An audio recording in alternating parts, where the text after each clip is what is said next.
I'm so excited, man. Oh god, dude. What's up, everybody?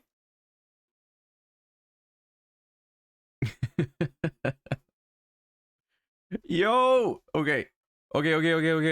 Calm down, everybody. Calm down. Welcome, everybody. Also, shout outs to the Konami viewers in chat. Welcome. Thank you for the support. Appreciate you guys. Thank you for being here. Zandog, thank you for the prime. Appreciate that. Thank you. Dude, I'm so excited, man. It's such a custom banlist, dude. It's Christmas already. All right. So the thing is,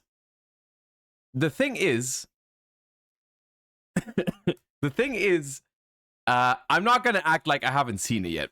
You know, sorry for not streaming yesterday. Obviously at 6 p.m. I really wanted to, but I wasn't home. I would have loved to go live and blind react to this shit because it would have been glorious. But you know, it is what it is. I was not home. I could not go live. Otherwise, I would have. Trust me. So I have seen it already. But I think that's also a good thing in some ways. You know, we're not gonna get a blind reaction, but what we are gonna get is, you know, I had some time to think about some of these changes, form an opinion on it, and we can discuss it today. And I'm simply gonna give you my quote unquote first analysis of the new ban list, and what a freaking ban list it was, man. Whoo, it was so nice. Okay, I'm gonna skip the warm up. I also want to deny all the allegations that I had anything to do with this ban list. I think it's a simple matter of fact that the Konami employees are people of culture. Simple as that. It's simple. It is simple as that. As they enjoy good YouTube content. What can I say? They enjoy some good stuff over on. Look, it's fine. You know, nothing wrong with that. You guys are all here. You guys are enjoying the content, so why would they not? I mean, of course they enjoy. They have some common sense, dude. Finally some common sense. Anyways, this is what you're all here for. This is what happened yesterday on my Twitter timeline. When I saw this at first thing, I thought it was fake, dude. I genuinely thought it was fake. I thought it was made up. I thought it was made the fuck up, but it wasn't.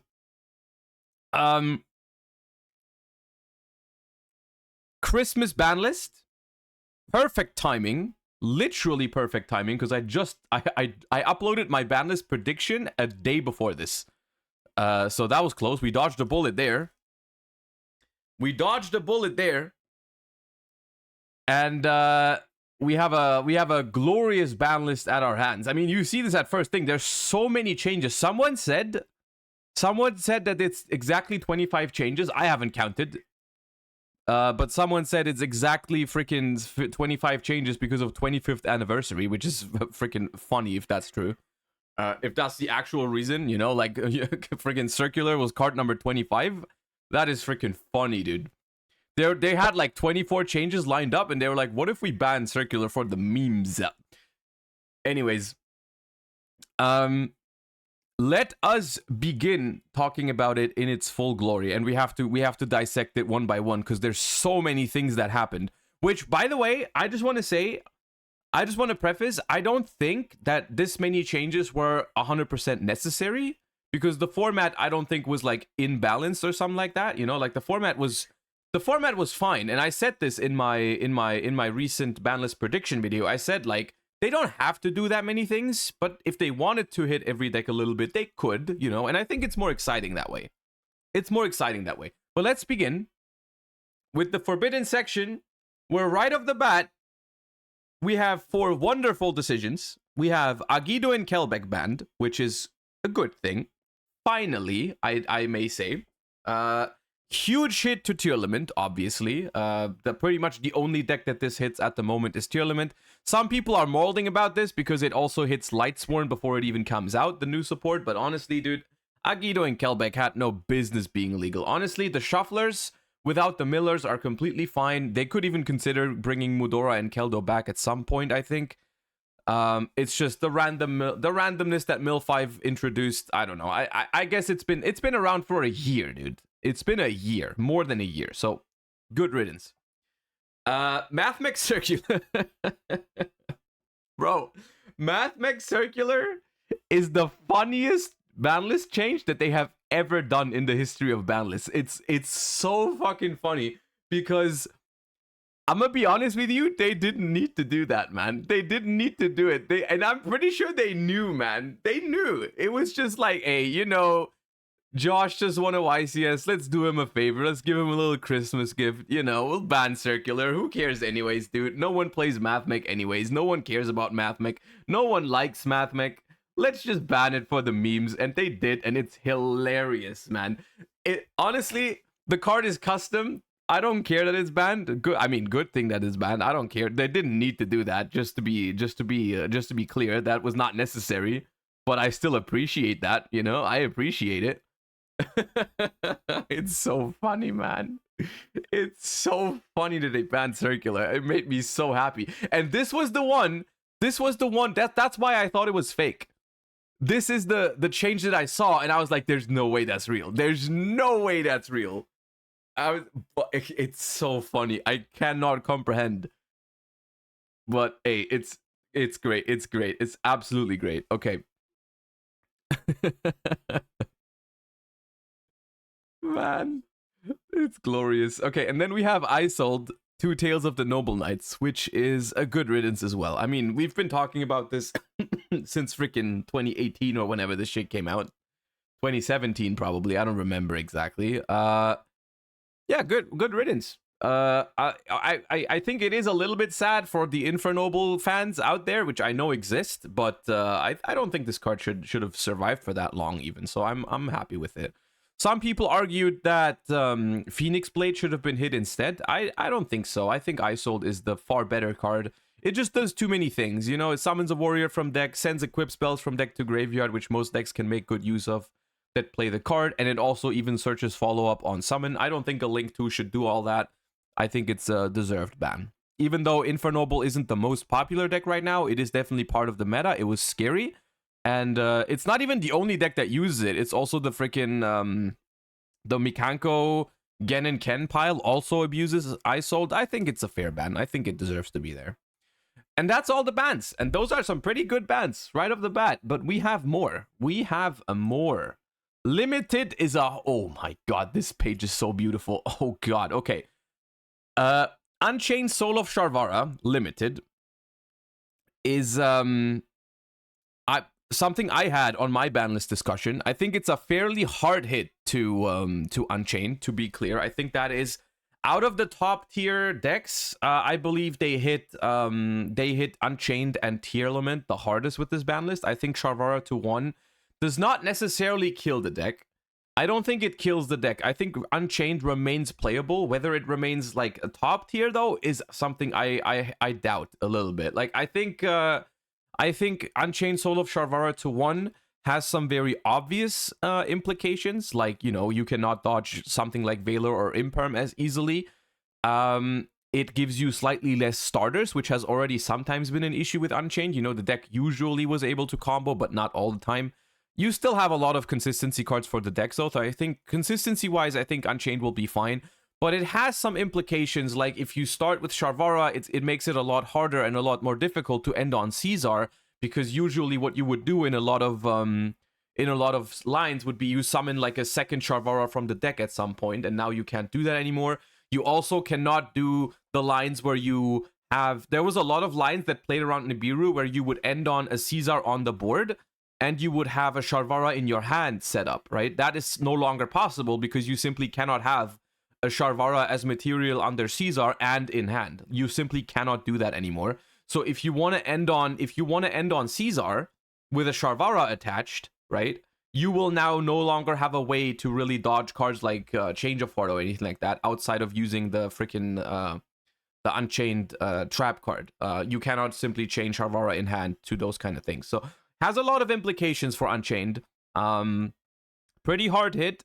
I think it's justified. I just think that compared to some of the other hits they did, which we're going to talk about in a second, like the hits they did to Rescue Ace Pearly and so on and so forth, This one is a little harder than the other ones, I think. So Unchained is definitely one of the, in my opinion, like losers of this ban list. It's not necessarily unplayable because of that, but Sharvara to 1 is a huge hit. Airlifter to 1 is also rough for Rescues. However, I think that is not nearly as big of a deal as Sharvara, because yes, hitting Airlifter to 1 makes the deck less consistent. However, you can replace the Airlifter relatively easily with other 1-card combo starters. Like, for example, 1-for-1 is a 1-card combo that they choose not to play at the moment. Diabellstar, you can simply run more copies of Diabellstar, which replaces the consistency of Airlifter. So in that sense, I don't think it's that big of a deal. It just makes it slightly less optimal, right? I mean, before you would play 3 Airlifter for good reason, right? This is definitely a hit to the deck, but it doesn't make it unplayable in any sort of way. It has some implications for like the turn 2 of the deck, because usually what you would do on turn 2 is like summon another Airlifter to search the headquarters to recycle all your stuff. That's no longer possible with the second copy of Airlifter. However, you can still recycle the first copy of Airlifter. Like, you can just summon it back with Preventer or stuff like that.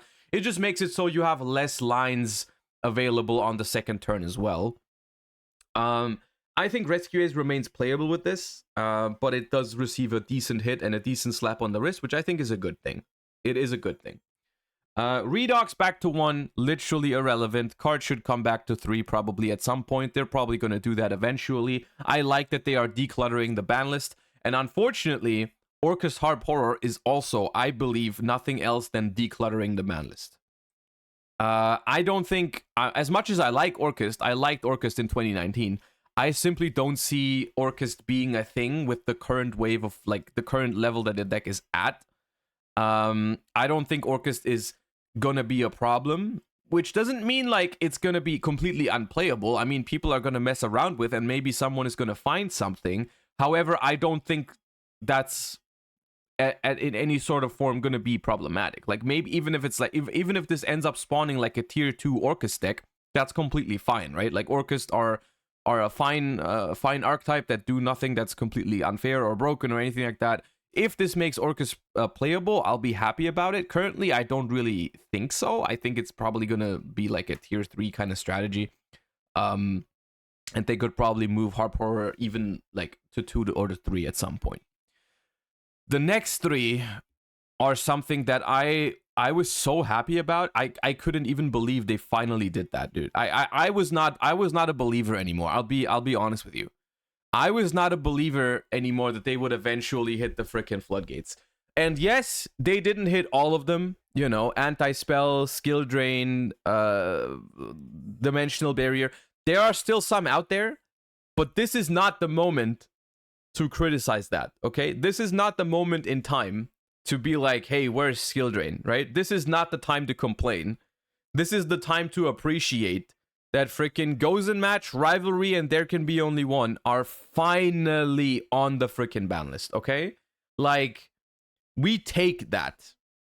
We shut up, we take it, we are happy about it, and maybe if they see how the community reacts to this, because it's been like 99.99999% really positive feedback on the floodgates being banned outside of some absolute two heads, maybe the other ones will follow suit eventually if they see how happy we were with those changes, you know? Like, it's a huge step in the right direction, right? The Gozen Match, the Rivalry, and the Tikaboo limits are phenomenal. They are phenomenal. I mean, Gozen and Rivalry weren't even played that much because the format is relatively diverse, and like some decks just didn't care about it, so a lot of decks weren't able to play it. I believe the only deck that would run those cards currently are like Runic Stun decks or whatever, but still those cards should be on the ban list. Tikaboo was like super relevant though, because like so many decks just lose to Tikaboo, and like Vanquish Soul was able to play it, some other decks were able to play it. It's a phenomenal hit. I could not be happier with the Floodgates. Honestly, probably out of all the things on this ban list, even with the Mathmech circular ban, I think the Floodgate hits are my favorite hits on this ban list. They are so good. I'm so happy about it. The next two are also funny to me because it's Sun Avalon Dryas and Sunvine Healer, which is great. I think it's good, and I think people that are complaining about these are are in the wrong. I think these cards deserve to be on the ban list because the Rika deck has been extremely successful. It's just this year, it's won the most premier events in Europe, right? Like it's won Euros, it's won YCS Dortmund, it's won Euros like last year. The deck's been incredibly successful. The deck's just the stupid go first, resolve combo, win the game. The deck is not even like, it's not even great design.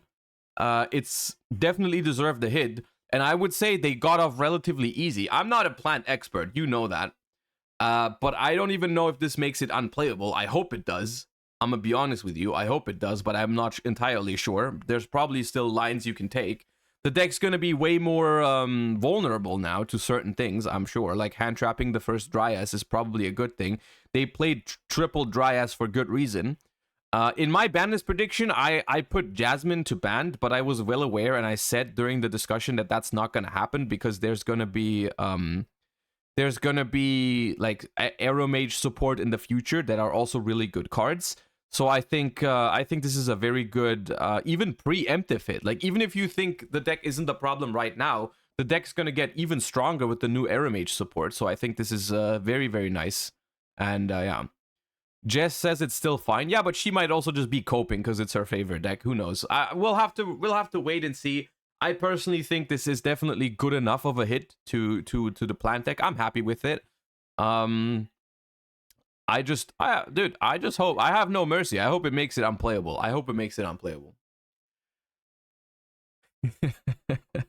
This really is a custom list. This really is a custom list made for me. I appreciate that. Ib, the World Chalice Justicar, is the only hit on the ban list that has me scratch my head a little bit. Just a little bit, though.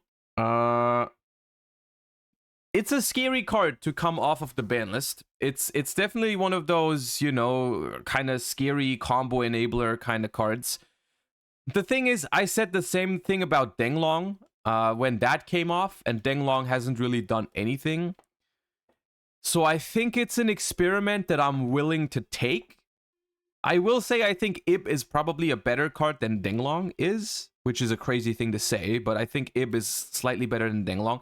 However, I will also say that back in the day when they banned Ib, I was also slightly confused about it because I remember people, maybe I'm misremembering, but I remember people playing Ib a little bit, but I never remember any like super popular strategy that abused Ib and got like super problematic, right? It's like it was one of those bans back in the day that I wasn't mad about it, you know. I was not like, hey, that card should not be on the ban list, bring it back or anything like that. I wasn't mad about it, but I still was like, I still was a little bit confused about it because it didn't seem necessary.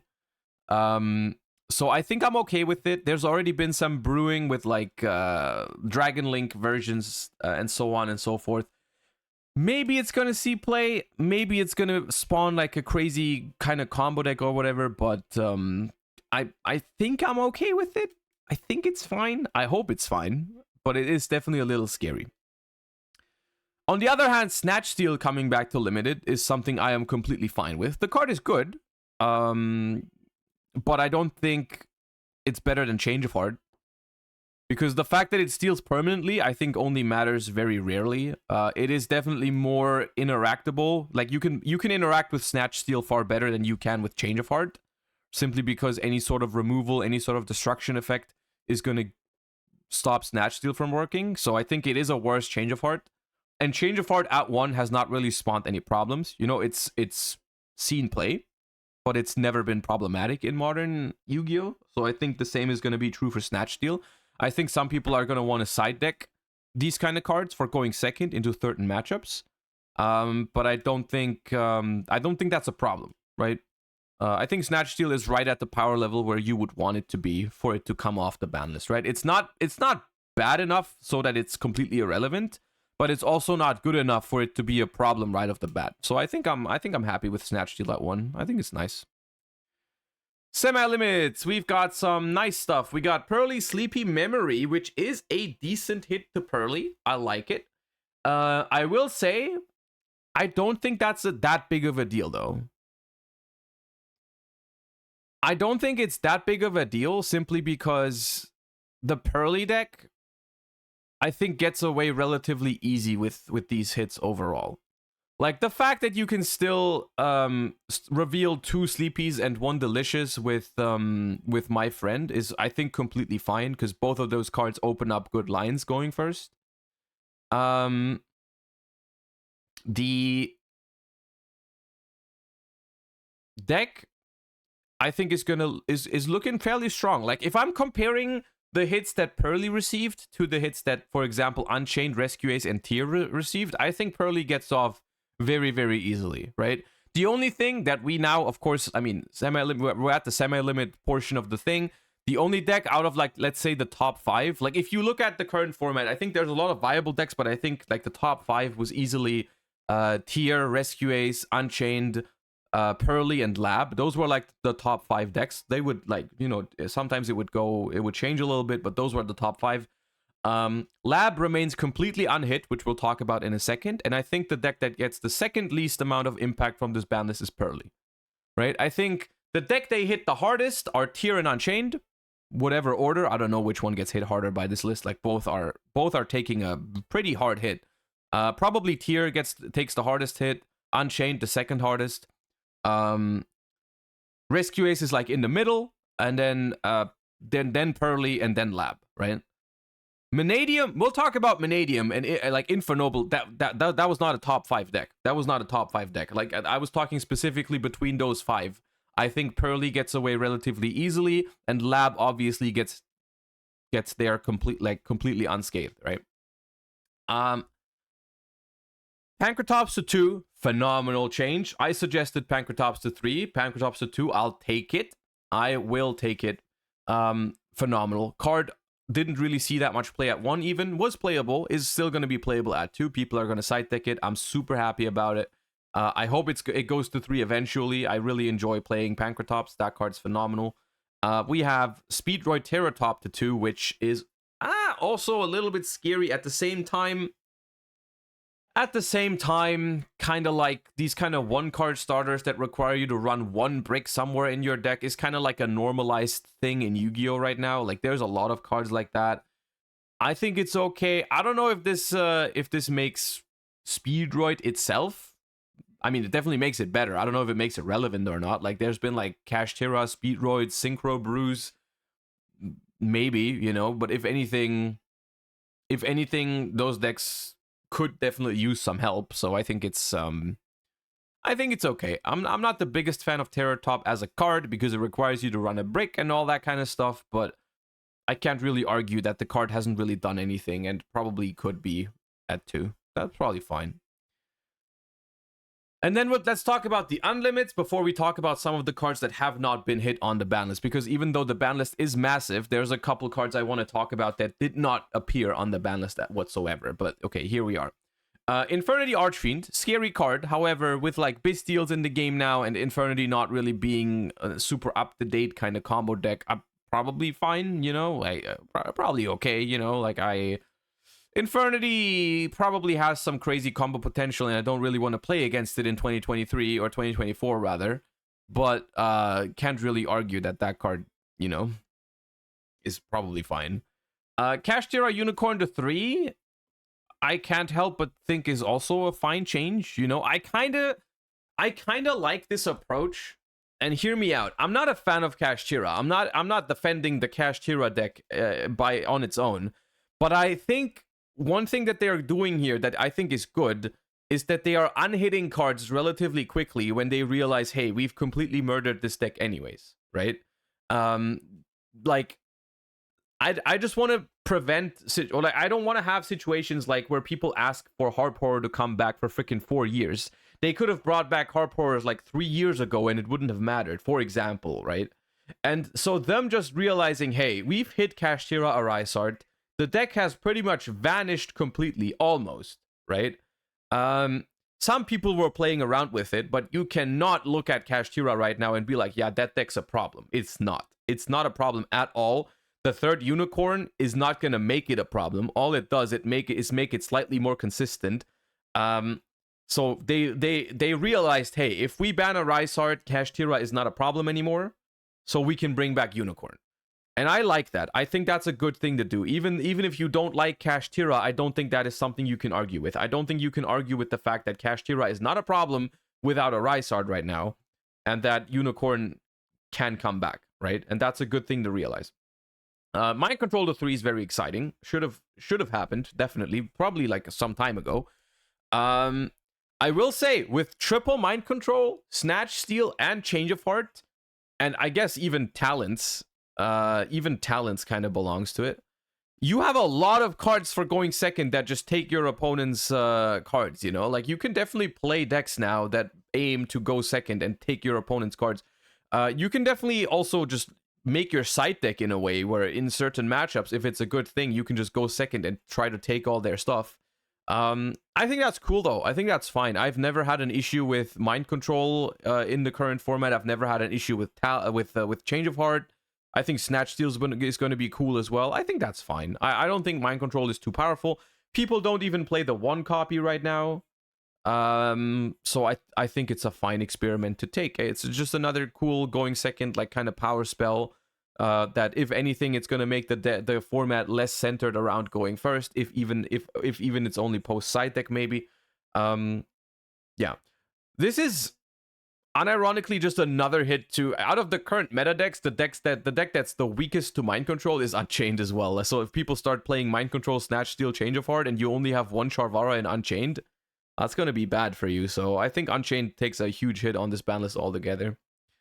Spellgriff of Judgment to 3, no issues with that. Card has not seen any play out at 1. Maybe people are going to be inclined to play around with it. I don't expect it to do much, but even if it does, it's probably going to be okay. The only thing I don't like about Judgment is that if people use it, it's probably going to summon like Jaugen, like a floodgate, you know? That's not my biggest... I'm not the biggest fan of that. But the card itself, I can't believe I'm saying this, but the card itself can probably be at 3, no problem. Upstart Goblin to 3 is also another change that could have freaking happened ages ago. I'm happy about it. I think that could see play at some point. Like, currently, it's just a matter of you're not going to play Upstart Goblin in any deck that plays Pot of Prosperity. And that's speaking of cards that are not on this list. Pot of Prosperity remains at 3.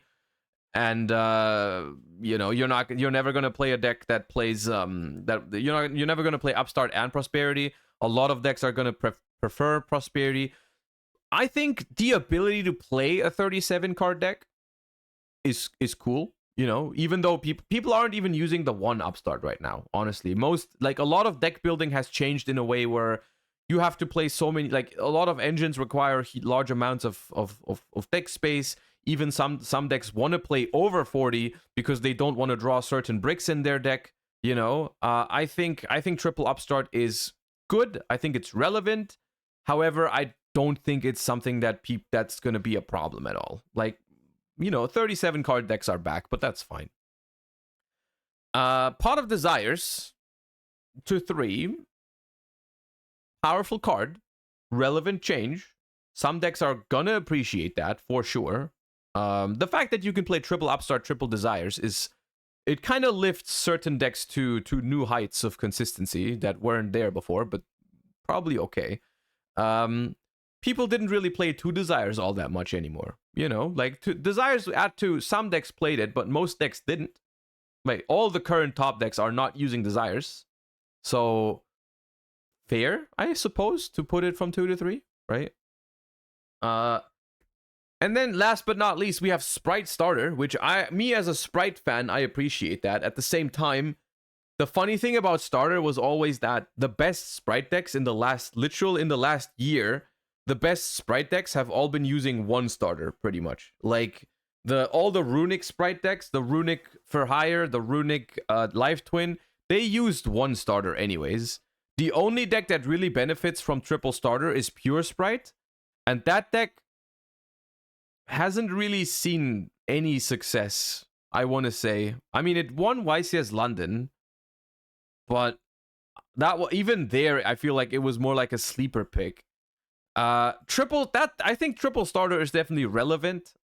I think it gives a significant boost to Sprite, but I think it's just so telling to the power of Sprite Elf that once they banned Sprite Elf, Sprite has just never been the same. in the sense of like it's never been a problem anymore without Sprite Elf. Like Sprite decks were good in certain parts of the last year, but it's never been because of starter, right? Like the Sprite like I said, the Runic Sprite decks usually only play one starter. The pure Sprite decks are probably fine. So as long as Elf stays banned, I'm okay with that. Like if anything, I mean, right now Sprite is non-existent, so it could use the help. And that is all the changes, man. What a freaking ban list this was. A lot of changes. 99% of those I'm really happy with. It's only like, you know, the IP makes me scratch my head a little bit. But that's about it. Everything else is just phenomenal about this, you know? So like right off the bat, before we talk about some things that are missing on this ban list and what kind of implications it has on the format and so on and so forth, I want to say I think this ban list is phenomenal. And that is not because of the circular ban. The circular ban, I think, is just the cherry on top, the thing that makes it hilarious to me. But there are so many things on here that are like right about this ban list. The circular hit, I didn't need that. I think that was just funny. But Kelbeck and Agido banned, phenomenal. Isold banned, phenomenal. Floodgates limited, oh my god, this is the best thing that's happened on a ban list in years. Plant hits, sick. Hard Power back, insane. Dragon Rulers off the ban list, insane. Slight hits to, I mean, more or less slight hits. Some less slight than others. But like slaps on the wrist for Rescue Ace, Unchained, Pearly, Tearlament. It's more like it's more than a slap on the wrist. But the hits to those decks, phenomenal. Overall, just great. Great ban list. Love it. Let's talk about what's not on here. It honestly, I feel wrong even calling it complaining about stuff that's missing because this ban list is so good. I don't even want to complain. I don't feel like complaining. But let's talk about the things that could have happened that would have made it even better. Let's call it that. Let's not call it complaining, but let's call it constructive criticism. Okay. No hits to lab is certainly an interesting decision because lab is gonna be very strong. The deck even gets stronger with transaction rollback in January. So not hitting lab at all is an interesting decision. Let's say it like that. You know that. Furniture Lab is a deck that has a decent amount of counterplay. You know, Ash is really good against the deck. Bell is really strong against the deck as well. There are certain decks that have really good matchups against it. Runic, for example, wink, wink. So I don't know if it's going to be a problem necessarily, but Labyrinth is definitely going to be a thing. You know, like that. Whether you like that or not is up to you. But them not hitting any lab cards on this list means that we're probably going to face lab as like a tier 1 threat for a while. So, you know, that's that. The other thing that I feel like you can't really fault them for it, but they didn't hit Mannadium at all. Not even Fenrir, right? Which is another thing that's kind of missing on this ban list. You know, there's no Fenrir hit. Which also means that Mannadium remains completely full power and is probably going to be the combo deck of choice. You know, it's probably, I mean, the combo deck of choice for the next format is probably going to be Mannadium for all the combo Andes, you know? Like, there's no, like, Infernoble takes a huge hit, Plans takes a hit. If you want to play a combo deck, Mannadium is probably the way to go. You know, the deck already was scary. It didn't top Bologna at all, but it's been here and there, you know, like it's a scary deck. And it didn't receive any hits. So that's one thing to mention, you know. And then no runic hits at all, which, I mean, honestly, based. The only runic deck that's hit by this ban list is Runic Stun, and that's how it should be. I'm not even gonna hide it. I'm biased, but I wonderful. You all go ahead and play Labyrinth, okay? You all play Labyrinth. I'll just show up with Runic to the next event, all right? Deal? You all play your full power labyrinth decks, and then I get to farm with Runics. On a real note though, the reason why I don't think like Runic is always a product of its environment, right? It depends. Like for example, if a lot of people start playing Vanadium, you still can't really show up to a tournament with Runics. Like that's still gonna be way too scary when you go second because you can't really play enough non-engine to stop freaking Vanadium. So it depends. You know, if Labyrinth is gonna be top meta, then Runic is gonna be nice. If Vanadium takes a huge chunk of the format, then Runic is gonna not be so nice. But I think it's fine. I genuinely don't think Runic was a problem or needed to be addressed. So I'm happy that they didn't do it. What else? Branded didn't get any hits, but I'm gonna be honest, Branded didn't need any hits. I would have liked to see the what's it called? The freaking gimmick puppet, but that's the only thing, that the only thing that I had an issue with Branded was the gimmick puppet. They didn't hit it. Guess, fair enough, but like, I'll just ash your Branded fusion and I'll be fine. Yeah, I mean that's it. That's the that's the Banlist reaction. We're gonna talk about the format. I've even prepared. We're gonna talk about all the individual decks as well today. But this is the initial Banlist reaction. Honestly, overall, couldn't be happier. Best Christmas gift ever. And the circular ban is just phenomenal comedy. I am like 99% convinced they did that for the comedy. I'm pretty sure they didn't think that was necessary, but they were just like, it would be funny, and I think that makes it is very funny. So very happy about it. Almost a perfect ban list. I don't remember the last time I was this happy about a ban list. Genuinely, no idea when I was this happy the last time about a freaking ban list. Killed Mathmech, hits plants, hits floodgates, addresses a lot of the top meta decks in a slight fashion, some of them more than others, but wonderful. All right. And then we're going to spend the rest of the stream just talking about the format, right? We're gonna spend the rest of the stream talking about the implications that this ban list has. We're gonna talk about all of the individual decks. I have even prepared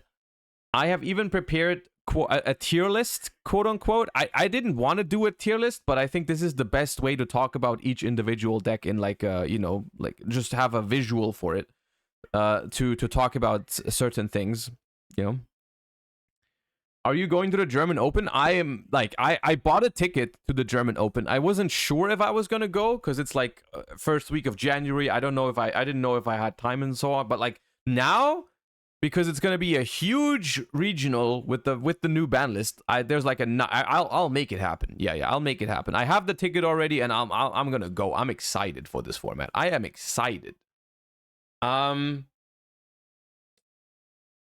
yeah. I mean, what do you think, chat? Honestly, on a scale from 0 to 10, how would you rate this ban list? I am genuinely curious because you guys know I like it. You guys know I'm a big fan of it. Dude, your name is Circular is a fair card. You don't have an opinion. You don't have a say in this. You clearly you clearly do not know what you're talking about.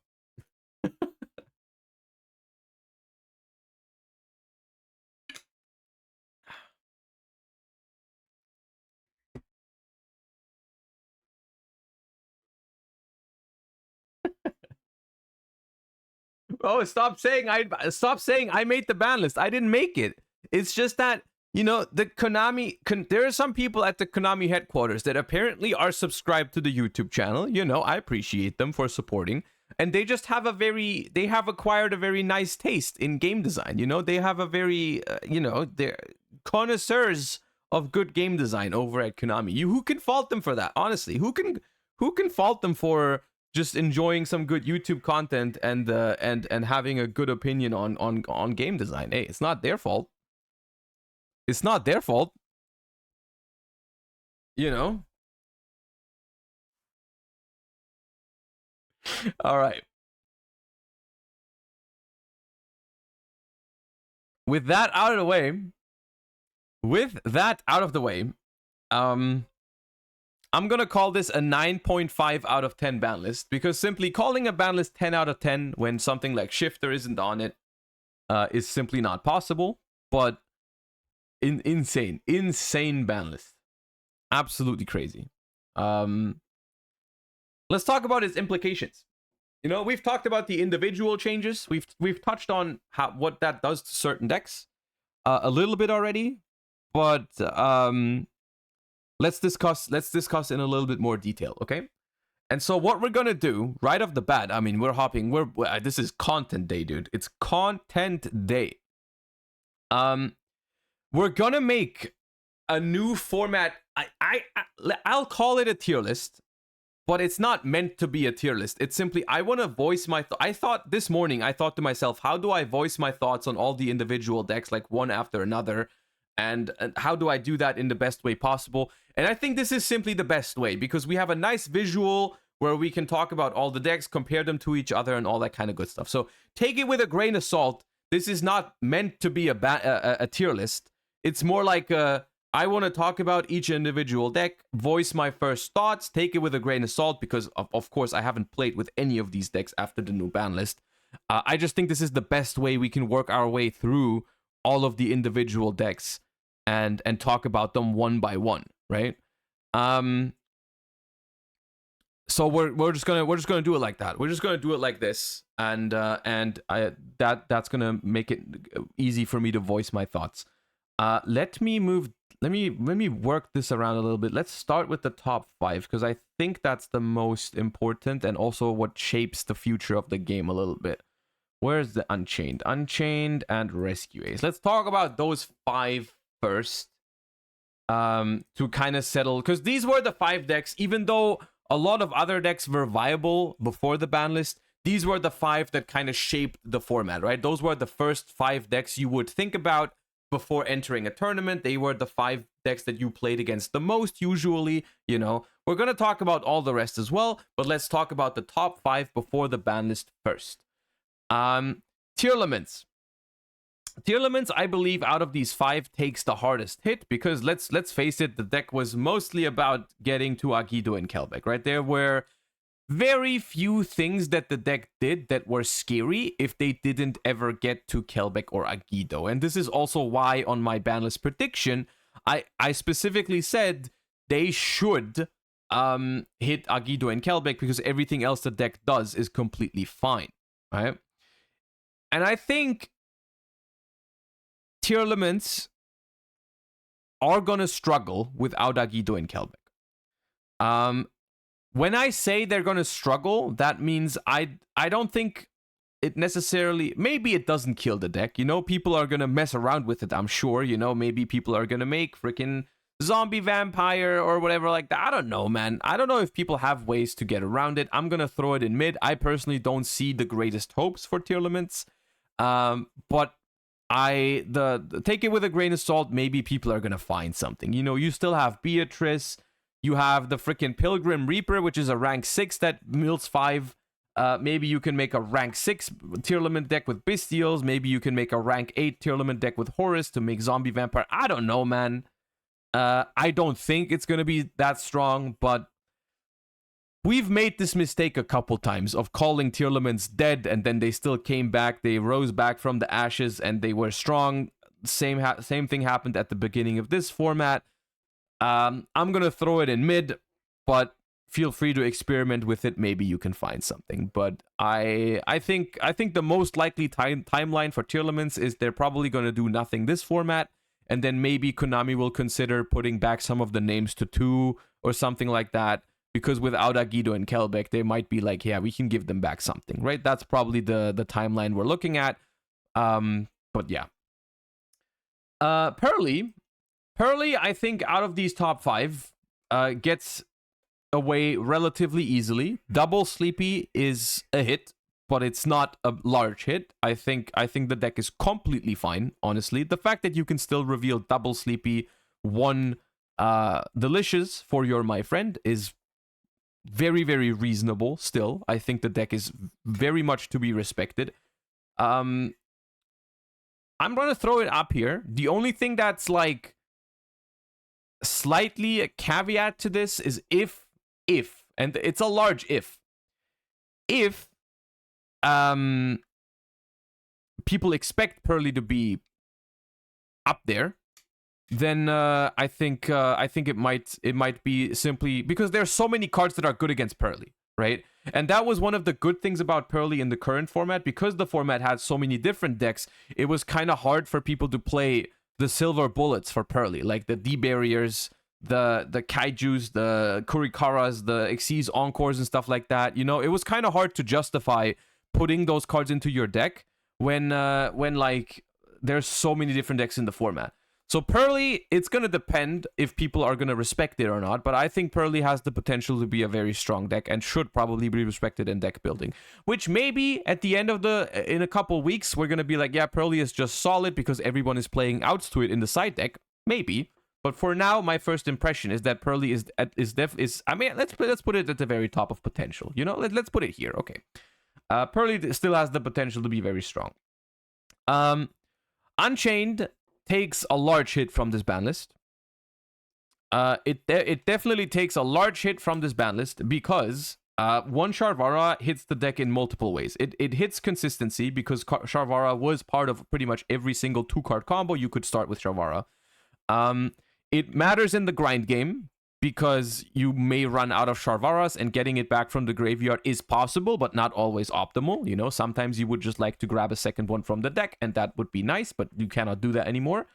It has other major implications for your end boards because one very popular combo, I mean, most popular combos would use 2 Sharvaras, right? Like, a very popular combo was you wanted to end on Caesar that had a Sharvara and a Shayama attached to it, and you wanted to still end on a Sharvara in hand to dodge cards like Change of Heart, like Talents, like what's the thing called? The Marionette Might, those kind of things, right? You could play around by having a Sharvara in hand so that when they try to take your thing, you just destroy it with the Sharvara. That, quite simply, is not possible anymore, right?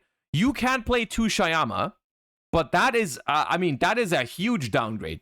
The deck played triple Sharvara, 1 Shayama for very, very good reason. Is all I'll say. There was a very, very good reason why you only wanted to play 1 Shayama and you played triple Sharvara, right? So I don't think this kills Unchained. Let me be clear. I don't think it kills Unchained. I'm going to throw it probably at the bottom of solid. It depends. Because, I mean, a lot of the other decks also took a hit. And I will say, if Labyrinth, we're going to talk about Labyrinth in a second, but Labyrinth is going to be a strong deck. And I think Unchained is still going to have a relatively strong matchup against Labyrinth, which is maybe the only thing that keeps it from being a mid deck. I don't know. Maybe I'm giving it the benefit of the doubt because I just like I like Unchained personally. It does have a fair chance to just be mid. I'll attest it the solid tag for now, but simply because I think the tier limit hits are stronger than the Unchained hits, but maybe it's mid. Honestly, I'm giving it the benefit of the doubt, but maybe it's mid. Rescue Ace. Or rather, when I say the deck is solid, that just means it's like playable at like maybe tier 2 to tier 3 level, but I'm still gonna put a lot of decks above Unchained. So if you look at it relative to other decks, I still think there's gonna be quote unquote not that many reasons to play Unchained because there's gonna be other decks that are better. So just so we're on the same wavelength, only because I'm calling it solid doesn't mean that I think it's like a good choice for big tournaments, right? It's just that I think the deck itself, it's still gonna work. I just think there's gonna be better stuff. You know, like kind of like how it falls down from tier 1 to like tier 2 to tier 3, which I think is a fair thing to say. Rescue Ace, on the other hand, I still think is gonna be fine. One one Airlifter is a decent hit to the deck for sure. But I think the deck can make up for it in major ways. The deck is good. Maybe even like the thing is, maybe it's even, I don't know, potential. Let's call it. Let's call this one potential / strong, and this one very strong. That's better. I like that more. I think Rescue Ace is going to be good for sure. The thing is, I'm kind of thinking a month ahead, maybe. Right? Like once Phantom Nightmare and the new Maze deck, Maze set comes out, I simply think Rescue Ace is gonna be strong, but I don't know if you want to play Rescue Ace over Fire King, is what I'm thinking, right? Because yes, we get large support for fire decks in general, and like you could play Rescue Ace with that, with one Airlifter, but I personally just think Fire King is gonna be better.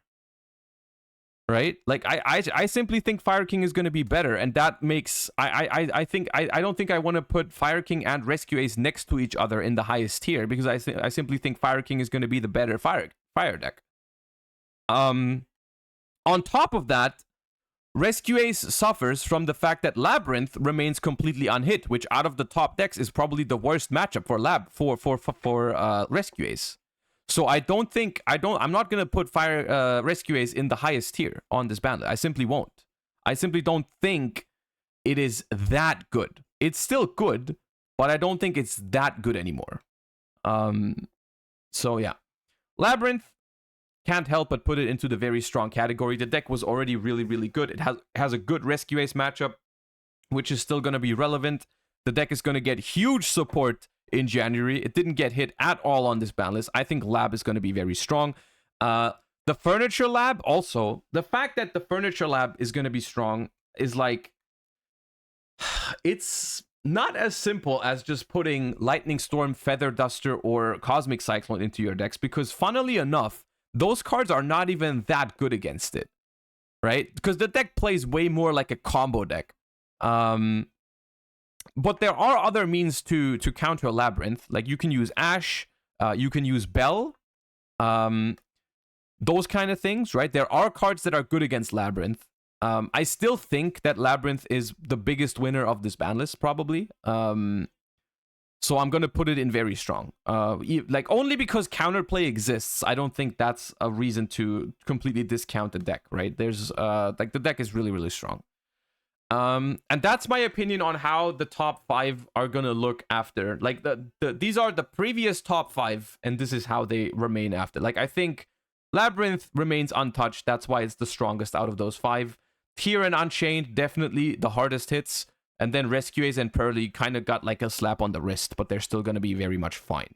That's my take on the current top tier decks. And now we talk about a lot of the things that were somewhat relevant before the ban list, and what happened in change, like what happened with this ban list. You know, like we have a lot of, this is I think the more interesting part. The more interesting part is, what about the decks that didn't get hit, or what about the stuff that got unbanned? What about that? You know, let's talk about it. Let's talk about it. Flu, I don't know how good the matchups of Flu are against the top decks. You know, I'm probably solid deck somewhere, like solid or mid. I don't know. Not the huge fan of Flu. It depends. Flu didn't change at all. You still have a shifter deck. It still depends on how many hand traps people use.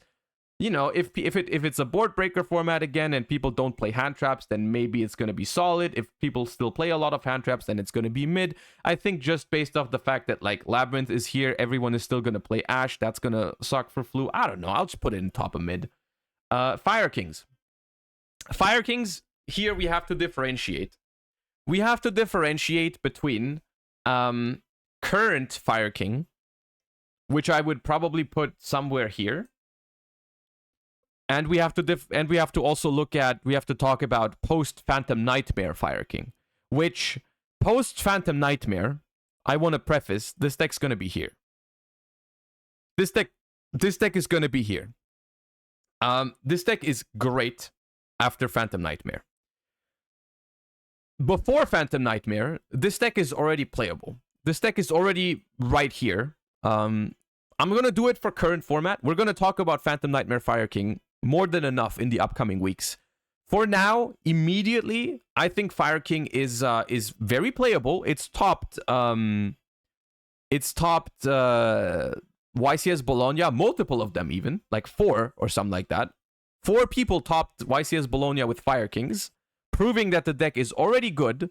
Didn't get hit on the ban list at all whatsoever. So, you know, great deck moving forward, I think, and gets completely insane after Phantom Nightmare. So have your eyes on Fire Kings. Branded, it's just a solid deck. I'm not gonna call Branded mid, even though I don't love it, but it's certainly playable. It didn't get any hits, so it remains a solid deck. I simply don't love it, man. I simply don't love Branded. I don't think it's that great. I don't think it's gonna be tier 1. I think it's playable though. Like there's no way it's not playable, right? There's no way it's not playable. Centurion has potential. I like Centurion. It was a deck that also performed relatively well at YCS Bologna. I think one huge advantage of Centurion is the large amount of non-engine you can play. Calamities did not get hit on the ban list, unfortunately, so it still has that going for it. If you want to build Centurion, you can probably build Centurion to completely slaughter Labyrinth. Like, you just main deck like Ash, Bell, some other stuff, you know? Like, you can make Centurion pretty much beat any matchup if you want to, right? Because it has like 20 non-engine slots or something like that. I like Centurion. I think it's a good deck. A lot of non-engine slots, 1-card combos. It's just a solid concept, you know. Even you think of the Calamity Lock what you want. I don't like it personally, but like 1-card Calamity Lock with 20 non-engine is just scary, dude. It's scary. So yeah, Centurion. Once again, it's gonna depend on the rest of the format, right? It's gonna depend on the rest of the format. If the format is super diverse, then it's going to be a little tougher to build a good Centurion deck because, you know, how do you address 10 different decks with your non-engine? It's not going to be as simple. But if the format is like just Lab and Vanadium or something like that, you can probably make a really good hand trap Centurion list into those kind of decks, you know? So I think it's got potential. Dragon Link. Dragon Link is also fine. It depends, you know. The reason why I'm not sure if Dragon Link is in the best spot right now is because it's gonna struggle into some of the like the fire decks, right? Like Bestial, like Dragon Link is really good into like the decks where Bestials are really good. However, Tyr and Unchained got a large slap on the wrist, which were some of its better matchups. Lab is still a fine matchup for it. But you're gonna have weird matchups into Rescue Ace, Fire King, Pearly. Those kind of matchups are like, they're winnable for Dragon Link, but I wouldn't call them super strong matchups for it, you know, because simply like playing a deck with a lot of Bestials into decks that are like, they don't care about it is weird. But it's still a solid deck. Exosister. I feel like I'm being generous when I throw it in mid, but it simply is not doing anything right now. I don't see why that would change. You know, the other decks got slightly weaker, but I don't think that makes Exosister good. Let's not talk too much about Exosister. I don't think it's going to be that great. Cash Tira. Cash Tira gets a 3rd unicorn and gets to keep the 3 shifters. Quite frankly, that's not going to be enough to make it a strong deck. That is not going to be enough to make it a powerful deck in the metagame. However, I will say there are environments where Cash Tira can work, and it has proven that in the current format because it has been topping regional events, even YCSs here and there, right? Because turns out that freaking Unicorn, Fenrir, Hand Trap, Shifter kind of control is good enough in certain formats where decks are weak to hand traps and weak to shifter, especially, and you just have a lot of efficient one cards. You just go like, Birth is an insane card, Fenrir is an insane card, Unicorn's an insane card. Even though you don't have that Arise Heart kind of auto win anymore, I think it's possible to be played. Still, I don't know if I want to throw it at the bottom of solid or the top of mid, somewhere here. I think maybe it's here. I don't know. I kind of think it's gonna be a viable shifter option kind of thing. Like it's between the very bottom of solid or the top of mid. Arbitrary. The distinction between the two doesn't really make a huge impact, I think. It's one of those decks where it's going to depend on how good your non-engine matches up into the metagame, right? Like, because Kashtira is going to be very much like, you can play a lot of non-engine in Kashtira, which is good. Mannadium. Mannadium is, I think, my least favorite part about this ban list. The fact that they left Mannadium completely untouched. It's not really, you can't really fault them for it because Mannadium didn't really do all that much. So it would have been, I guess it would have been weird to hit Mannadium in some way. But it's still scary. I feel like it's the deck that everyone is gonna default to that likes to play combo decks, right? Like if the people that played Infernoble or Plants or anything like that, I feel like they're gonna flock towards Mannadium. It's scary. It's genuinely scary. I'll put it here simply because I don't have enough experience with the deck to say, well, it's very strong guaranteed or anything like that. But I think Mannadium is very respectable. It's very respectable, and it's probably going to be the reason why people are going to have to keep playing hand traps moving forward a little bit. Like I think Mannadium is scary for sure. So if you have a Mannadium deck and you enjoy playing it, then this ban list is probably good for you. Because I mean, the time to play Mannadium is probably now. Mikanko. The one I'm talking about is obviously the ice. Let's talk about both of the Ice Soul decks. Infernoble and Mikanko. Mikanko, the Gen and Ken going first kind of version, I feel like is taking a large hit from this, right? I think Mikanko itself is still a solid engine that could definitely come back. I'll just treat this as the Mikanko deck as we know it. The Mikanko deck as we know it, I think, is mid or not, or I wouldn't play that specific deck anymore. However, I think take that with a grain of salt. I think Mikanko as an engine still has a lot of potential. The Mikanko cards are still really good cards. So the only reason I'm not putting it higher is because I don't know how I would use it yet. I simply don't know exactly what I would do with the deck yet, but there's potential with it, right? There is potential with it for Mikanko cards. The Mikanko deck, as we know it, I think that version is going to be dead, but I think the cards themselves still have potential. Infernoble, I've heard that people are still playing around and there's still combo lines without Isold. I personally don't see it. I personally don't think Infernoble is a good deck without Isold, but I also am not the kind of person that's been labbing the deck inside and out. So like I think I personally think it's not very good anymore. I'll throw it at the very bottom of mid, I suppose, right? Because you simply don't have many, like, without Isold, I just don't think it's very good. I think that's, I don't know. Plants. I'm gonna cope and say I hope it's mid now. I hope it's mid. I sincerely hope it's mid. I don't know enough to say it's for sure dead. But I hope so. I hope so. Sincerely, deep down in my heart, I hope the plans have died with this. Some people say it is, some people say it isn't. I will certainly not try to make it work. I will not try to make it work. I hope no one does, to be clear, and I hope if you try to make plants work, I hope you don't succeed.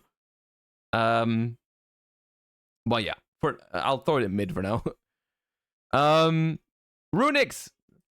Let's talk about Runics. All right. And when I say Runics, I mean everything that isn't Runic stun. And I have, in the past, in my tier lists, I've included a separate thing for every single Runic version, like Runic for Hire Sprite, Runic Life Twin Sprite, so on and so forth. I decided to not do that this time around. And instead, I'll talk about my YCS Bologna deck, and then Runic in general. You might think that I would just say, yeah, this deck is very strong because it didn't get hit on the ban list at all and everything got hit. The thing you have to realize about Runic decks is that Runic decks are always very dependent on the environment. Because Runic decks only have very little room for non-engine, they basically depend on the Runic deck. The deck has to carry its own weight without drawing many non-engine cards, right? You can't hand trap combo. You can't rely on hand trapping combo decks. You can't rely on drawing a board breaker.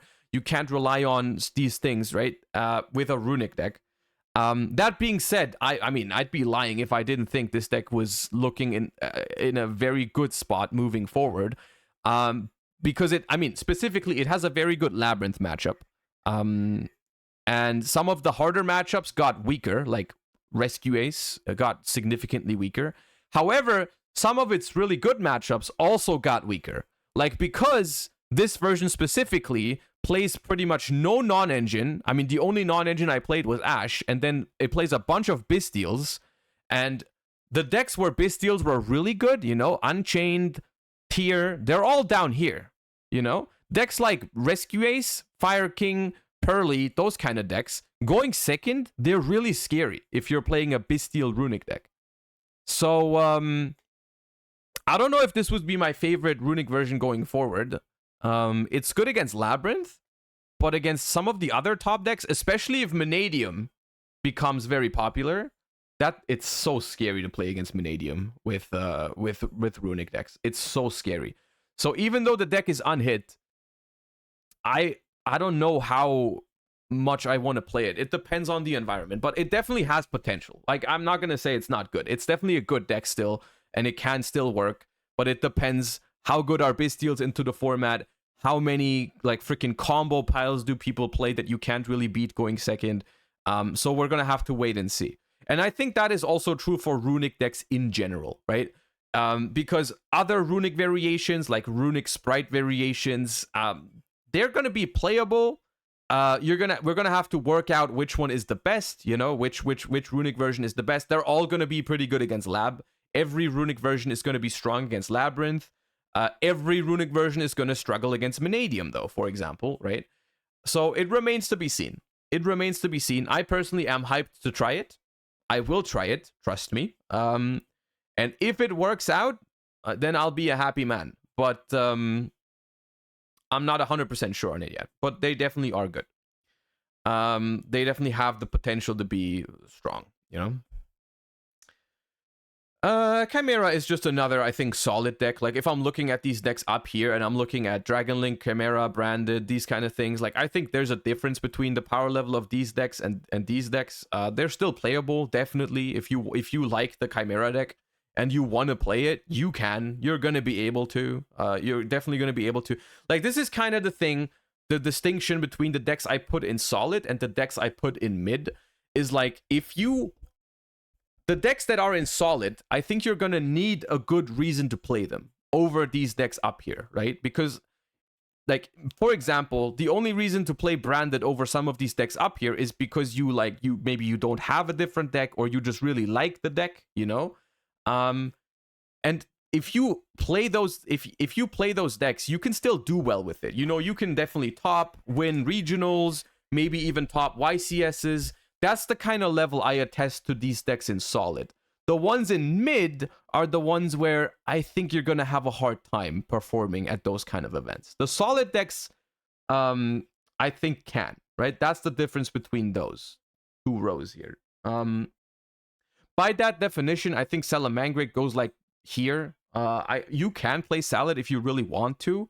You can perform with Salad if you have a good day, if you play it well, you build it well, and you have some luck on your side. I don't think there's a good reason to play Salad moving forward. I think there's going to be better decks, but if you really want to, you can. The deck does get some support with what's it called, with the like the fire stuff that comes out, you know, the Fire Link 3 and stuff like that. But that's about it. Also, it loses Gozen and Rivalry to 1, which is like, that's actually the only deck out of the first 3 rows that actually used those cards with Salad. So that's a problem, I suppose, for the deck. But I mean, you can play it if you want to. Sword Soul, like the definition of a mid deck these days. I feel like I could have just excluded it, I guess. I mean, Third Desires is nice, but that's about it. Sprite decks get a third starter, which is something. My prediction, I mean, people might expect me to put this up here, probably, right? I personally, and this only goes for pure Sprite. Like, we've already talked about runic versions. Runic versions, I think, have potential. But, like, as far as just Sprite goes, the third starter, I don't think makes a huge difference. And I think the deck is going to be playable / solid. But I don't really attest it the potential to be much more than that. Like, I simply don't think without Elf, the deck is ever going to be oppressive anymore. I think it's going to be solid. It was already solid. Like, it was already a playable deck, but it was not good. Like, strong. And I think it's going to stay that way. I think the third starter just doesn't change that much about it. You know? Maybe you can cook some going second Sprite decks with Mind Control, Change of Heart, Snatch Steal, but I don't know. I don't think that's going to be the wave, you know? Vanquish Soul. Vanquish Soul, I think.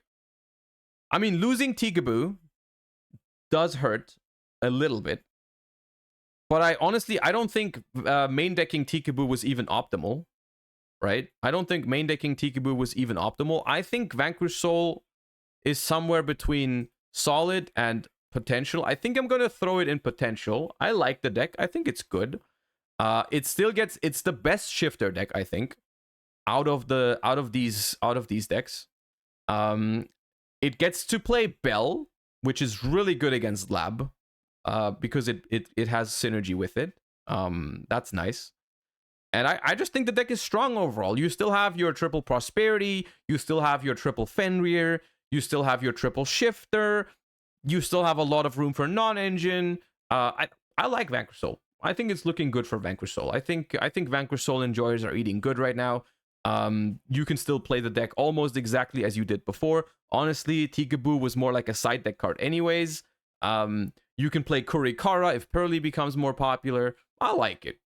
I like Vanquish Soul. I think it's got potential. Oh, now we talk about the stuff that came off of the list as far as like individual cards go. These do not necessarily stand for a specific deck, rather just my thoughts on these cards as a whole.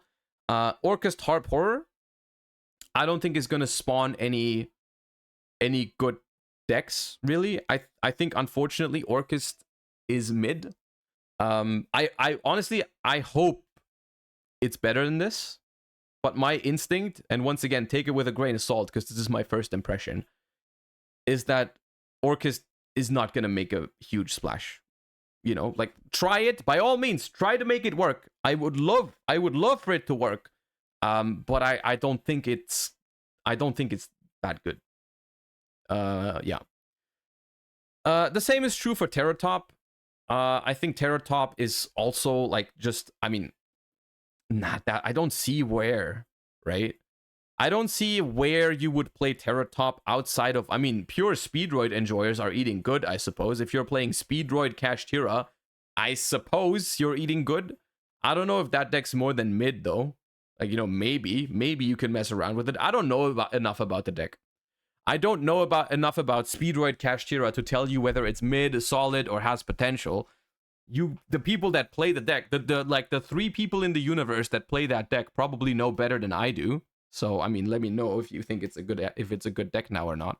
But it certainly appreciates the added consistency from more unicorn and more terratops, you know. Ib, the World Chalice Justicar. Where do I put you? I don't know. Like, the card is strong, for sure. I simply don't know where it goes, because people were scared, and I was one of them. I was scared when Denglong came off the list, and no one used the Denglong really. And Ib is a better card than Denglong, but not by that much. I've seen some Dragon Link decks that played around with it, and those decks, when I looked at some Dragon Link lists with Ib, and those looked playable. So I'm gonna put this one in solid. I think out of the unbans, this one has the highest potential to spawn some new decks. I think it's okay. I think it's playable. I don't know if it's gonna be better than pure Dragon Link, but I think Ib is a fine card. I think you can mess around with it, and maybe someone finds something that's even better than solid, right? But that's my assessment. And this is what I think of most of the stuff in the current format right now. Well, of course, it's not possible to talk about every single deck, but if you have any thoughts, let me know in the comments down below. If you're watching this on YouTube, obviously. If you have any decks that you want my opinion on after the new ban list, make sure to leave a comment down below. I'll try to answer all of them as possible, as much as possible. And until then, also let me know what you think of this new format. I think it's looking to be pretty nice, honestly. So yeah, let me know what you think, and thank you for watching, everybody. Appreciate that. All right. I have so many thoughts in my head, dude. This ban list is crazy. It really makes you think. All right, I need to go to the toilet really quick, and then I'll be right back.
Dude, I still can't believe it, dude. Did that shit really happen?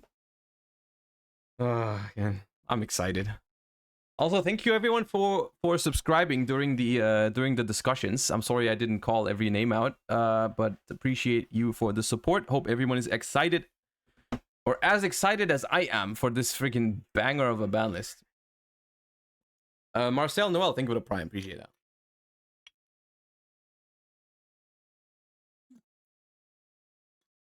Do you think Madolches have any chance? Probably not. I think Madolche had its very, very small window of playability when the tier 0 deck was a very graveyard-oriented deck. Like, that's basically what's needed for Madolche to see play, is if there's only one deck in the format and it's weak to it.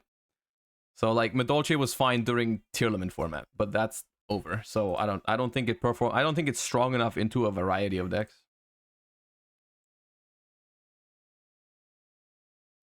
Plunder? I mean, Plunder Runic is fine. Yeah, I've talked about Runic decks, right? Like, I think Plunder, I guess I only view Plunder as a Runic deck. I don't think I've ever seen a Plunder deck that looked good outside of Plunder Runic. Dude. I didn't bribe Konami, man. They just have good taste. That's all. Calm down.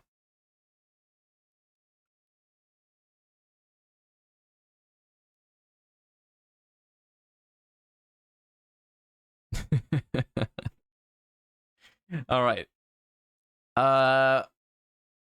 What do we do now? After we've talked about it for like 1.5 hours now. What do we do? Do we build decks? I guess we build decks, right? We build decks and then we test new ban lists? You know? That's that's the only thing that makes sense, right? Yeah, we just play. We just play the good old game of Yu-Gi-Oh! All right. Boom.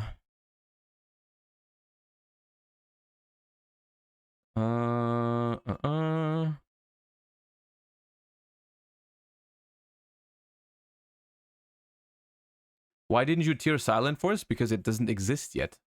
That's why. Build Orchest? I mean, look, I guess. Like, okay. Just for completion's sake, right? Just for completion's sake, let's look at some of the decks that came off the ban list, right? Even just... Okay, we have triple Girsu. We have one Harp. Like, how would this even look? And I'm going off this. This is complete boomer mode. I'm going off of it like how it would have looked back in the day. Like 2019. This is what you would play, right? And then you play like the, what is it? World Legacy. What's it called? This one? You can play Orchestrated Return. You play Horus. Orchest Horus.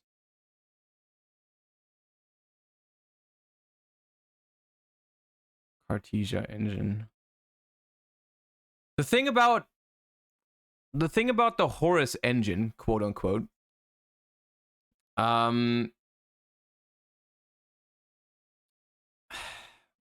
you guys know my opinion on Horus, right? Like, Horus cards,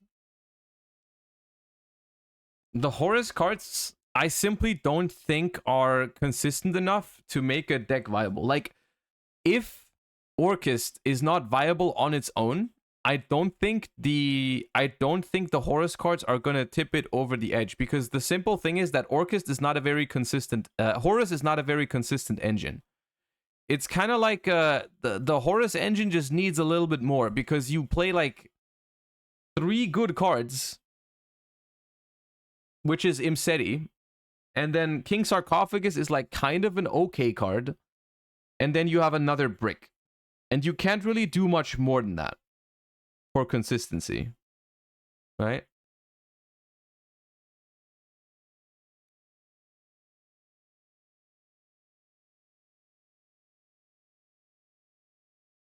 Well, I mean, we can try building it. I don't mind it.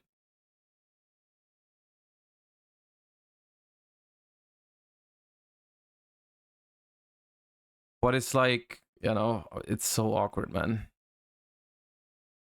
Like, this is already where I don't know where we go from here. Like, I don't know where we go from here. Do we play Fenrir's? Do we play Fenrir's? Probably, because it helps you make, you know, that's probably good. Probably good to play Fenrir.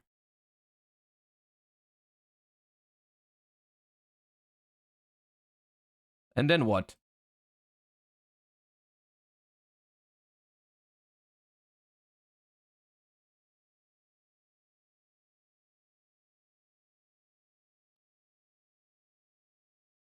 Armageddon Knight and Greffer?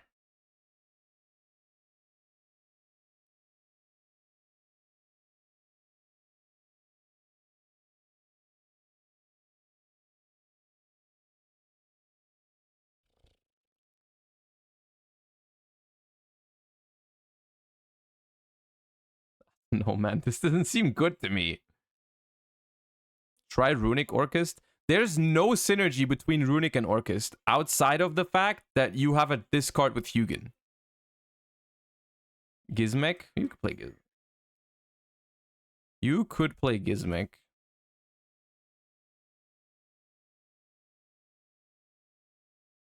Hugin discard is enough? No, it's not.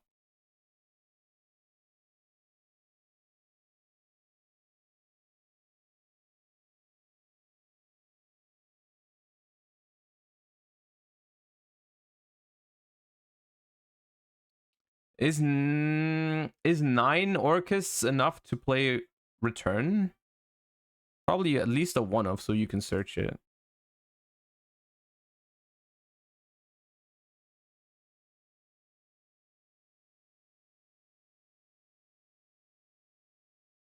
Foolish. Ash.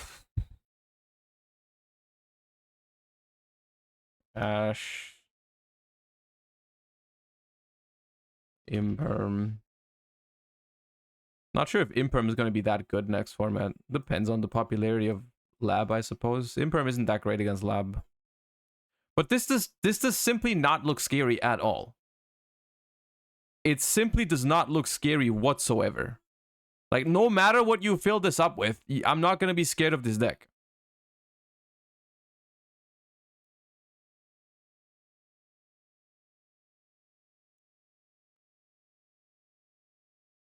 Like, even when I'm thinking about what this deck is supposed to end on, I can't think of many things that are scary at all. Like, do you realize that every deck is going to be able to break, like, freaking Galatea, Crescendo, Babel kind of board, right? Sharon? Sharon. You can play Sharon. It's not that good, though. I mean, maybe.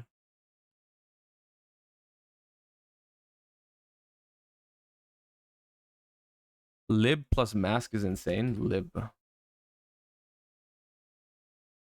Lib the world key. I mean, this is a light monster, though. Aren't you locked into dark so fast? Set a world legacy spell trap from your deck. This card's link summoned. I don't know, man. I mean, you're gonna end on Mask and shit like that, right? Mask into Little Knight.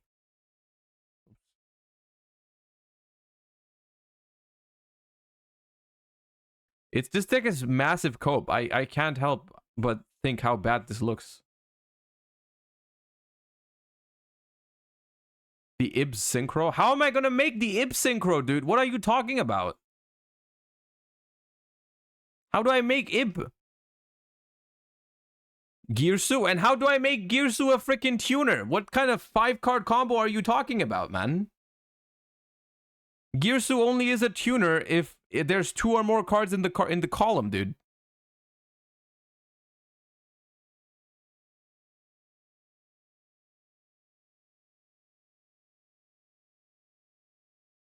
It's not easy, dude.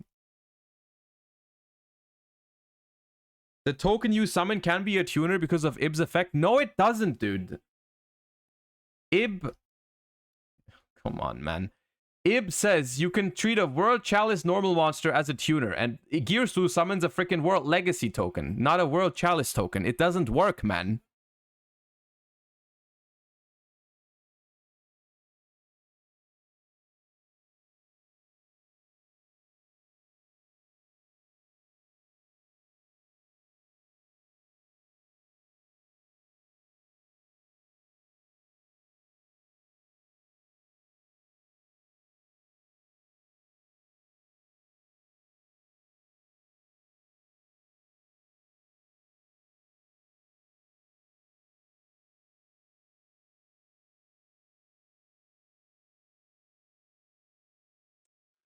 Dude, a scrap combo, man. Stop, dude. No.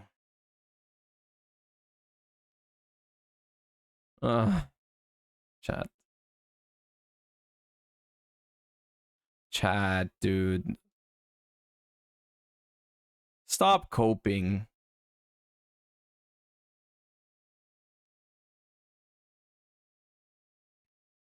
Stop coping, man. Orcus is not gonna be it. Okay, let's talk about real decks. Let's talk about real decks. Hold up. Move this over. The thing is, the non-exciting part about this, I suppose, the not so exciting part about this is that for some of these quote-unquote top tier decks for the new format, there isn't anything, and that I think that's the problem that people are facing right now, is that like people want to go in the tank into the people want to cook, right? People want to cook. However, it simply isn't a situation that requires that much cooking, right? There is enough good stuff left that you don't need to cook. You just need to realize, hey, these decks are still really, really strong and they don't require any cooking, right? Which you can cook, dude. You can cook, but don't tell me freaking scrap combo Orchest is gonna be the shit, dude. You know? Simply isn't gonna happen, right? Because the reality of things is something like this, right? The reality of things is simply, you know, something like this is just gonna be very powerful, and there's no need to really. I mean, we can talk about whether this is the best possible version for it, or if like the Dinka Bui version is better or anything like that, you know. But like the reality right now is that a lot of the good decks, like I mean, once again, I'll say it again, all of these decks here. All of the decks that I put into the highest categories are already pretty much labbed out to like a good extent, right? You can play you don't need to cook to build a lab deck. You don't need to cook to build a like new version, like Rescue Ace, you know, Rescue Ace, YCS Bologna, second place. You just go here. Airlifter is now limited, so if you just want to go as simple as possible, you replace 2 airlifters with a 3rd Diabellstar and a 1-for-1, and you are done cooking. You know, it's over. You've cooked successfully. It's done. Right? And then you have to reevaluate your you go back and you reevaluate like the non-engine choices for the new format, right? The same is true for like where's the Bestial Runic? Like even something like this. This is not even my version from Bologna, but like, you know, there's not that much cooking that needs to be done. You can still play this deck.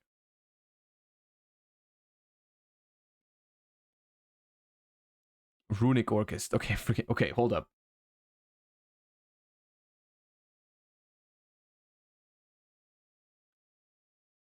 What the hell do you even do with Runic Orchest? Just okay, I'm gonna be one guide right now. I'm gonna be one guide right now. And I'll think about it. I'll think about it for just a second. Hold up. This stuff out of here for a second.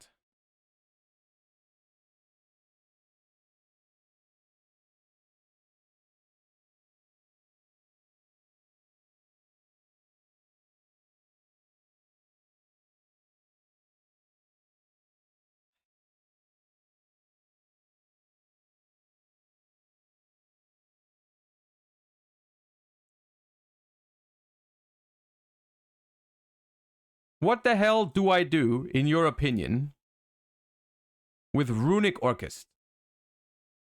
Right? Okay, hold up. Realistic hand, I don't know.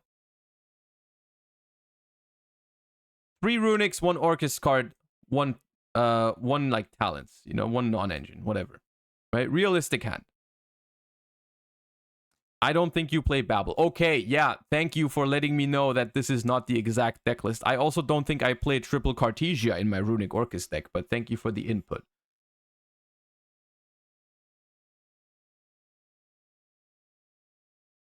What do I do?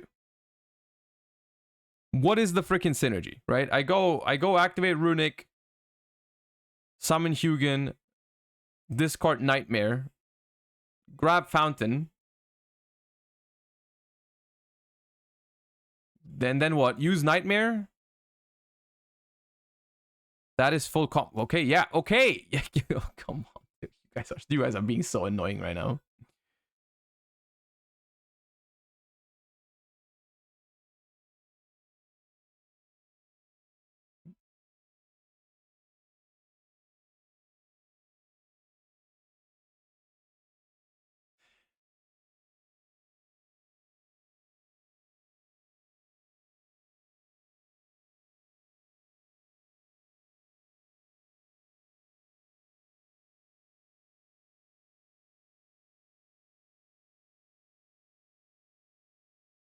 Oh, wait, I can summon Girsu, right? That's better.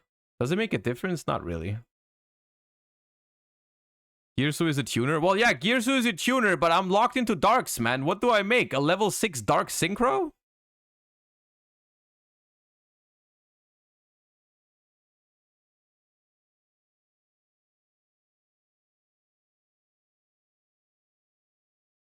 Also, it's not a tuner. Yeah, you're right. You lied to me. But I forgot Girsu.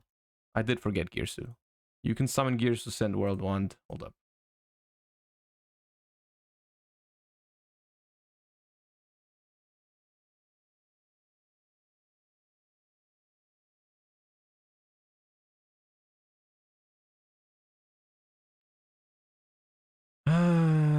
You have 3 runics.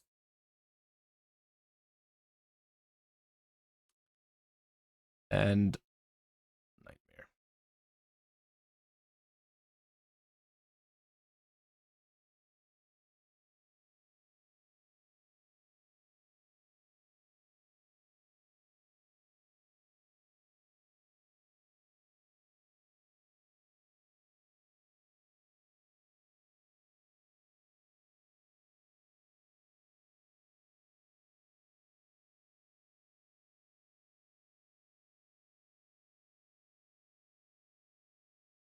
I guess you can make this a tuner if you summon it here and you set a card first, which is not always possible, but you could do this, right?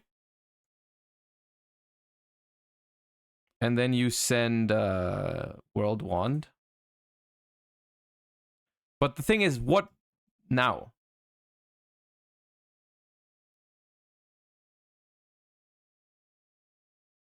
Like, there's no level 6 Dark Synchro I want to do. I can't get a token. So all I can really do is, like, link these two off into freaking Galatea. Which, by the way, as soon as you use the Orchist in the graveyard, you cannot use any more runics to special summon. So in order to even draw with Fountain in this version, you have to have a freaking runic Slumber. Or Tip. If you don't have those, you can't draw with Fountain. It's not possible. Unless you somehow clear... I guess you can summon Gary. Yeah, you can summon Gary, true. But summoning Gary is kind of whack. But you can do that. The problem is, what do I set up with Galatea, right? Galatea, okay, Galatea recycles this shit. I can't freaking set up Babel. Babel sucks. So I'm going to have to set up the counter trap, right? I'm setting up the counter trap. And then what? Like, I make this, right? Move here, attach.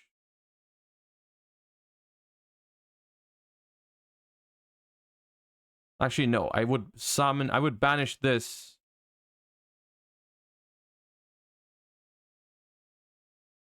To summon that, and then I would attach this. And then I can activate a runic to draw with Fountain.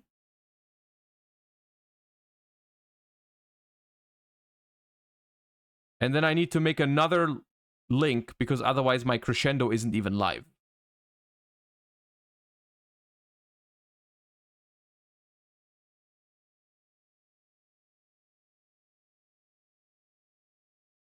The problem is it doesn't give me anything on my opponent's turn outside of a counter trap, because I can't make Babel happen.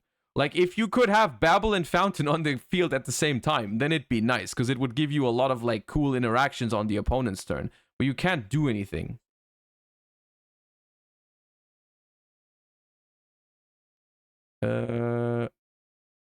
Sprite Elf? I mean, yeah, sure. This does not work. You didn't think it through. Also, at the same time, you don't even have that much synergy between Runic and this, because you only have 4 good discards for Hugin anyways. It's only Nightmare and Harp Horror. Everything else doesn't do anything. Like, if I discard freaking World Wand or Skeleton, that doesn't get me anywhere. It's just massive cope. It is massive cope. Can you show a list of lab with transaction rollback? Is transaction rollback on here already? I mean, I don't know exactly how you're gonna change lab with transaction rollback, but just for context, I guess, because we have been talking about it a lot, not everyone might know what this means. Transaction rollback is a trap that comes out in, I want to say, about 1 month, which is, the set is called Maze of Millennia, I think. It's the first set of the new year. The trap reads, pay half your life points, then target a normal trap in your opponent's graveyard, except transaction rollback. This effect becomes that normal trap's effect when that card is activated, which is the worst part of the card. You copy a trap card in your opponent's graveyard, which is usually not how you're going to use this card. Usually you discard this card for your furnitures. You can banish this card from your graveyard and pay half your life points, then target a normal trap in your grave, except transaction rollback. This effect becomes that normal trap's effect when that card is activated. So it copies a trap in your own graveyard after you discard it for furnitures, which is extremely broken. It's an extremely broken card for lab because you get to do a lot of crazy things with this card. The obvious things are you can just use the regular traps you already play in your deck, you can copy. Like, you can use Big Welcome Labyrinth twice in the same turn, because this does not count as your once per turn Big Welcome. You know, you can use Big Welcome and then copy it later to do it again, right? The same is true for Welcome Lab, right? You can copy stuff like Karma Cannon, you can copy stuff like IDP, whatever random traps you play. But the more important part about this card is that because it only copies the effect and it doesn't care about the activation condition, you can resolve random trap cards that have crazy freaking activation conditions. Like, for example, you can copy Eradicator and you don't have to tribute for it, right? You don't have to tribute, you just resolve Eradicator. Or there's a freaking Mayakashi trap, I think, that freaking skips the opponent's turn, right? And so, like, Beatrice, if you play both this card and the other trap in your deck, you can summon Beatrice. On your turn, you send one of the 2 traps. On your opponent's turn, you send the other, you know? So it's a insanely powerful card that benefits lab the most.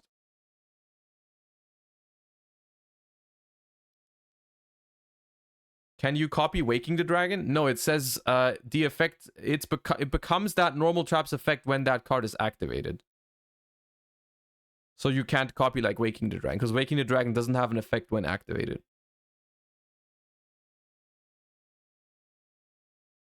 But there's a lot of implications for this card. It's very, very strong. But the one meta deck that uses it just like without, I mean, of course you can play like a random freaking what's it called? FTK decks with it or whatever, but like Labyrinth just naturally uses it really well.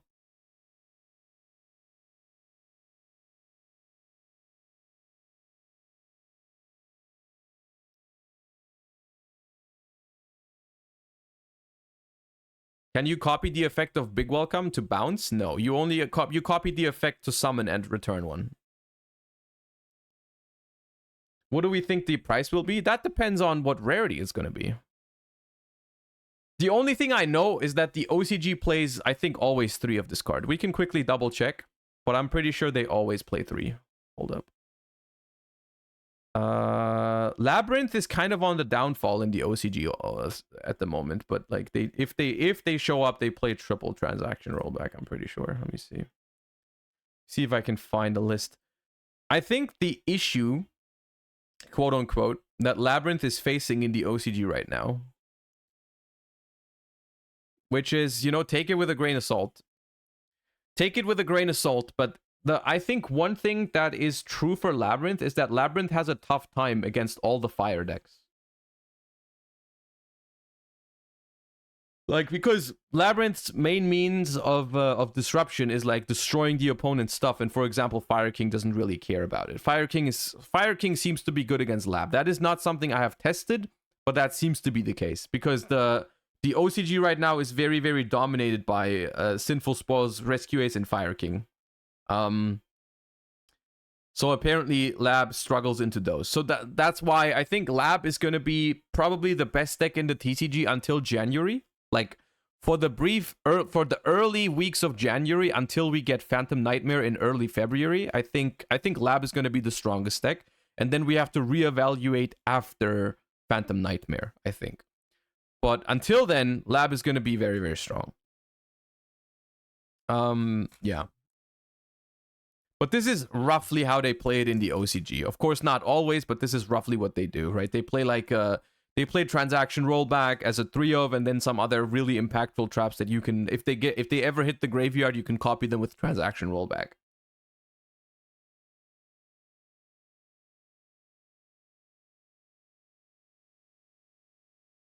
Why can't you ash it if you copy Big Welcome? Because the effect of this card does not include special summoning from the deck.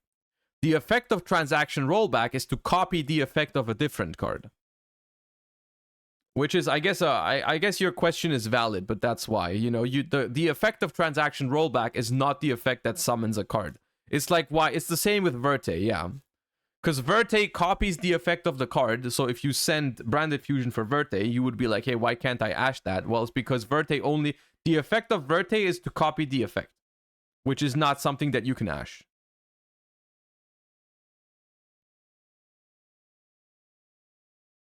Omega Blip, thank you for the 3 months. Appreciate that. Thank you.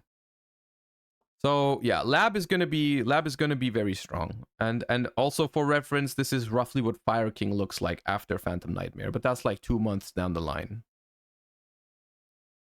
But yeah, so it's kind of weird right now because I don't even know what I want to build right now.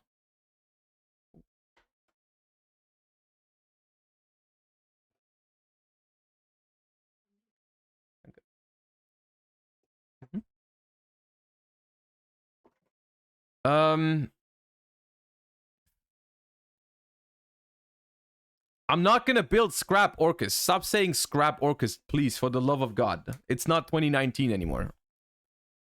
It is not 2019 anymore. Stop. Build Volcanic Runic. Volcanic Runic is something I probably have to go in the tank about at some point, but probably not before Phantom Nightmare.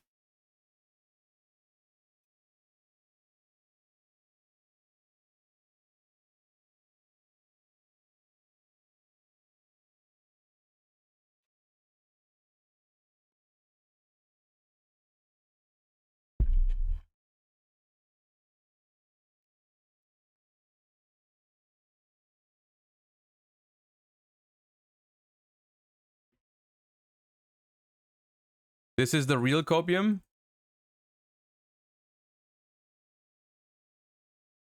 Okay. Oh no, man, no! Oh god, no. You know it's gonna be fun when you draw your hand and you have to put back all of the bricks first. Oh, well, I guess it's only 11 cards in your deck, so it's fair.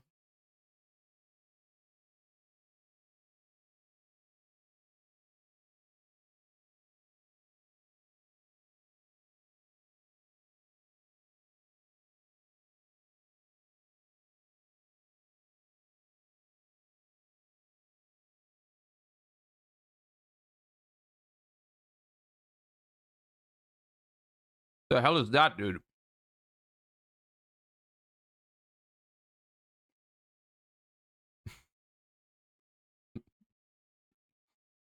Oh my god, dude. 1, 2, 3, 4 bricks. 5, 6. Yeah, love that. 7. Low. Dude, you showed me more bricks than combo pieces, dude. That's crazy. That's actually crazy. That's impressive.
Bro. God damn, man. They should have never made Cybers, dude. Just delete it, man. Just delete it.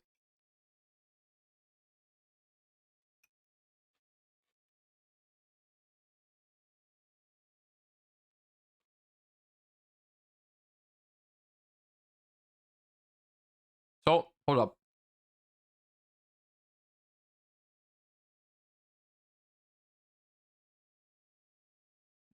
Very briefly, like the standard tour guide combo, for example. Let me ignore that. Just to understand better what the Sharvara hit means for Unchained, because I've played a little bit of Unchained, but I've never actually entered a tournament with it. But like, let's actually see how much it matters. If I go tour guide, summon Rhino, make these two, this is normally, right? Fiendish Rhino Warrior would send a Sharvara, right? In this combo. You would add, this is the one before the ban list, right? You would send a Sharvara here. And then you set a trap. And then you go Aruha, pop this, summon, you would summon this, right? And then you would use this on this to, what would you do? You would summon Sarama here, question mark?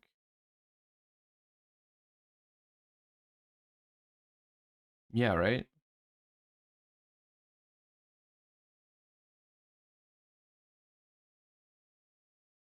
Summon Sarama. Then you would link these two, right? Into this. And then you would use this to reset. Well, it doesn't matter which trap. Maybe I set the wrong trap. I forgot. And then you would trigger Rage and Yama, right? Would you trigger Yama? Do you need to trigger Yama even?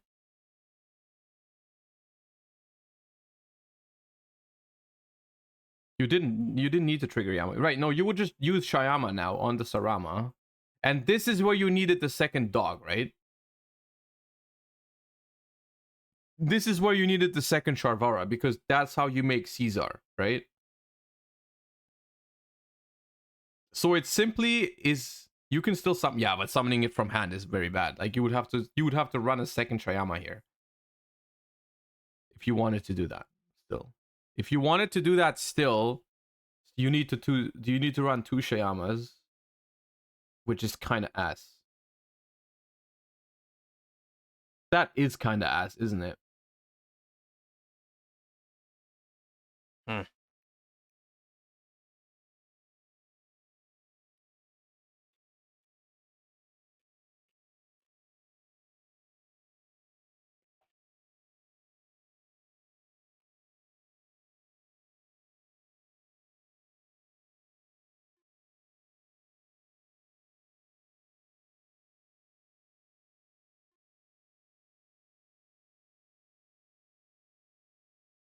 Take out this and this.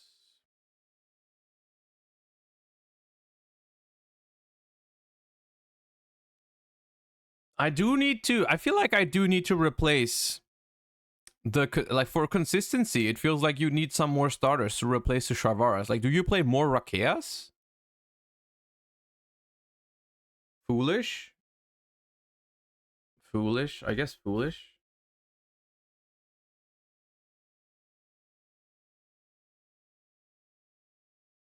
Rakea.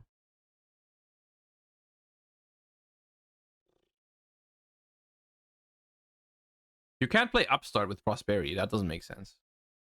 It would probably be something like this with like 3 more non-engine, like this, right? This is roughly what you would do, I think. Third trap. You could play more traps. This does it looks like a deck. It looks like a deck that does work, but it doesn't look great to me. Like, it looks less consistent, the lines are less powerful, the grind game is worse. I don't know, man.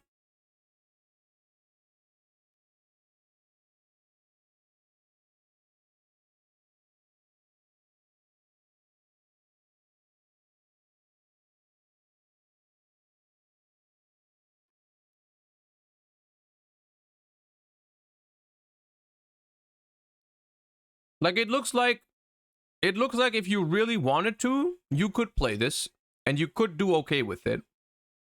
But this does not look like a tier 1 threat anymore. No shot. No shot.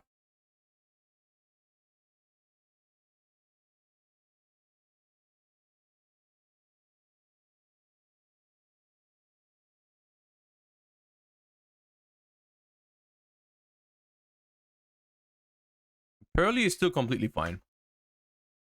Pearly, all you do... Hold up, I'll show you.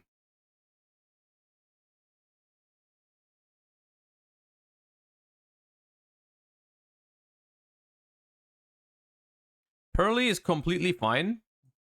Like, this is your Pearly package now, quote unquote. 22 cards.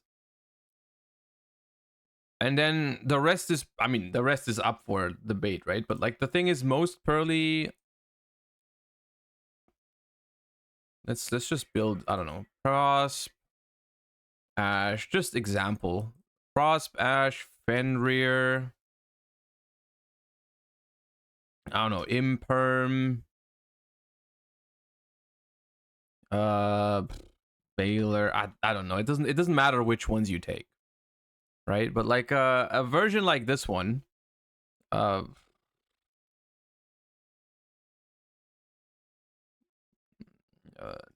whatever. Right? Something like this still works 100%.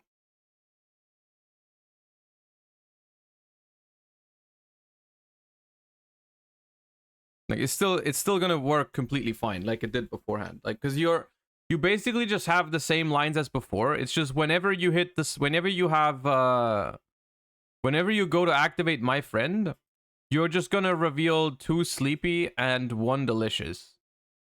Which honestly, I've brought this deck to a YCS, right? And 2 Sleepy, 1 Delicious was my most common My Friend reveal anyways. Most of the time, that's what I did anyways. Right? So, like, it's fine. It's completely fine.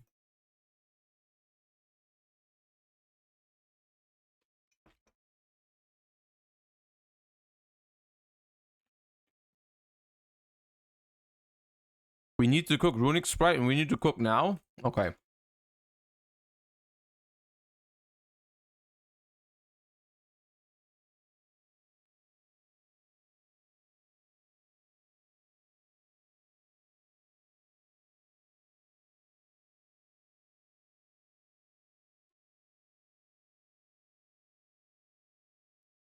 Problem immediately. The problem immediately is that if you build Runic Sprite like this, you're gonna run out of red or carrot in turn 2 and you don't have another target for your entire thing anymore. But it's a problem for another day.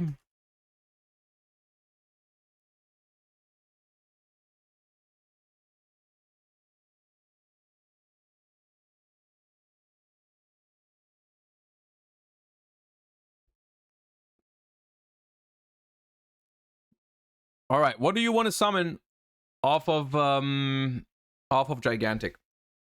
You want to summon an Hyperia that we can never get back?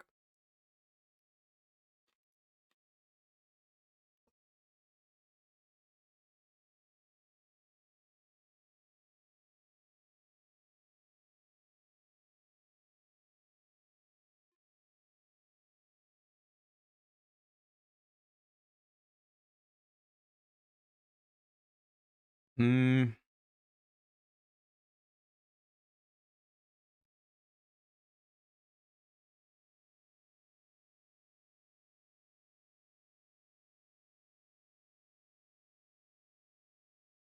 Broken. Hold up.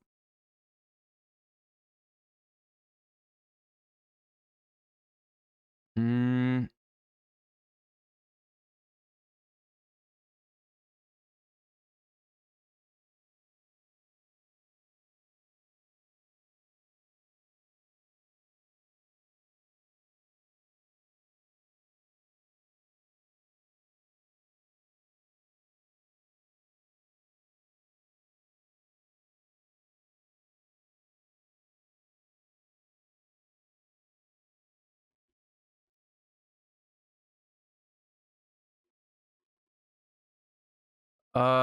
Can you play? You can play the format without SP. You just have to play a deck that doesn't need it, like Branded, I think.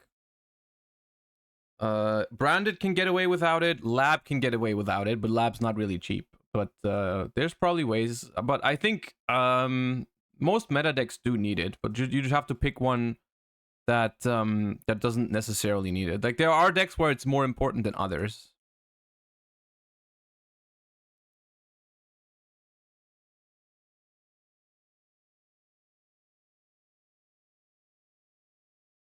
Holy copium. Okay, wait.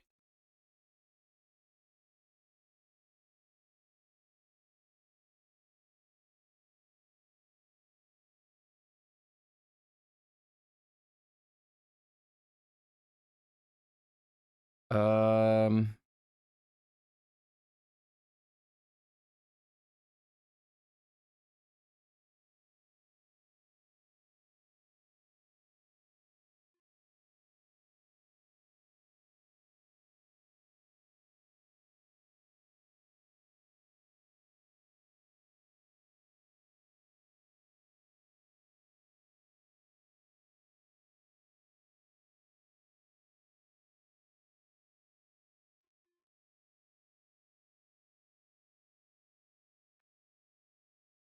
Cupid pitch to go into Scarred Dragon, Archfiend, or Axel Stardust. Oh, Sprint, right? Sprint is good with the thingy.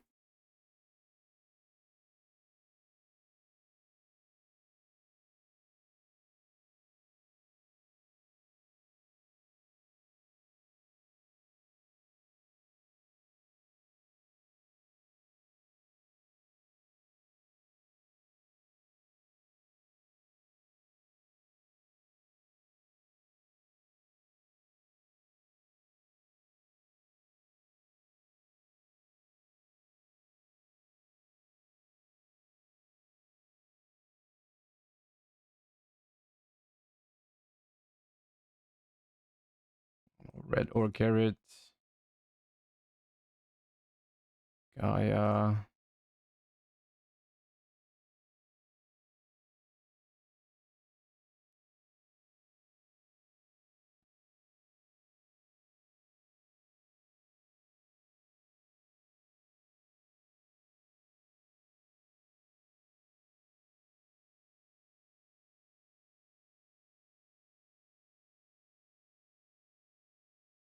But now you are locked into level 2. Believe it or not, I've played a Sprite deck before. I knew that.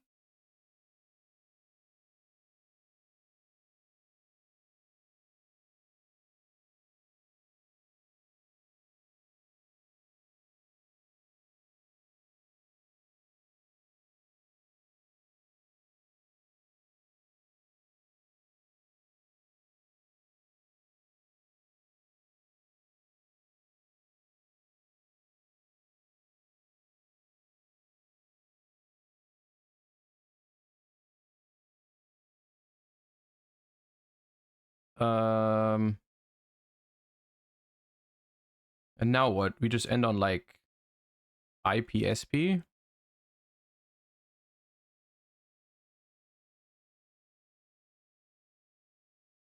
I guess you would have to run Unicorn then.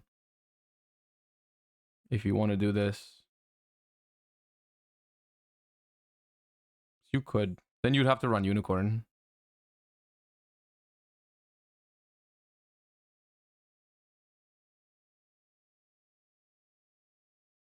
You could also play Jin Buster. We could have probably ended on Jin Buster somewhere.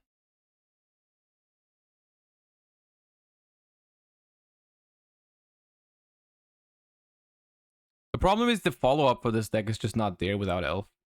And these hands are good, but...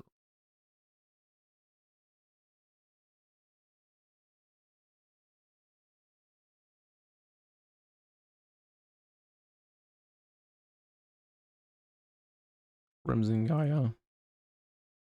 I like the Crimson Gaia for this deck, but I don't think that helps enough.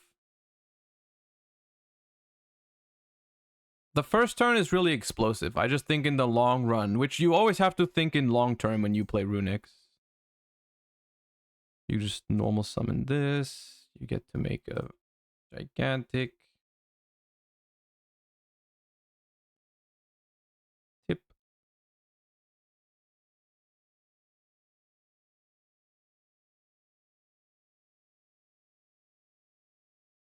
Activate. Summon Hugin, draw 3.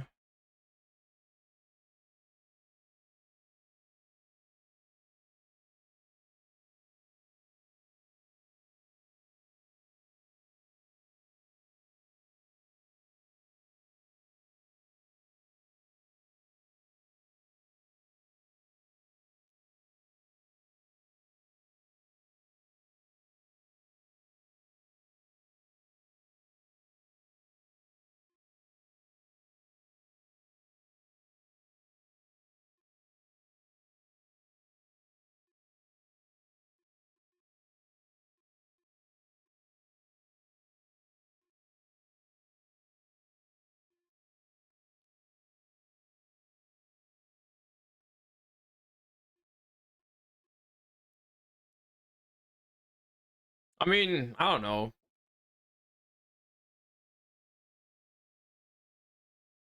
This is what I was thinking about playing this for YCS Bologna, by the way. I was thinking about this on Wednesday before the event, but then I didn't think it was good enough. And I don't think a third starter changes that really. I don't think the third starter really changes the viability of this deck that much in that sense.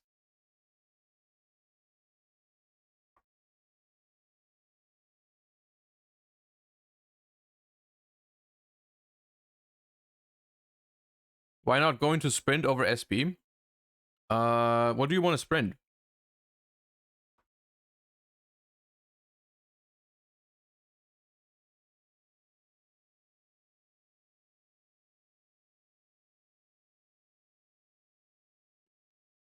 Runic Twin? I mean, that's the thing.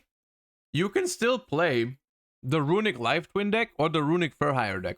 The thing I wanna emphasize with those though is that they don't benefit from the starter, right? Because they only played one. They only played one starter anyways. So it's not really an argument for those decks that starter got back to 3. Twins do, no. The optimal version for Life Twin Runic Sprite plays one starter.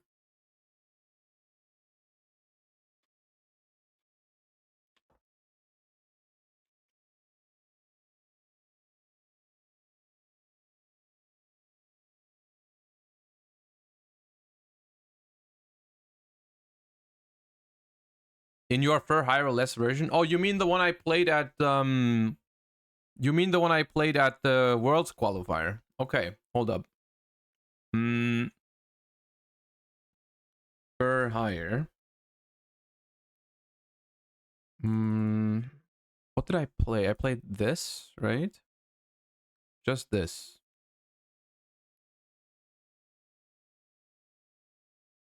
I played Hyperia.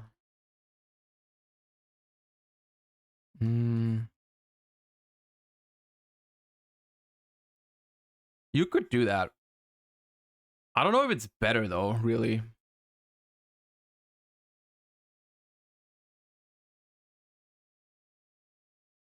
Yeah, I don't know if that's better than what I just showed you, but it would work. Hold up.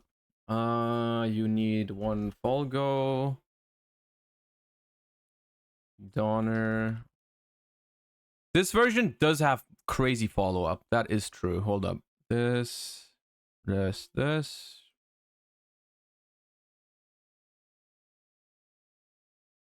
More.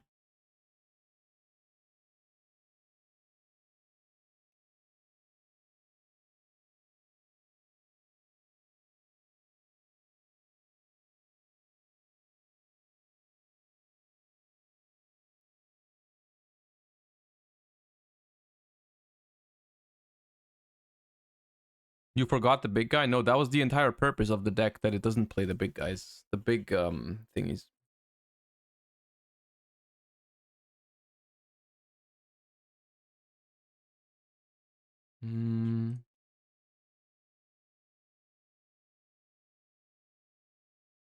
Oops.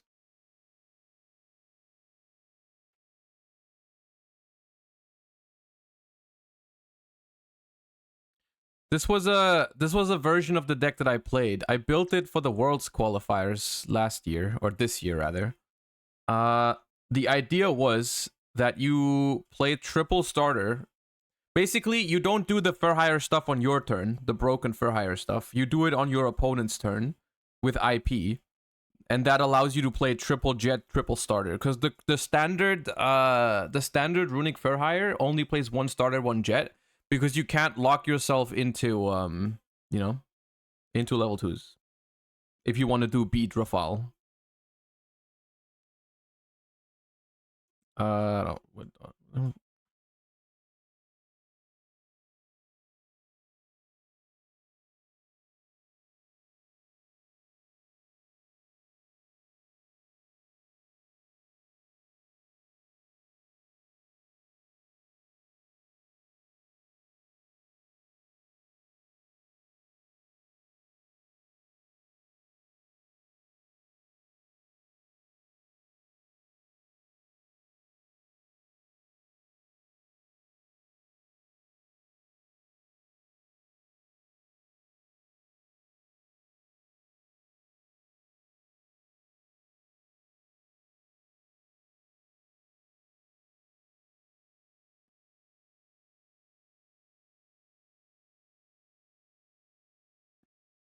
Do you sprint?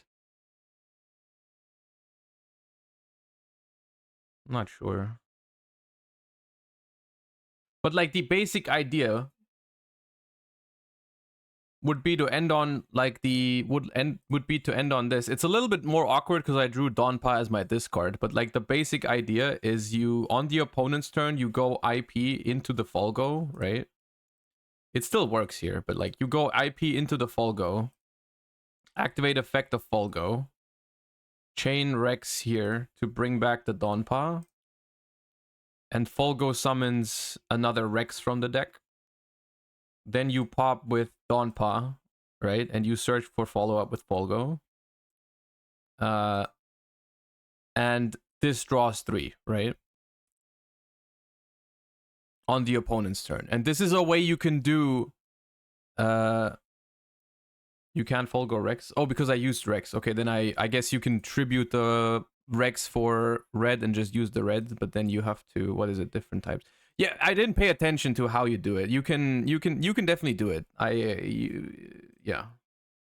Normally, if you don't discard Donpa, what you're meant to do is you want to summon Donpa with Folgo anyways. You want to summon Donpa with Folgo, and then you just go Mayhem, bring back the Rex. That's the normal combo if you draw the Donpa. It's just, you can probably work out a combo if you draw the Donpa. I just didn't bother right now.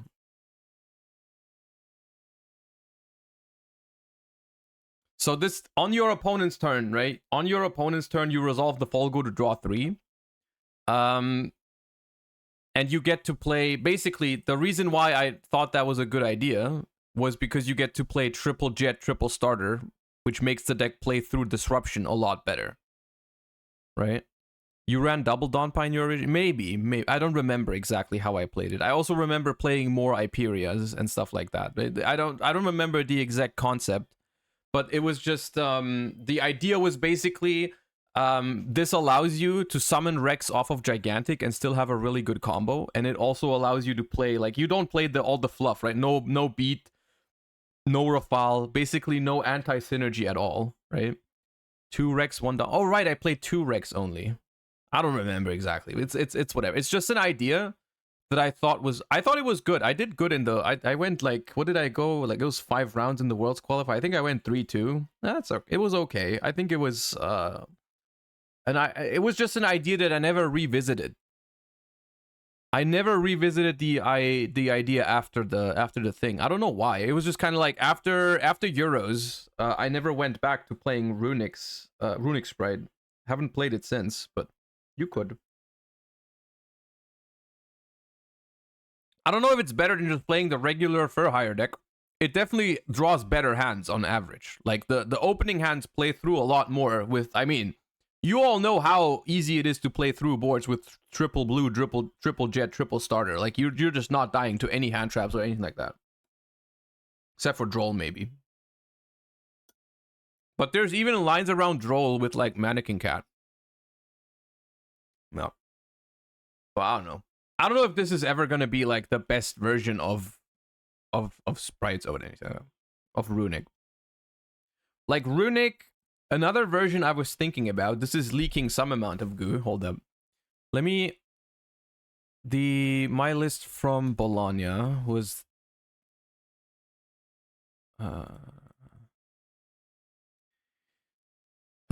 Duality. Ash. One card does not belong.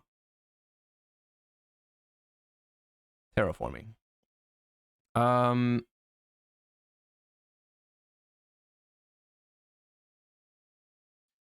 One thing that I think can be improved about my YCS Bologna list right off the bat is I think that Cartesia is actually not very good. Why is this still here? Hold up. Let me do the extra deck as well. This.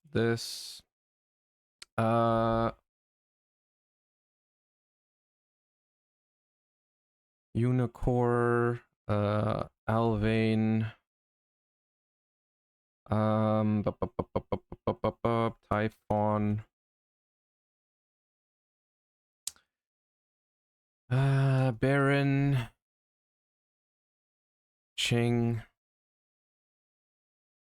Adder, Chaos Angel, and Scarlight. There were 2 changes I would make to the deck after Bologna. The first change would be I would take out Unicorn for Legacia. That I think was going to be way better. The second thing I would change is I would try to find a way to fit Ecclesias and Golden Sword Soul in the deck, except over the Cartesia. Hold up, I'll show you why I think that's cooking. Even if you only play one of each, potentially, yeah, like cut Serenir maybe, and play one of each, yeah, like this. One cool thing that you can do, if you open Quem. So basically, what you have now is these 3 tuners, right?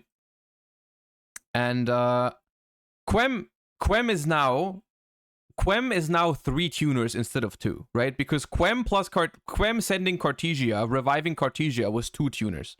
Now it's 3 because Quem sends Ecclesia, right? Then Quem revives Ecclesia. Then Ecclesia tributes itself to summon Golden Sword Soul. So you have 2 tuners like this. And then when as soon as Golden Sword Soul hits the graveyard, once you synchro with it, what it does is if a monster is banished face up, you can banish this card from your field or graveyard, special summon a light spellcaster from your hand or grave whose attack equals its own defense. So what you can do is, like, I don't know, like you make here you make let's say you make a tri-edge, right? You make whatever, right? You make a Baron, and then you activate a Bestial or a Runic, right? And you banish a monster with either with the Bestial or with the Runic. You banish the Golden Sword Soul, and you bring back the Ecclesia. You can also bring back the Quem, doesn't really matter. And then you've turned the Quem into 3 tuners basically instead of just 2, which is nice.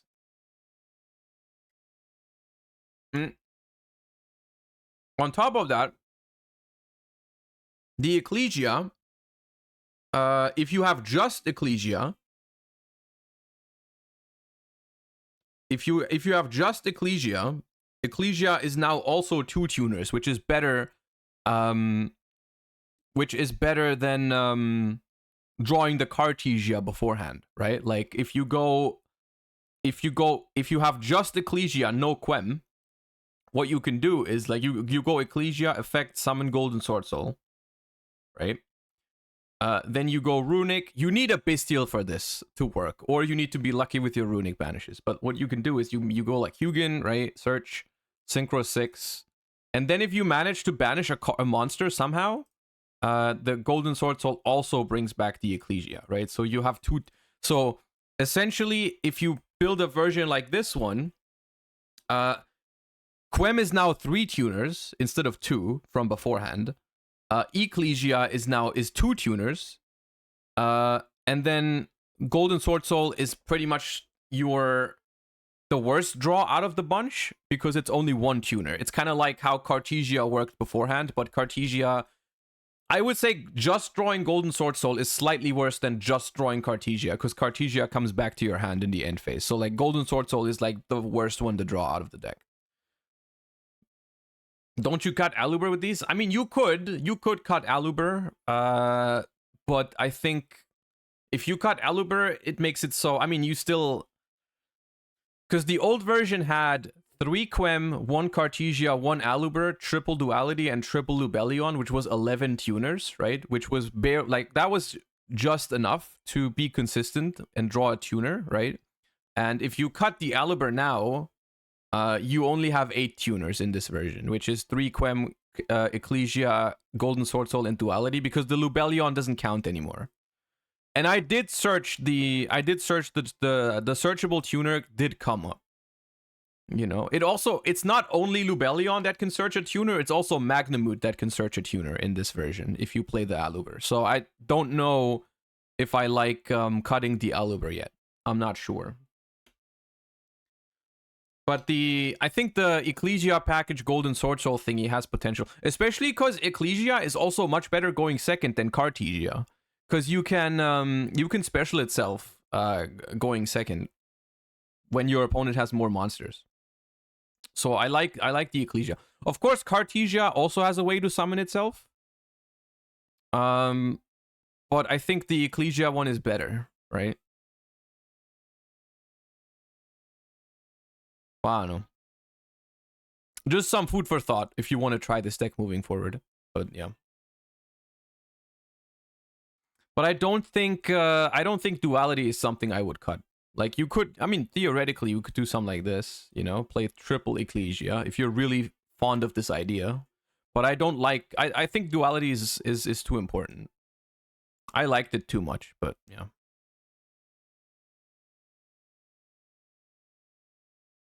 I think it's an interesting package for sure.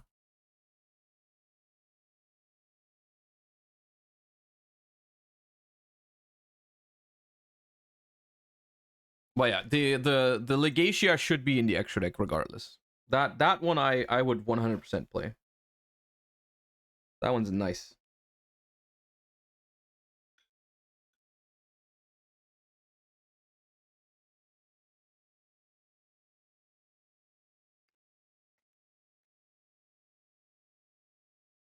What is this coffee pasta?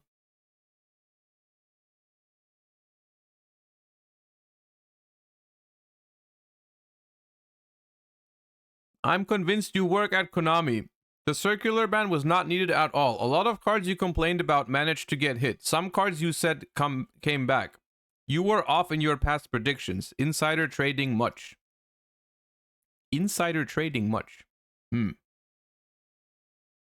Maybe I think what the word you're missing and the thing that you're lacking is just common sense, which is what Konami clearly has acquired over the last couple of months.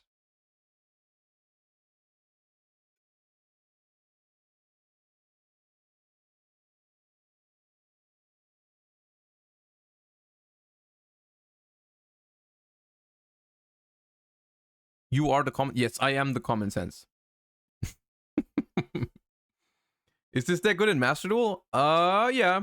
I mean, it's much worse than it is in the TCG, but it's playable. I played it yesterday. If you want to see some footage of it, I played it on yesterday's stream. We made Master 1 with it. It's playable. It's not the best deck, but it's fine. If you want to have the list, it's all in yesterday's stream. It's all in yesterday's stream. We played it a lot yesterday. And it's also on my Discord server. My Master Duel decks are pretty much always on my Discord server. You can go !Discord if you want to join.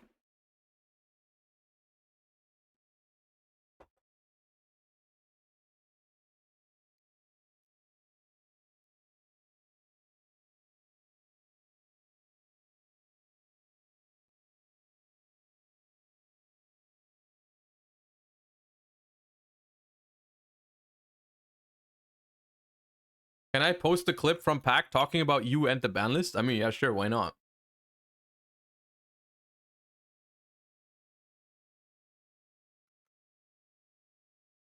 It was funny because this morning I looked at some of the other like YouTuber ban list reactions, and every single one was like, "This is Josh's fault," which was funny.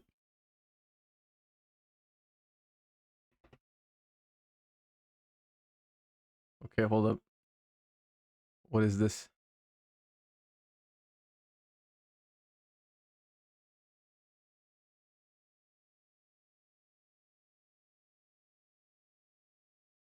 To pick the ban list. No wonder, yeah, he's not even reacting to it. It's because he knew already. This is actually not okay. This actually not okay, guys.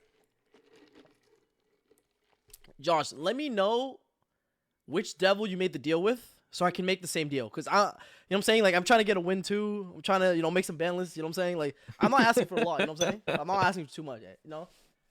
And finally, guys, the last card on the list to pick the ban list.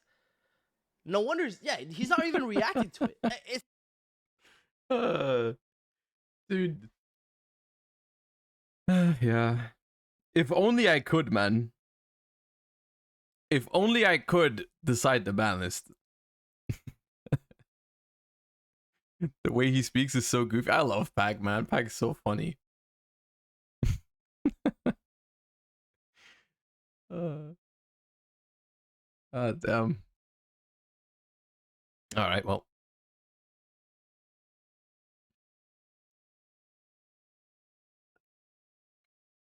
I don't know. I'll probably be messing around with Bestial Runic, but it's like, yeah, maybe it's time we learn Manadium, guys. Maybe it's time we learn Manadium. Unironically.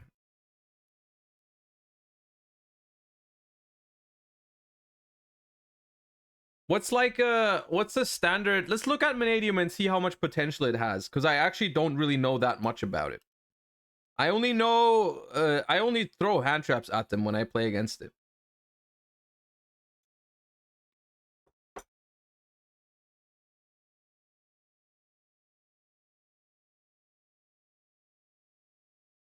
Jokes aside, don't you think the floodgate hits were too excessive? No, they were not enough.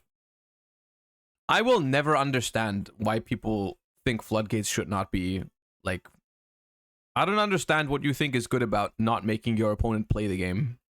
Very simply said. I just don't get it. All right. What's like a standard? I need the standard Vanadium list. And when I say standard, I say like please don't have it. No, please not 50 cards.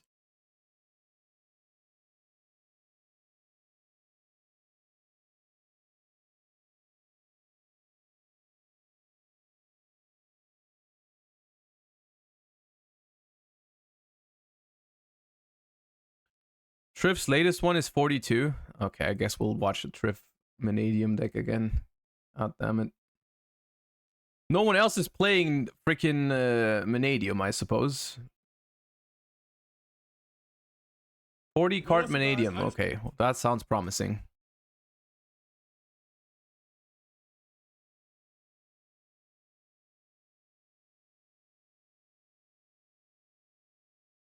Finished top 4 at another regional. I literally won yesterday on 0 sleep, flew to Vegas, and finished top 4. I have no idea what my record is. I'm X1, and there's 4 other X1s and no XOs. I might even win the whole thing, who knows? But 0 sleep, we did it, and this time we played 40 card Vanadium, the same simple spoils package, the Magician Souls, but I cut down a bunch of the fat and made it 40 cards. I think this version's a little bit better. It's really cool as well, so we'll get straight into it. Before we do, I saw the comments in the last video. You guys love this playmat. So for this day only, I'm gonna release this playmat back on the website. You get it right now, triffgaming.com. Special Triff Gaming and Election White playmat. I'm slightly narcissistic. I know. Anyways, also big shout out to Team Inspired TCG and Dueling Guard. Check out their products in the description. Let's get started. 42 card Vanadium, and it's insane. Simple spoils, everything, Magician Souls. We'll get straight into it. So, you need to play 9 of these. You know, max out. This is the whole engine of the deck. Maybe post side, because the deck is so small now, you might want to remove 1 or 2 maybe. But you need to main these 9. It's not a question. Like these, it's not a question, guys. All these 18 you just need to play. That's it. Okay, don't ask me questions. If you want to ask me a question about this, ask me why I won 21 straight matches this format with this deck. What do you think knows more about the deck? Please play these 18. It's mandatory without question. Now, this is where the actual good deck building comes in. I won't ask questions. And to really make the list as consistent as humanly possible, I'm playing 1 Souls, 1 Illusion, 1 Diabell Star. The reason behind this now is because you are still playing the 3 Wanteds. I might want to upgrade Souls to 1 because Souls equals Black Witch, because Souls sends Black Witch, and then through Cross Sheep or Dark, you get Celine to bring this and get the value back. So you have 7 different ways to get the Jet Synchron, and Jet Synchron's so big in this deck because it sets up a Savage Dragon. You guys, sorry for my voice, I'm on 0 sleep whatsoever. In the last 72 hours, I'm on like 2 hours of sleep. But I guess it's a secret to winning regionals, or top 4ing, or top 2ing, whatever I finish. Doesn't matter. I'm the real champion. And the only thing I lost to is Skill Drain. One of those loser decks. But anyways, so this is the list I'm playing now because I do want to cut it to 40 as much as possible. If anything, you could increase Souls to 2 or Diabell Star to 2. You need to play the Illusion of Chaos. The reason why you're playing the Illusion of Chaos is whenever you want to side this pack, and this is a very easy side out. You side this out every single time going second, unless your opponent also plays Black Witch. The reason why I want Black Witch is this: playing 1 is almost the same as having 2 or 3. Is if your opponent has Black Witch, you just dark it. So you by having this card in your hand, you lose it for nothing. If that makes sense. Having this in your hand when your opponent has Black Witch in their graveyard, you essentially lose a value of that card. It could be like a board breaker, it could be a Calarium, something like that. So due to that reason that a lot of people are playing this deck, at least the top decks are playing this, you can just dark summon this and then not have to play too many. And that's why you need to play an Illusion of Chaos for Souls still to be there. This is not standard though, is it? Right? This is not like a standard in Vanadium decks. It's kind of like, I'm not saying it's bad. I'm just saying like the standard deck doesn't play this. So the approach is basically you just play less this is basically replacing non-engine, right? Like instead of playing more non-engine slots, you just play these, which are more extenders, which in theory do similar things, right? Like you instead of, I don't know, throwing a hand trap at your opponent, you just have more pushes through their board. Which is like, okay, that could make sense, right? Souls at 2 would be an option as well, but I'm trying to make the deck as clean as possible. 2 Souls is probably an option. Souls is, I'd say, probably the best card in the deck, number 1. And the last part of this engine that I added, overperformed, is Kurikara. It actually was fantastic. The reasoning behind this is you have many ways to actually search this going second, and you do not bring out Jet Synchron. Such as, if you open multiples of these, when you get this onto the field, you could get it to the grave via Magician Souls. If you hard draw this, you get it to the graveyard via Diabell Star. You could bear in. Okay, that's cute because you don't have to summon with this. You can send it to the grave and then search the Kurikara. That's all right. If you need to get that deep. There's a few cool ways to pop it in your combo or get it to the graveyard, and then, or even if you start with Jet, you can get this to the grave, like if it's in your hand, and then you literally search Kurikara. Or if you're playing a deck that you know higher dice to this card, like purely, or there's a few decks that are loose to this entirely. The point is to make Savage before searching to negate roll. But how do you get a Link monster to the graveyard for Savage? Like you can I don't know how do you have a Savage negate? You just put Lightheart into the... But Lightheart searches already. You've already played into Droll, haven't you?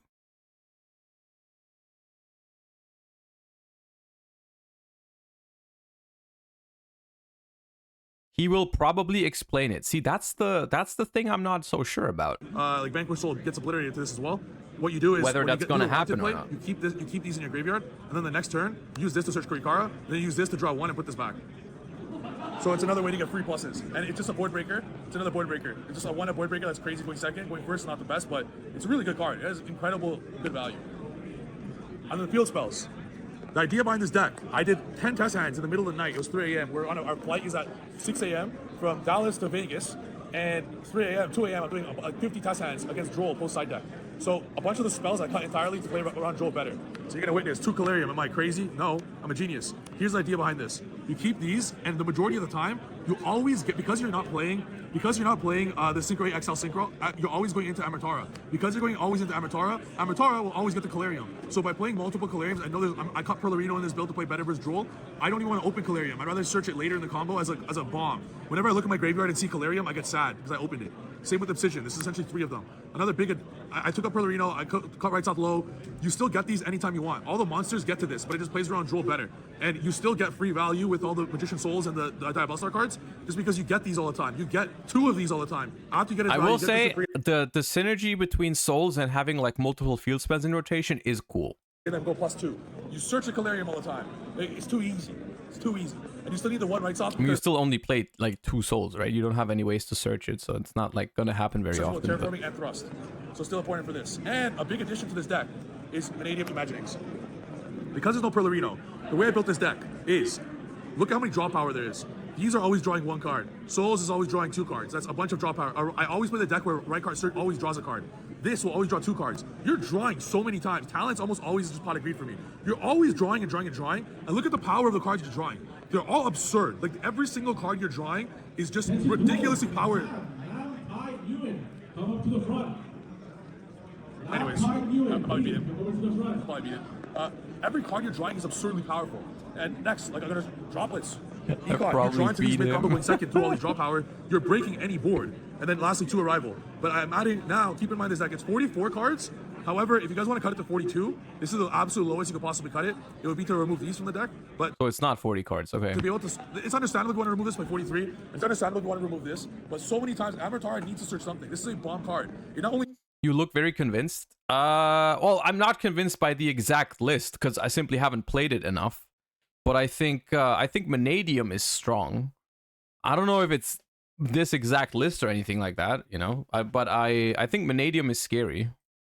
He gets searches like phobia, but also searches. And apparently, like no one else plays Vanadium right now. No one has like if no one friggin' I mean, the only reference point whenever you mention Vanadium anywhere is Triff because it's like that's the only one who played Vanadium the last format apparently.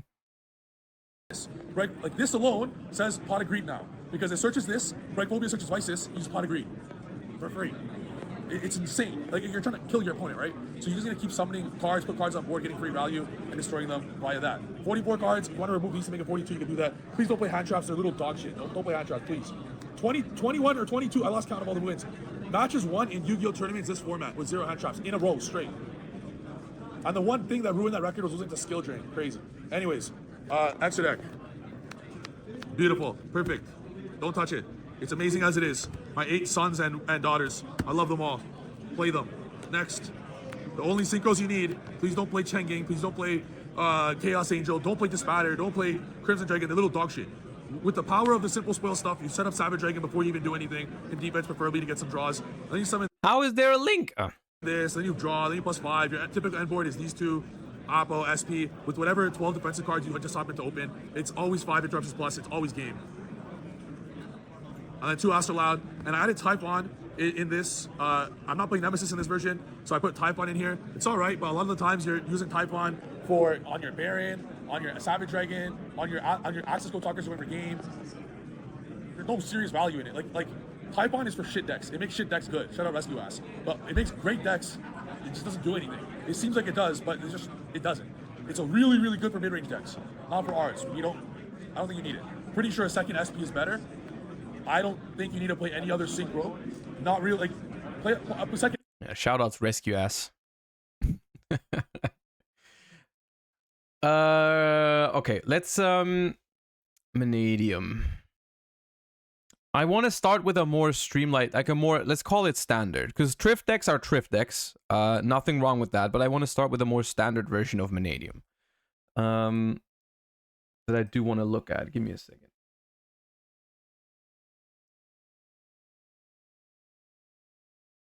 For the main engine, you play 3 Rhyhorn and you play, which one is the one you play? You play Meek, right? The one that level, right? That one. And then you play at least one of each of these, right? Some people play more, no, Obsession is the better one, right? Like this. And sometimes you play Torrid. Right? And then you have what? You have like 2, the standard one would be 2, 2, 2 on the right cards, right? And then you have Visa's Samsara, which is, let's start with 3 of this. I like this one. Visas.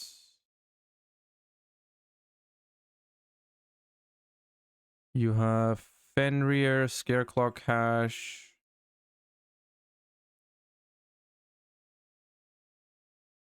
Oh, I already have those. Calarium, Wraiththaw. Do you play Perlarino or not? Because it seems like you could. Seems like a fine card to me. This deck is such a pile, man. If only it wasn't so toxic, I would actually like that you get to play all these different like engines together. I kind of think it's cool, but like the fact that it's, you know,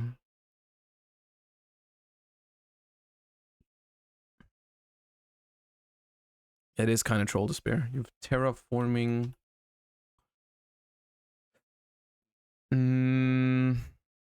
Rhoda, I suppose. Wait, this is warrior. This is warrior. Okay, so you get to choose between these two, I suppose. That's nice.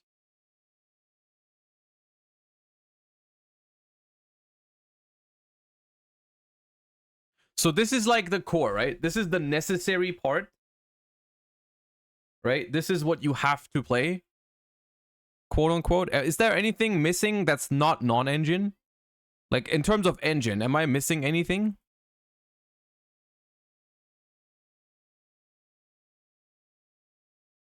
Well, I don't mean the, look, oh God, I know the extra deck is not finished. Oh my God.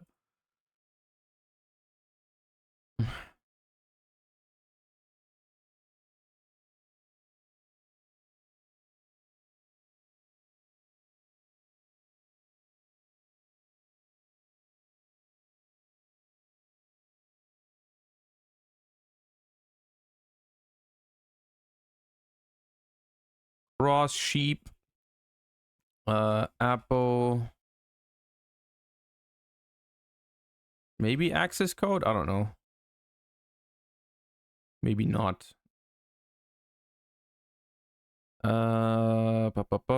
SP.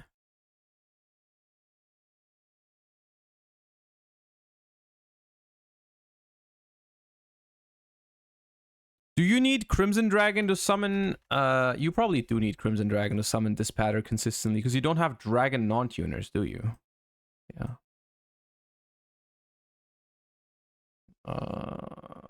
Chaos Angel. Chaos Angel seems good.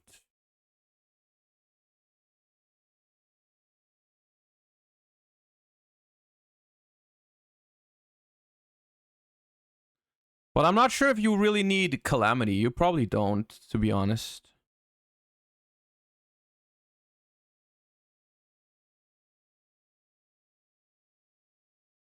I don't know, maybe access. I don't know. I don't know. The extra deck doesn't need to be perfect yet. So,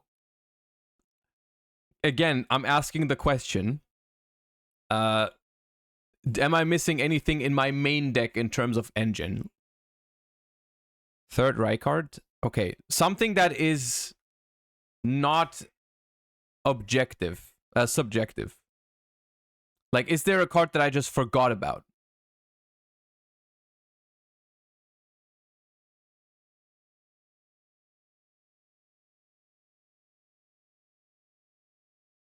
No. Okay. Cool.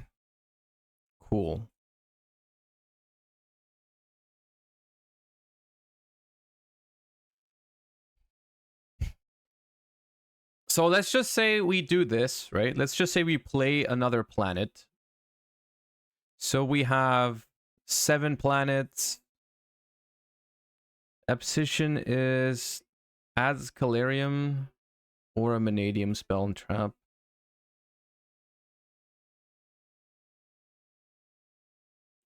So what you could do is you could just play these 31 cards and you could play 9 non-engine, whether those would be hand traps or board breakers. Like you could, I mean, you can do talents, enemy droplet.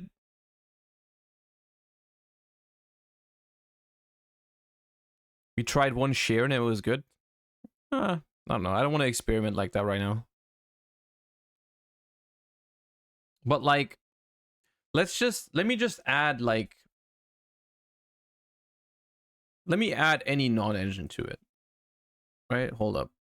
Talents, enemy. Let's say we do this, right? This is a realistic 40 card Manadium deck, right? That's all I want. It doesn't need to be perfect. You don't need to tell me you need to play a third arrival or, you know, you're the biggest idiot in the world. No, I just want to know, is this a realistic, like, you know, this is a realistic 40 card Manadium just to start with. Is all I need to know. I think it is. So let me just look at how it works.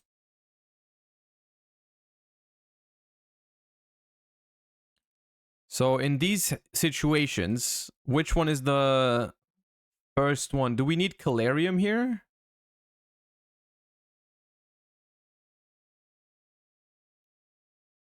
Probably, right? We need Calarium. Oops. They did look the same. And then Calarium adds Manadium or Visas. And then it's... Is it Riam Heart? Or is it Meek? Probably Riam. And then we don't get drolled after the terraforming. We normal summon and add a Manadium card. This is where we add Meek. And we get to special summon Meek.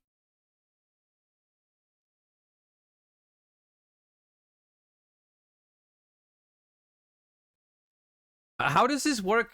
Is Rhymeheart a 1-card combo? Like, what do I do if I don't have the Visas in hand here?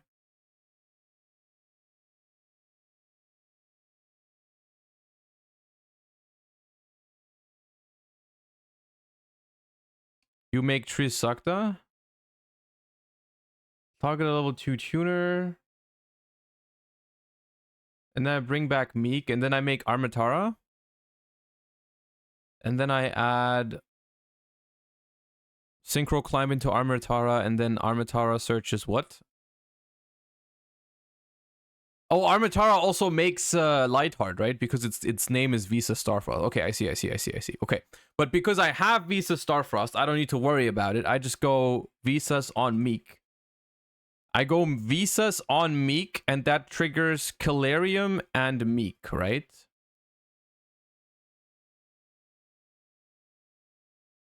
Do not use planet? Oh, do you play around Nib?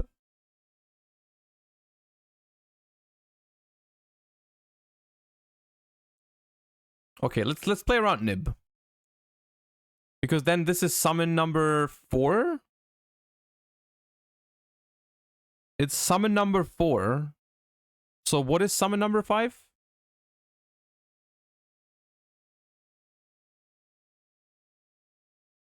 You just Baron here. You Baron here. I guess you summon. Do you summon these in defense, right? Because of the thingies, right? The stuff. And then you pop your own Meek. And now you can safely trigger the field spell and the Meek. So you get another Meek from the deck. Meek from the graveyard. One of them is level 4, one of them is level 2 if I want to, right? And then we summon Vicious Astrolaud by banishing these 2. I don't make Cross Sheep beforehand?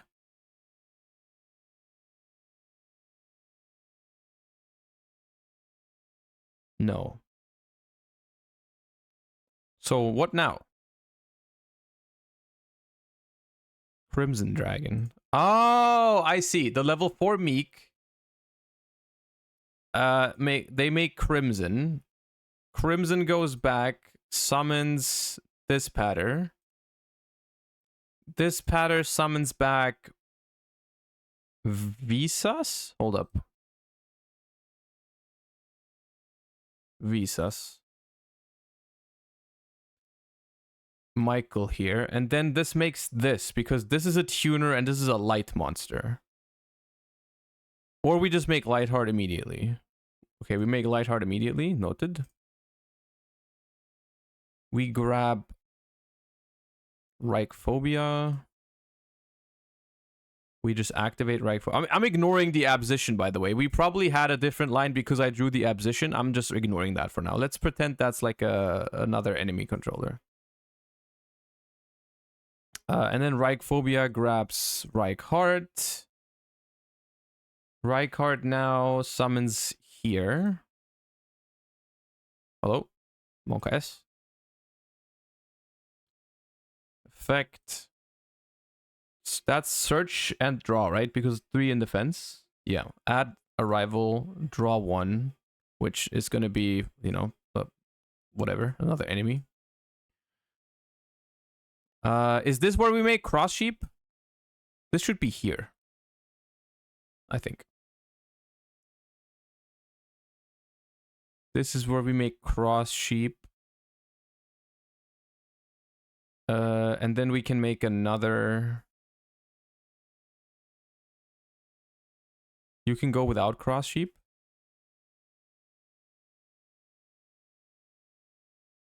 Bring back Visas first. Wait, how do you bring back? How would I bring back Visas? Oh, with this. Hold up. Okay.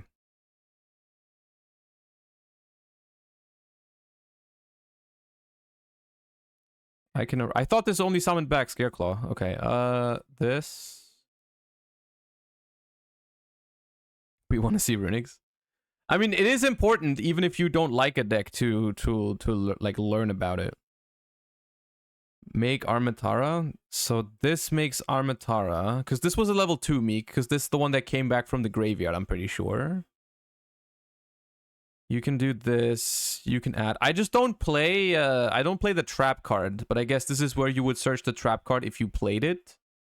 I guess this is where the lines differ. This is where the lines differ, right? This is where it kind of depends on what version of the deck you're playing, and so on and so forth, right? Like, because if you play reframing, then this line is nice. If you don't play reframing, which I don't think you have to play reframing, but if you don't play reframing, then this is where you go probably a different line. Like, you probably don't make this one right here. Like, you can just go, instead of this, you can make Cross Sheep, make another Astrolaud, bring back this. This is, I see now why people play Cheng Ying as well, but I don't know if you want. I haven't used Axel's Synchro Stardust either yet. But you can end on something like Cheng Ying plus SP or something like that, or you can end on Apo, you know. Reframing lets you dodge Dark Ruler. Yeah, that's true, but like that depends on whether that card is played or not. Because right now, in the current format, you wouldn't have to worry about that. No.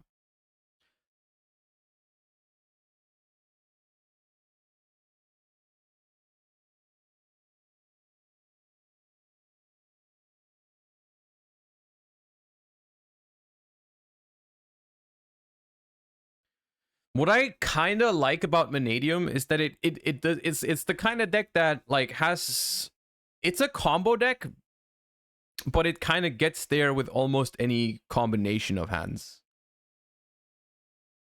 which is kind of cool. Kind of cool. It's not that cool. But yeah. One thing that I find scary about Vanadium, at least from my perspective, from playing against it, you guys can let me know whether that is the right impression or not, if you've played the deck yourself. But I felt like hand trapping the deck with anything that wasn't like Droll or let's say Nibiru plus Imperm felt incredibly tough. Like any one hand trap felt like very, very, very, very shaky. And even if it's like even if it's like Imperm Ash or something like that, it feels like it's very, very likely that they still get to do some stuff, right? It feels like the only 2 times when I actually felt safe against the deck was Droll or Imperm Nib. Those were the 2 that I felt like, that does it. You know what I mean? Right? Which I feel like that's a fair assessment. I feel like that's, yeah. Can play through Nib? Yeah, if it's just Nib, I don't think that's enough. Just Nib, I don't think is enough against the deck. Because you can make Baron beforehand, right? Yeah. So that's why I think Vanadium is scary. And that's why I think moving forward, we're gonna have to play I mean, if you don't main, because Nib and Droll, to be clear, Nib and Droll feel like, I mean, I'm going off of my first impression, right? We talked about this earlier. Nib and Droll don't feel like cards you want to main deck into this kind of format, right? Because like Nib is not good into Lab, Droll is not good into Lab. They are both somewhat okay into Rescue Ace, but both not great. They're both good into Vanadium. They're like Droll is okay into like runic versions. Droll can be okay into Pearly, but Nib is horrible into Pearly. Droll is good into Fire King, but not like both are pretty bad into Centurion. Like it seems kind of shaky, right? It seems kind of shaky to main deck Nib and Droll, even if you expect Vanadium to be a thing.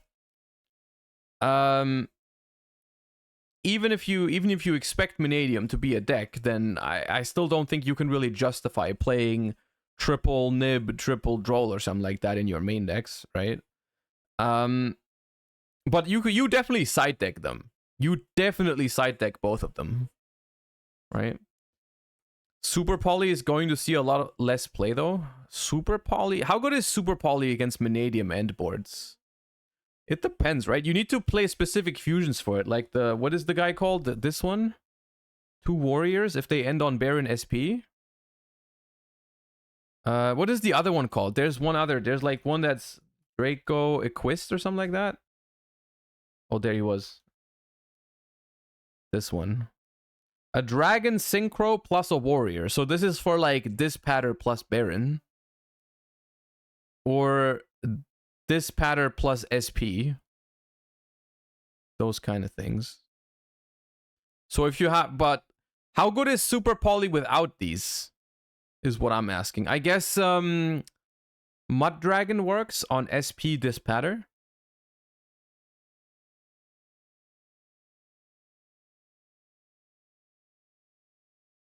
Mud Dragon on like SP this pattern or something like that could work. Barone and Appaloosa, yeah. Seems possible. But it's not every deck that can do that, right? Not every deck can afford the extra deck spaces to counter Vanadium like this. I just think Vanadium, what are my exact thoughts on Vanadium? Vanadium is very scary. I just think it's one of those decks that doesn't really enjoy the spotlight being on it. You know what I mean? It's like the kind of deck where you would rather have it be under the radar somewhere as like a tier 2 strategy and then catch people off guard with it, rather than people actually thinking like, hey, this is the this is the most popular combo deck in the format, I need to like prepare my side deck for it, because even if you have like an absurdly high game 1 win rate, right? Going first, this deck's probably the best deck in the game 1. But like going second, the deck isn't that great. It's not terrible going second, to be clear. It still is. It's surprisingly scary when you go first against Mannadium sometimes. But like winning the game's post side is kind of rough, I think, with this deck. Is how I see it, you know? But yeah. That's why you take board breakers. Like, but the thing is, even if you have board breakers going second after siding, your opponent is gonna side in their good cards against Mannadium, like also when they get to go first. So let's say your opponent sets up the full combo, maybe you have a board breaker to go against it, but then they still might have that Nibiru in hand or that Droll in hand, and that becomes like very, very hard then, right? So that's one thing about Mannadium, right? But it's definitely, it's looking like a strong deck to me, because especially like it looks very consistent, and for like quote unquote heavy combo deck to have 9 non-engine plus Fenrir in a 40 card deck, that is good. That's a very good amount of non-engine when you're looking at like a combo pile, pretty much, right? That's strong. So I would not ignore Mannadium in deck building for sure. No. We should cut Ash. I don't know, Nesh. I don't know if I agree. I think Ash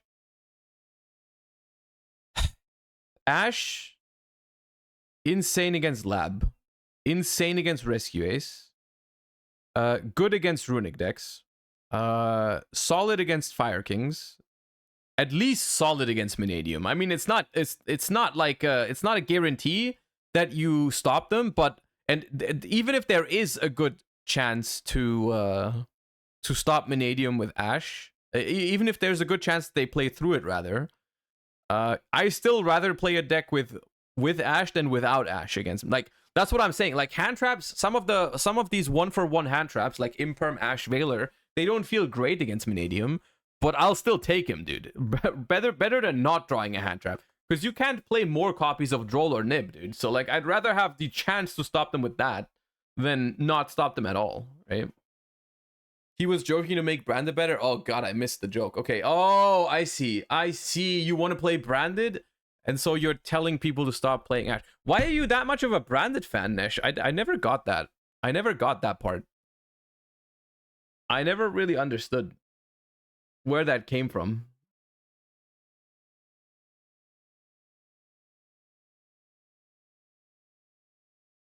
Answering seriously, KW. I mean, if anything, that tells you something about Nesh, because Nesh comes here with an unhinged take, and I just believe that he thinks that, you know? So if anything, that tells you something about Nesh.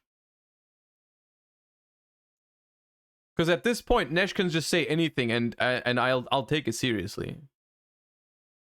He'll be like, yeah, Ojama is actually the best deck. I have the spreadsheet ready. And I'll be like, yeah, that I could believe that. I could believe that. Show me the spreadsheet.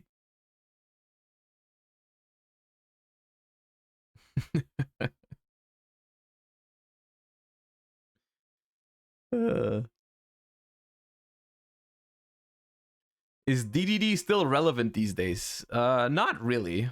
No, it's probably not terrible, but it's not no more than like tier 3.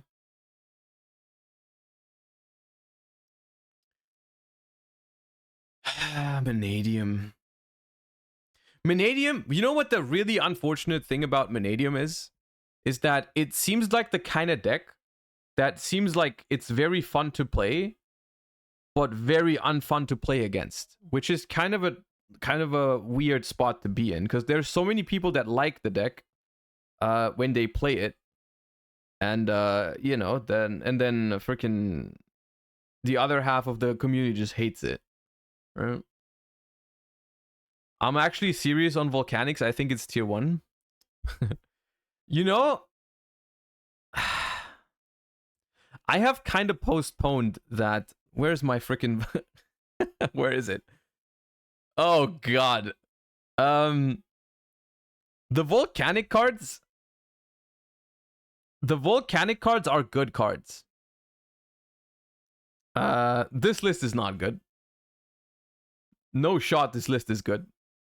But the volcanic cards themselves are actually, I think they are good cards. I have kind of, in my head, I've kind of postponed this this kind of thing for when Phantom Nightmare comes out, because I think all kind of volcanic decks are like I'll reconsider it when freaking Promethean Princess and Populous come out, and Bonfire and all that. No.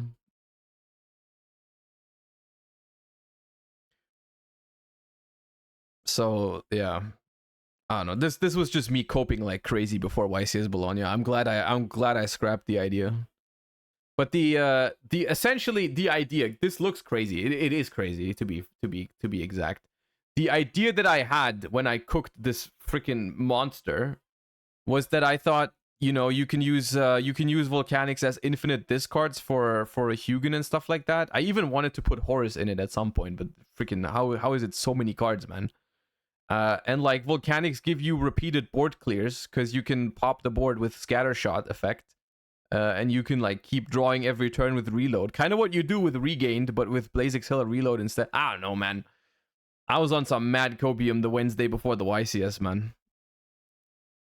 The volcanic engine is way too big for how little it does. That's what I feel as well, because I started building it and I was like, I want to play that card, I want to play that card, I want to play this card, yada yada yada yada, and then it's like a 60 card freaking deck, and then I don't know, man.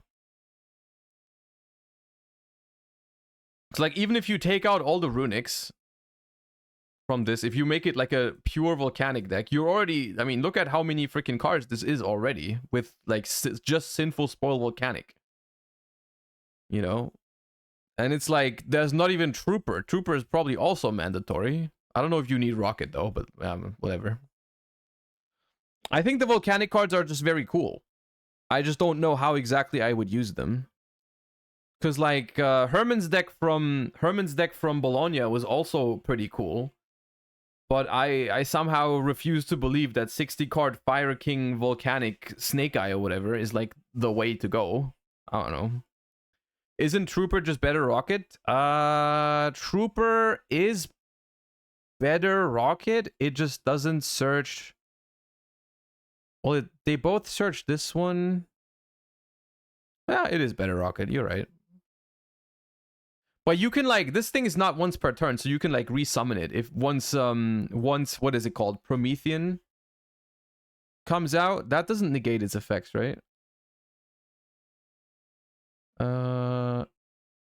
Yeah, it doesn't. Like you can, it's not once per turn, so you can reuse it with like stuff like that, you know?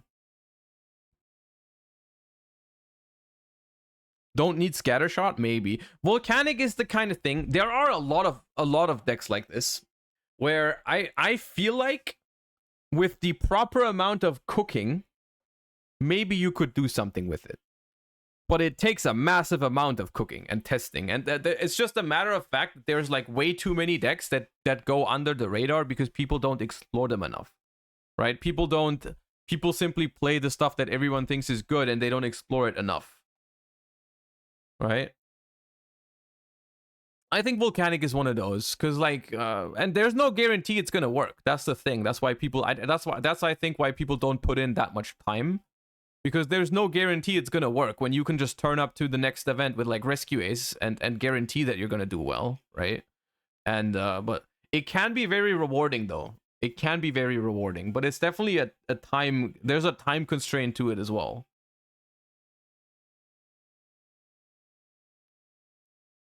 What do you think about the Nemleria leak in Master Duel? I mean, I haven't seen it, but I also don't think it would matter at all. Nemleria is not a good archetype.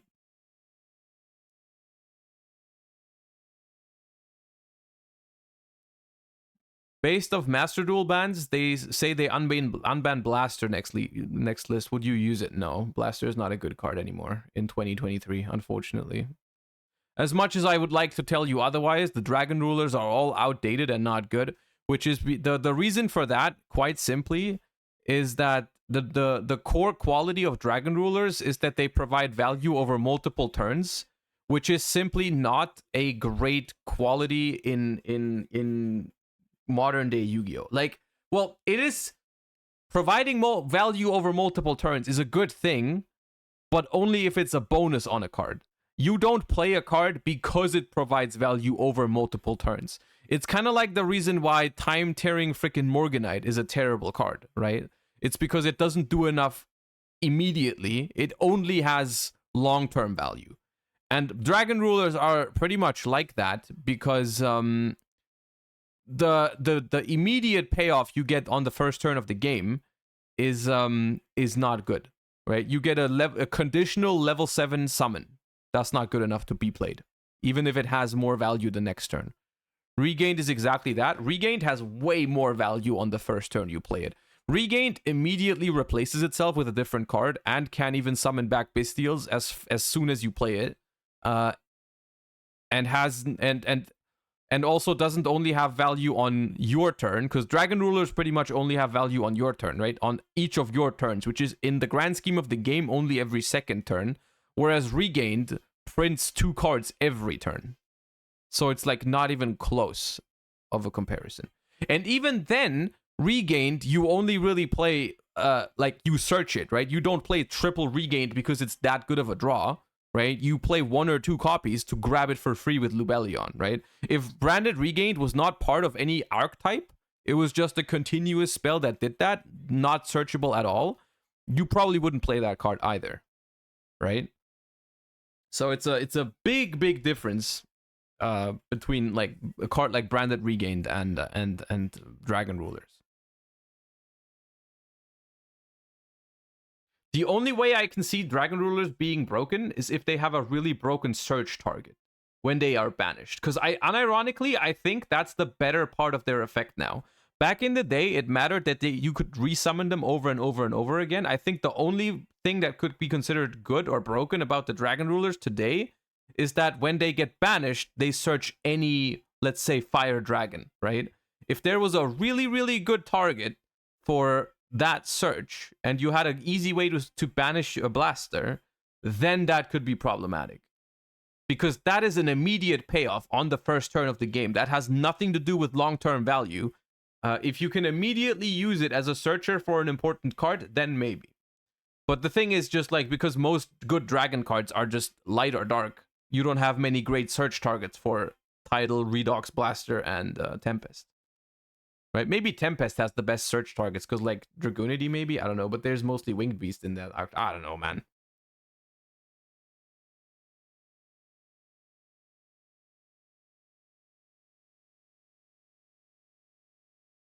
Lightbrings, is that the Trident Dragon archetype? I mean, yeah, but like the thing is, even then it's very conditional. Like, how do you banish the Blaster is the other question. Like, you're not going to be playing like freaking Sacred Sword of 7 stars anymore.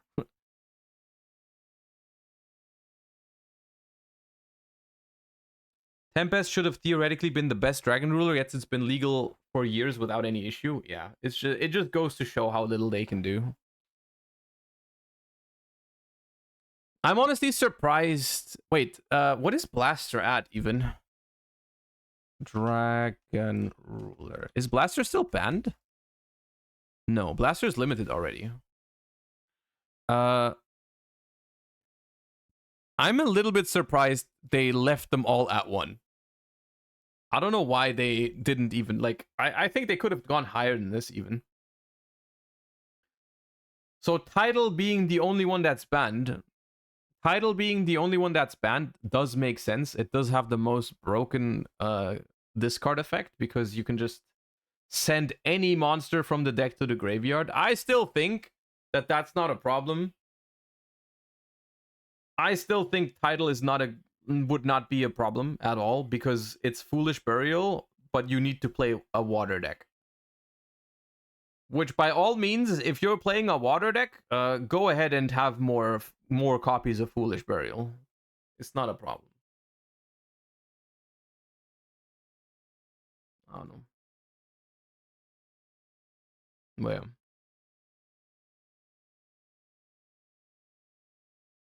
I like this kind of discussion thing that we're having right now. I like that more than coping on Orchest on DB, because that's clearly not going to happen. So keep these questions coming. I'm down to discuss certain things about the ban list or the upcoming format or anything like that. Discard Nimble Angler, send Enchantress. I mean, yeah, okay. Okay. Will it be played in Dragon Link? I've seen a version with it. People have started cooking. My take on it is maybe it could be, but even if, I don't think that version is going to be a problem, quote unquote, because there's a difference between the card is going to see play and the card is going to be a problem, right? Like,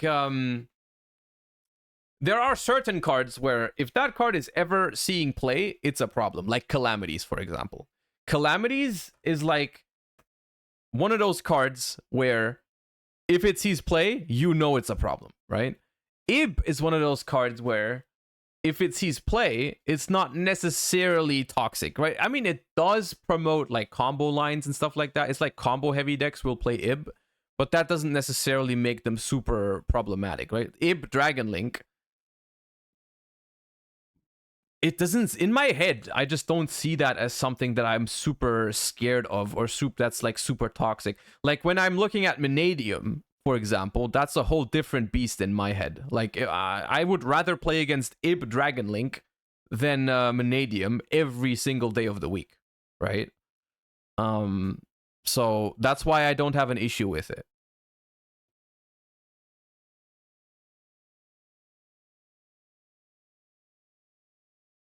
I honestly, I didn't even think Ib was problematic back then.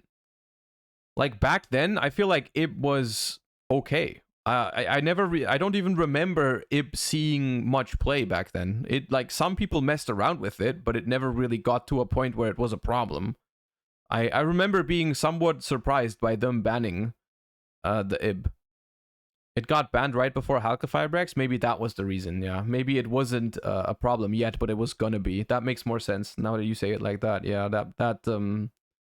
that makes more sense, yeah. Like, literally, the only person to ever play Ib, I remember, was Herman. What deck was that? The Draco Ned? Didn't we play YCS, what was it? London?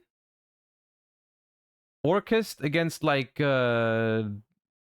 Orchest against normal summon Draconet? I feel like we played. Yeah, okay. I remember, yeah.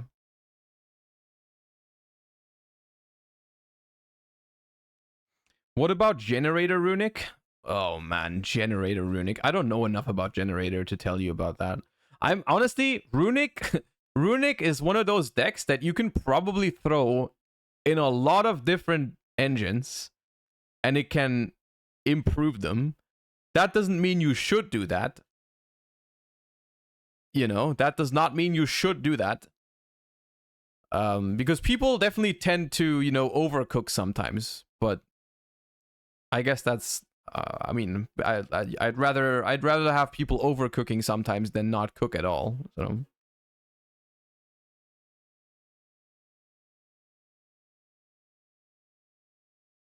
The thing about something like Ib is that when people flock to a card like that or like try to cook with a card like that, it's very, very easy for people to make a deck that aims to resolve the card, and if it doesn't resolve the card, it loses the game, right? It's kind of like the same reason why Junk Speeder is an insane card, right? And if they released, if Junk Speeder was released tomorrow as a completely new card, right, everyone would go crazy about it. Everyone would go like, oh my god, look at this replay, Josh. Look what you can do with just one card. Look at this combo, right? And I would be out here saying like, yeah, but what if it doesn't resolve? You know, like, yeah, it's scary, but it's like, you know, how is it gonna work, right? And IB is kind of a similar card. I feel like most decks that are gonna be quote unquote IB combo decks are gonna struggle when they don't get to resolve the IB, right? And I think it's a matter of people very, very often only look at like a card or a combo in its best possible situation, right? They look at the optimal scenario, when what's way more important for whether a deck or a card is viable is like you need to look at the average scenario, right? The realistic scenarios, the one where you go second, or you go you get hand trapped, or like when your opponent interacts with you, basically, right? All these one card combo replay lines or whatever, they all leave one very important thing out of the freaking equation, which is the opponent. The opponent usually takes part in the game, right? Josh was not grinding this DC Cup. I was not grinding this DC Cup. No, the thing is, I am planning to grind a DC Cup in the future. But I'm gonna be honest with you, the motivation is just not quite the same when you're already qualified for Master Duel Worlds. It's not like it takes some motivation to play for 72 hours almost, dude.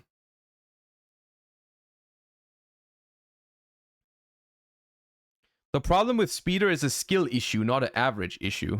So what you're saying is that only two heads are playing Speeder decks, and if good people were to play Speeder decks, then it would pop off completely? I see.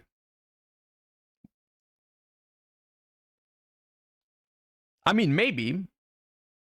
That is the thing. As much as there is some truth to that. I believe, who was it that brought that up recently? I believe it was MBT, who said like there's a lot of decks that could be considered like, you know, that could be really good Yu-Gi-Oh decks, but people simply don't explore it.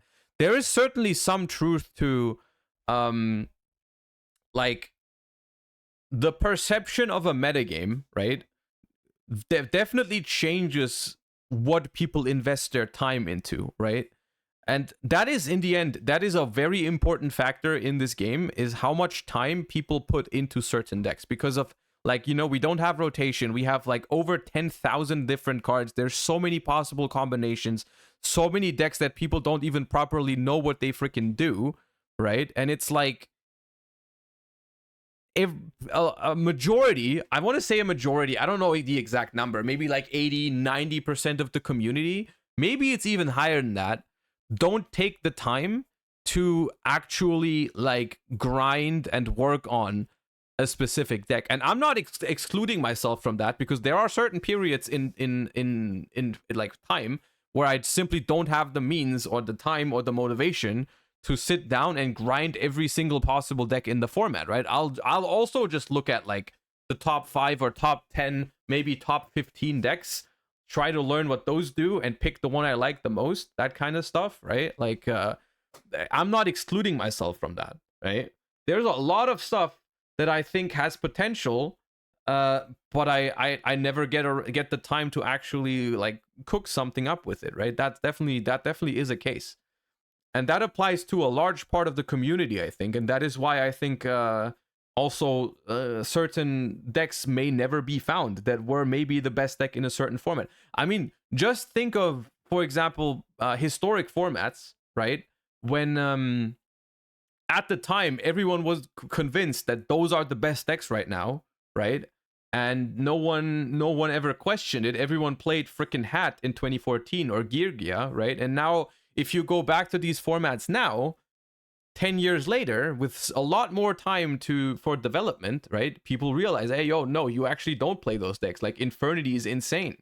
Mermail is also insane in that format, right? Like or like Edison, right? The decks that people play in Edison now are like so different from what people played back in the day, right? And it just goes to show that like with infinite time, you can probably find a lot of really good solutions to certain formats, but you simply don't have that much time, right? But it is yeah, I mean, you're walking a fine line, and I always catch myself doing the same thing. you're walking a fine line between being able to find something new and being rewarded for it, or quote unquote just wasting your time, right? Like, because if you, I mean, it takes a lot of time to actually build a deck from scratch that no one else is working on, and so on and so forth, right? And so it's like, you know, like, this is kind of my problem with this kind of stuff, is that I the times where I have the most motivation to cook something up or anything like that just happens to be like the week before the YCS, and then I simply don't have the time anymore, right? Like, who knows if I started testing other decks, you know, sooner than the last week before the YCS, but that's like, you know, yeah. Travis, thank you for the 6 months. That's why Dinka Bui is the GOAT. Dinka Bui is very good at that. Dinka Bui is very, very good at that kind of stuff, yes. The Dinka Bui, probably the creator of the most, like, meta-relevant decks among all people in the last couple years, right? I mean, Dinka Bui single-handedly made freaking, what was it? Runic Naturia, Prank Kids before they got Meow Moo. The current Labyrinth list is also crazy. Like, there's so much thing. Even Bestial Runic, he played at Worlds. I don't know if he was the first one to do it, but he definitely cooked that up as well.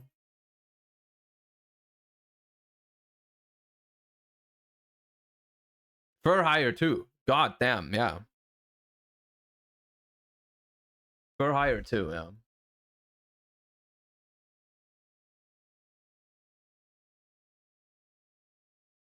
How are we breaking Infernity?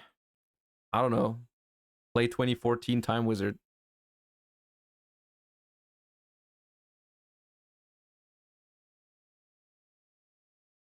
I don't see a way to play Infernity realistically. Have you looked into Infernoid? Not yet. I just know that it's been putting up results recently. Like, hold up. Somewhere on these, it's not here. It was, I mean, currently the OCG is like, it's just Fire King, man. I mean, there's a Grass Infernoid here, but it's pretty much just freaking, it's Fire King everywhere.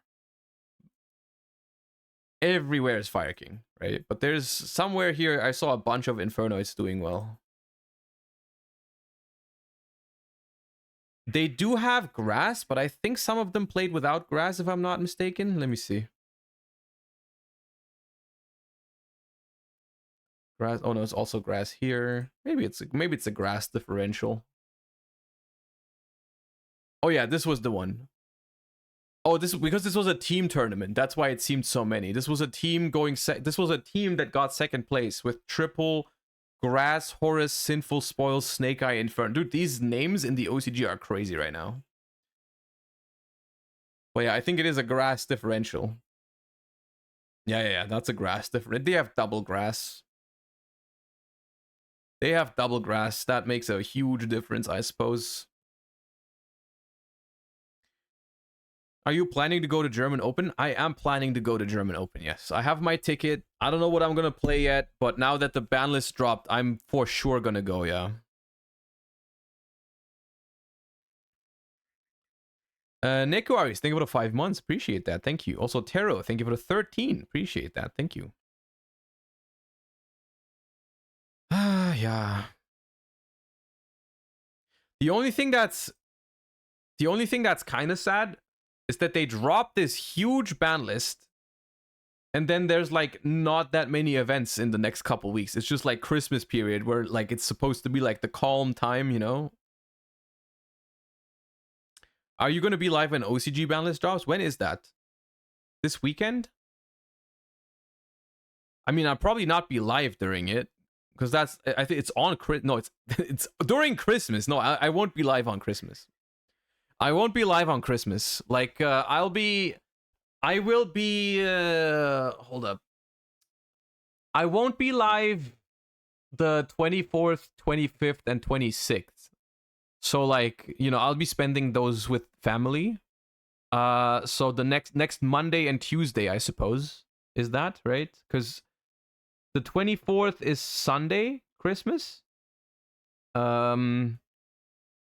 Yeah. Is it? Yes, today's Wednesday. Yeah, Christmas is Sunday, 24th. So I won't be live on Monday and Tuesday, unfortunately. But I'll be live probably the 2 days after, like 27th and 28th. I'll probably be streaming. And then I'll be gone over New Year's for like 5 days or something like that. And then I'll be back completely normal schedule early January. Are you going to JK in Frankfurt? When is that? When is that? Because I remember there was some JK regional that I think I didn't get a ticket for. Hold up. Let me see if they still have tickets. But I think it was that one. I wanted to get a ticket, but it was too late. Maybe they still have some.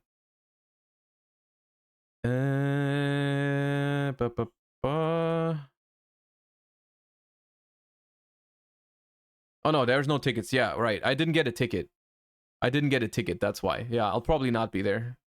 I wanted to get one, but I was too late. I didn't get a ticket for it. Madge, what's the 14th month?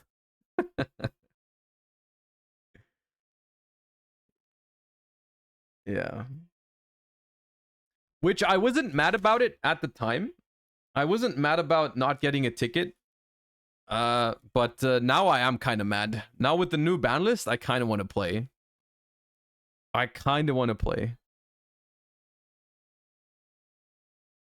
Is Shifter worth it into lab or side it out for Bell? I think Shifter is not very good into lab. I think the only time I would have Shifter in my deck against lab is if I have nothing else in my side deck. Because the value of Shifter into lab is very, very minimal. Like, you can't really stop the furnitures with it, at least the first rotation of furnitures, because, you know, if they discard as costs, so they go pitch furniture, you chain Shifter, or if you shotgun Shifter, they chain furniture, right? So that doesn't really work. The same is true for Ku Clock. It does have some applications, like, for example, the fact that Big Welcome and Welcome Labyrinth don't hit the graveyard is good. But there's much better cards. Like, if you have Bell in your side deck, and the only card you can side out is Shifter, you take the Shifter out with the quickness. Bell is better than that, right?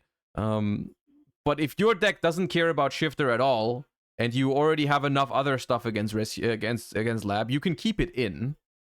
But yeah. What's your priorities on Runics when summoning Hugin? What do you mean? Like the first one you activate? That is very, very hand dependent and matchup dependent. There's no clear answer to that. I will say, usually, I mean, never really tip. I've used tip to summon. Tip to summon is very, very rare. I did it once in Bologna against Yoho because it was game anyways. When I went for in battle phase, I went tip to summon Gary and then tributed it for duality. But yeah, usually you don't tip to summon ever. But Slumber is the other one that usually you don't want to use Slumber to summon tip, because to summon Hugin, I mean. Because you can use Slumber is the only one you can just use with an extra monster zone on your first turn, right? Outside of like Golden Drop, but you don't play that in the TCG, right? You only play that Master Duel.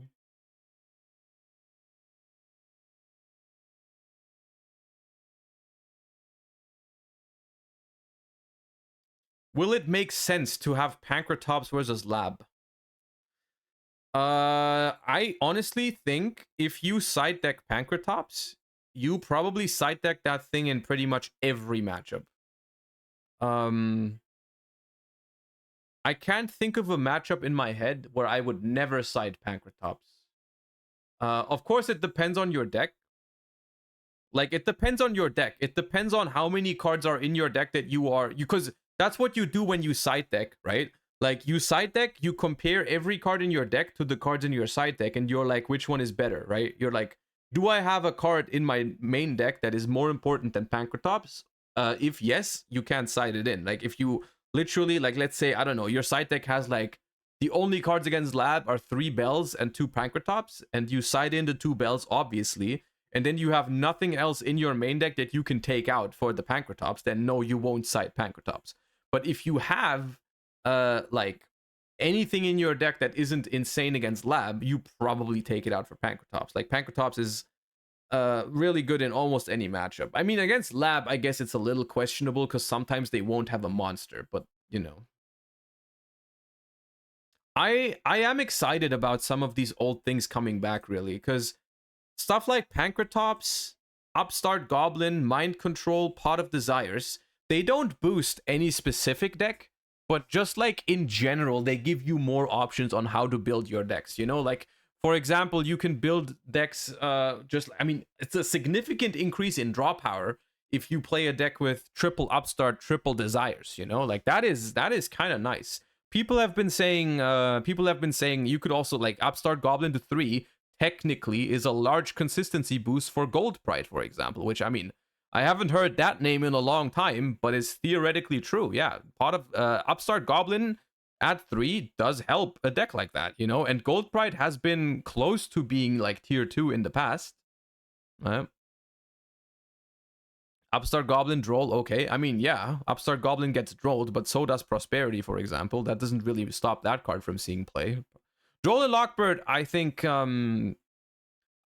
it's an argument when you talk about these cards, but it doesn't invalidate those cards, you know? Like, drawing and searching is still very good in this game. It's still very good in this game, even if a card exists that theoretically counters it, right? Time for my Musketeer deck. Oh yeah, Runic Musketeer. Let's go with triple Upstart. Holy.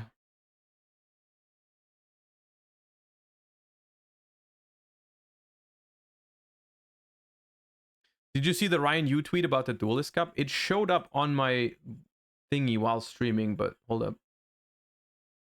Let me see if I can find it. I mean, yeah, it's just the confirmation, right? Yeah. It is just the official confirmation in-game that Ryan Yu has won the Duelist Cup, which is an insane achievement. 82k is crazy. Boom.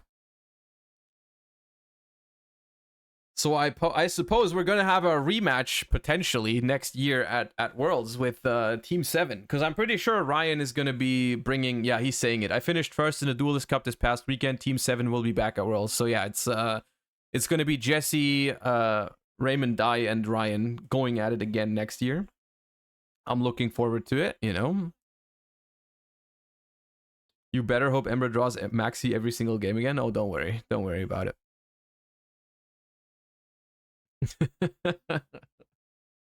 Don't worry about it. Showing the decks he played. He did play... This one is interesting to me.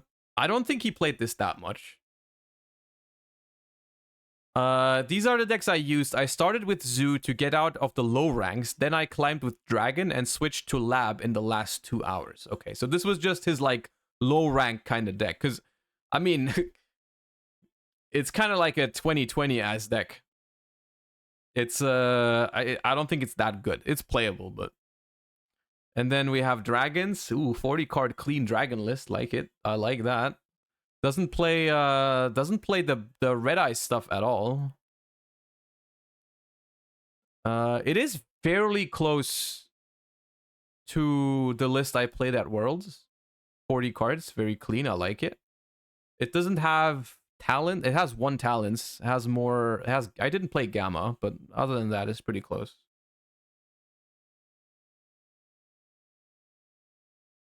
And then we have Lab, which is his comfort pick, right? That makes sense. If you make it for the TCG, will you just dump Emra and Quantal? No. I've already decided pretty much. I mean, I've already decided that I wouldn't do that, right? I'll just while in my mind, right, of course, I would like to try and win the TCG World Championships, right? That is like the one I would care about it a little bit more. But at the same time, I think I mean, I plan on playing this game for a couple years, so I think there's going to be other chances for me to try and qualify for TCG Worlds. And just going back, trying to win the Master Duel Worlds back to back is like, I'm happy to try another year for TCG. It's okay.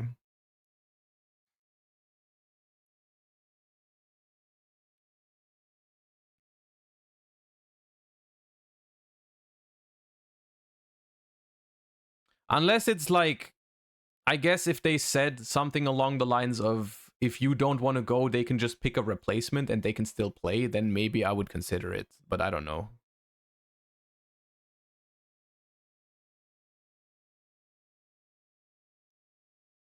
Does someone know how the team for the Worlds was made? It was one person qualified. One person qualified, and then it invited the other two. Are you locked into Emra and Quantal? What if they qualify? I don't know. I don't think we are worried about that. I think we just go together no matter what. Cause like for the run back, it'd be nice to try to go for the run back, you know? You get automatic qualification because you won. That's what it said. Yeah, it said the winning team from this year will be invited again next year. Yeah, so no.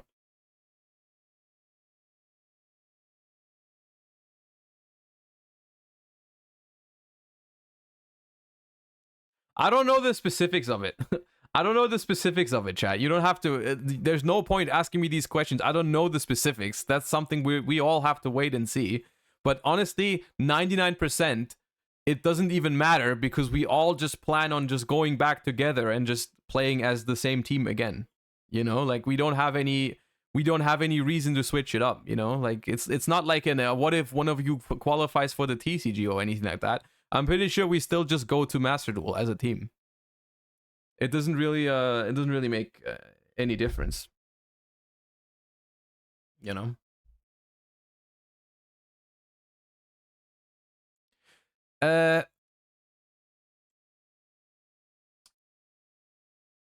Real talk, how bad is plants now? Any plant, I mean, it's probably a shot in the dark, but any freaking any plant enjoyers in chat? Jess said it's fine.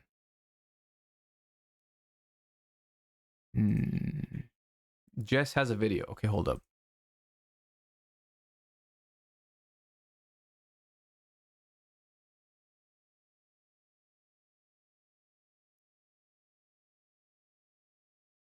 Let me see. I am at a random bus stop. Just got off the bus. I was silenced on the bus. I was not allowed on my phone. Thanks, Victoria. Because the ban list dropped, and apparently it's big, so I'm here to react while hopefully not missing the bus. I've got Victoria's phone here with the list on, so let's react blind and hope that I can still play Yu-Gi-Oh after this. I have a feeling I might not be able to play Yu-Gi-Oh after this. Okay, forbidden. Agido is banned. Kelbeck is banned. I am happy. Fuck those cards. I shouldn't be swearing. It's fine. It's fine. Screw those cards. I don't It's like fine. those cards. Circular's banned, and it's all good, all banned. Don't like any of those cards. No Wait, shifter. You're pro Assault being banned. Yeah. But like, Assault, okay, I like Assault, but it was way too good. Circular, I want gone. I hate that card. Based. And Guido Kelbeck had to go. Limits. I can see the Vixie coup. I'm happy with that. Also, screw that card. Right. Heart. Oh, I don't want. I don't like Orcus. I don't know why people want Orcus back. What's the problem with Orcus? Why do you want Orcus back? I love Ryan now. Redox, Airlifter, Unchained Soul, Unchained Soul's consistency, Airlifter consistency, Redox. Why is he limited? Why is healer limited? This is the moment. I don't know. I know. Okay, so the new why is what the? It's not like a rogue choice. Was the double Jasmine line that strong? Why is healer limited? We enjoy this. Why is Justicon? We have no mercy. Why is Snatch Steal unbanned? How do we move on so quickly? Suffer more. Why is Dryas, sure, fine. But why is healer limited? What if there's one dry house? Stop her, why I is there want one tears. So you have to play pure Rika now, or like with a small and like a you don't even play twin at that point. You just play 3 loci and a. You play 3 loci, 1 sewing, and that's it for your Rika engine now. And then just play a much heavy Rika. The deck is still very much alive. Nah, don't. Unironically, the deck is still very much alive. You just play a much smaller Snavelan engine, and you play a much bigger Rika engine. You've got Therions. Just wait till the next page. No, I'm joking. I'm joking. That's all I get. Justica's Okay, broken. that was good. Rivalry goes in. Tikaboo happy. Don't like floodgates. Next page. I swear. Imagine. Hankertops, Terror Talk. I don't know what that is. It's a really, really broken level 3. Oh, okay. And Sneaky Memory. Sneaky Memory, that's a tiny hit. Okay, I don't like how little she suffered through that. I'm scared. That's scary. I don't like that we're not as worried, you know? Do you get what I'm saying? Is the shock? I mean, look, the thing is that when I see a plant enjoyer look at the ban list and come up with like you know, oh, the deck is still fine, like literally 2 seconds after, I'm concerned. On the other hand, though, she said something along the lines, hey, you just play a much bigger Rika package and a much smaller Sun Avalon package, and you cut like the Therions and all that shit. And I'm like, that'd be kind of okay, because I don't hate all the plants. I honestly only hate the Sun Avalon part. Rika is completely fine with me. Like, Rika is kind of cool. I like Rika. I don't mind Rika. If that's the deck now, like if the deck is just I don't know, like a Rika kind of more like a mid-rangey style deck, I'd be okay with that.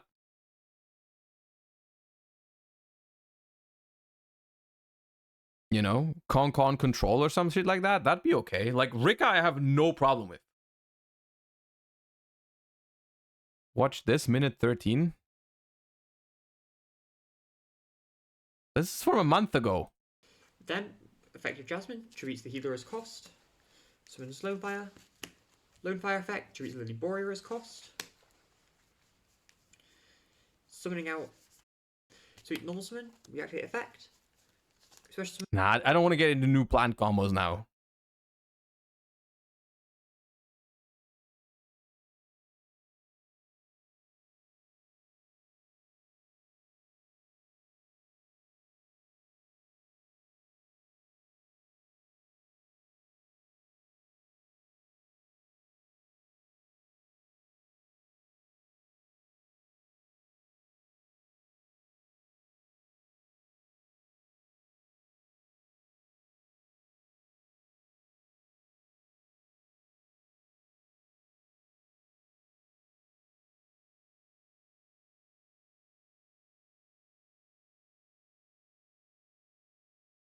The hell do you mean triple Melias, dude?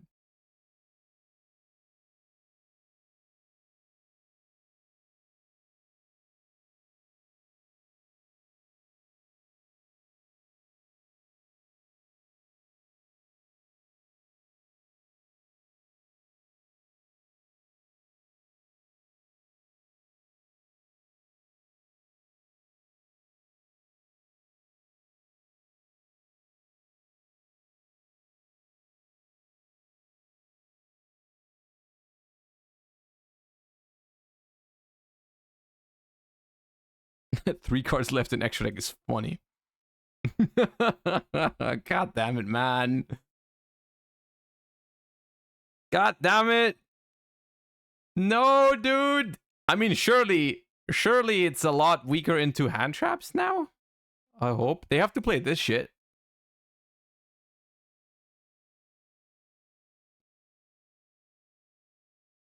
But, yeah.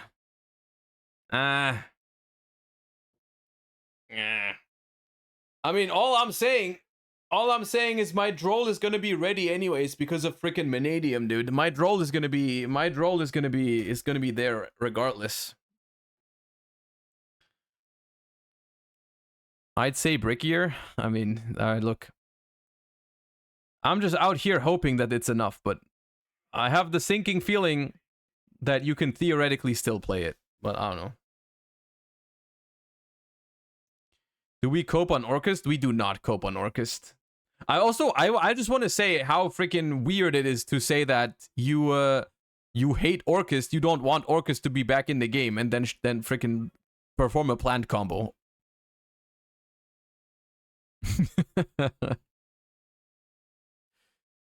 Time to watch Triff's anti-droll tech and Vanadium and him beginning to top 2 regions. We've looked at it earlier, and he just tells me to make Savage Dragon before anything, and I still to this day do not know where the Link monster in the graveyard comes from to negate with Savage. I don't know. I am not aware where that comes from, and no one tells me where it's supposed to come from.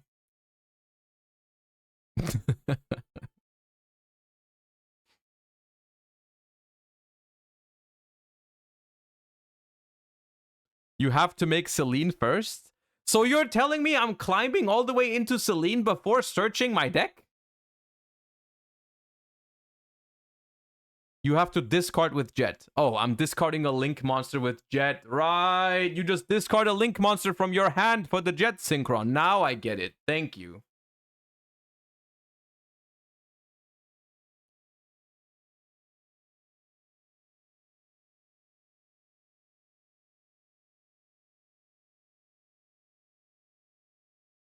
God damn. Lightheart without effect in the beginning? I mean, okay, but that seems...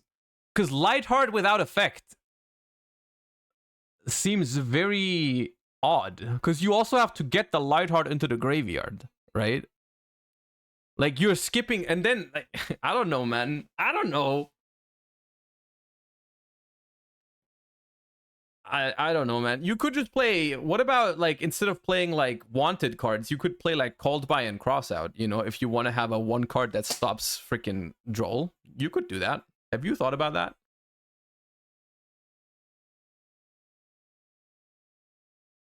You could just do that.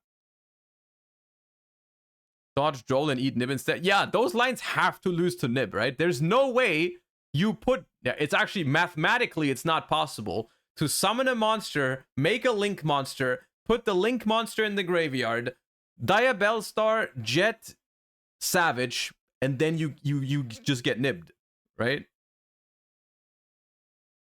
I guess maybe you can keep playing after nib, but, you know. I don't know, man.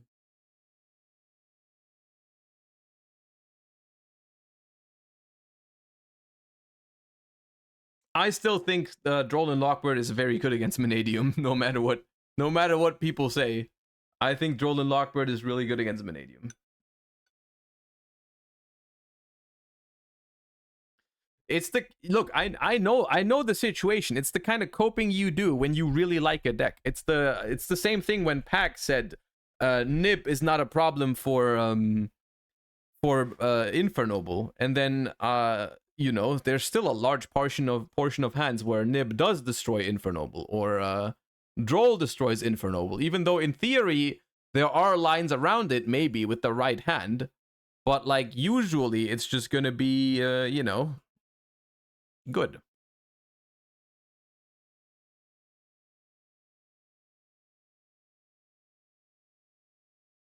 Didn't you nib Pack at the YCS and you just passed? Yeah. Yeah.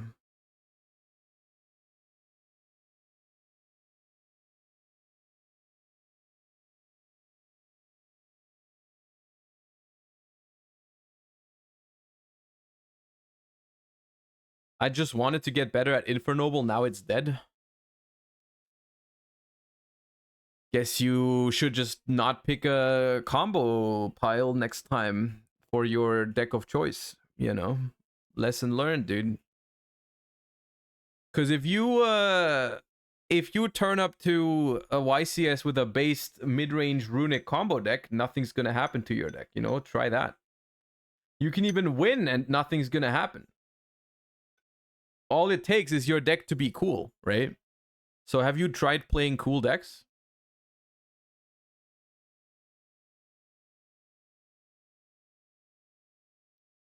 Not a single card from my deck list is on this ban list. Nothing. Therefore, they are good for the game. Cool and based and wholesome and good for the game. Despite winning the YCS, you know? This is how it's done.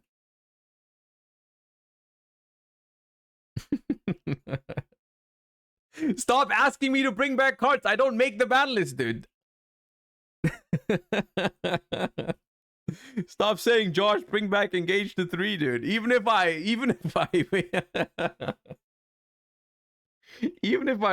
I did do it, I wouldn't bring back Engage to 3.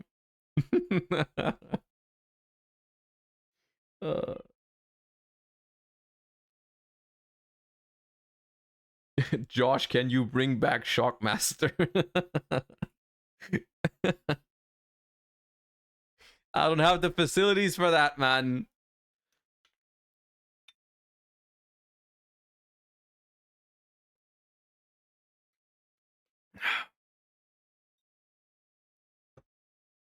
Yeah, if I was in charge, if I was in charge, you guys know Ronin Totem would be back, right? You guys understand that. You guys understand that freaking Ronin Totem was gonna be back if I was in charge of this shit. And I also would have made sure, trust me, I would have made sure that the plants are dead. There was no coping possible if I was in charge. I would not freaking limit Dryas and Healer. You guys know that.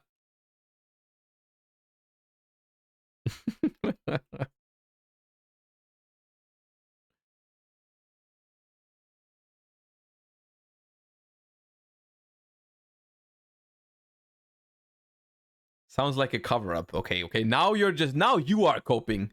Now you are coping. You guys are just making up reasons now. You guys are just making up reasons now at this point. I would have banned Lokai, yeah. I would have banned Lokai or Dryas, probably. Because I understand why they didn't want to ban Jasmine. Because there's Era Mage support coming. That makes sense. When I put it on my ban list prediction, I said that's coping. That's not going to happen. But I would have probably banned something of the Sun Avalon stuff. Have you played Fire King yet? I have. I've played it a little bit. I think the current iteration of Fire King is actually very fun. Like if you want to play like a mid-rangey kind of a little control-ish like tier 2 mid-range deck, I think Fire King is the deck for you. And I think the good news is if you're budget oriented, I unironically think that right now, before Phantom Nightmare, you don't need to play the wanted stuff. You don't need to play it. You can play the Nadir Servant version. I think is completely fine. Like, yeah, the wanted package is probably better, but I think you can still very much play Nadir Servant Fire King, and that's just fine. I think it's a good deck right now. Like, not the best deck, but you can definitely like win regionals with that kind of deck. And it's gonna be very budget because it doesn't need wanted cards. It doesn't need Chaos Angel. And it also, I think, if you play in the Nadir Servant version, you can probably get away without SP. Even though I would probably still play SP. But if you legit just don't have it, I think you could get away with it. Could you play Fire King with Populous and no wanted? I mean, you could, maybe, but After Phantom Nightmare, I'm gonna have a hard time telling you can play it without those cards, because the Fire King Sinful Spoils deck after Phantom Nightmare is a whole different beast, man. Like, that deck is just so good. Maybe you can, for budget reasons, but it's definitely not gonna be, yeah. Also, I mean, we have to wait for Bonfire, because what is, Maze of Millennia or whatever it's called is another collector's rare set, right? So it's gonna probably have it's just gonna have Bonfire as an ultra rare and probably Collector's rare, right? Like there's no way Bonfire is not an ultra. Legit no way, right? So Bonfire is gonna be you know, that's not gonna be a cheap ultra. I don't think, unfortunately. You know, as much as it pains me to say it, I think Bonfire is probably gonna be like, I don't know, 40, 50-ish.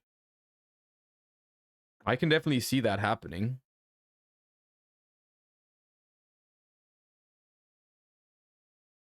Maze is, I believe, one of the ones that has only rares, super rares, and ultras, and then collector's rares. That's the one. I don't think it has secret rares. It's just rare, super, ultra.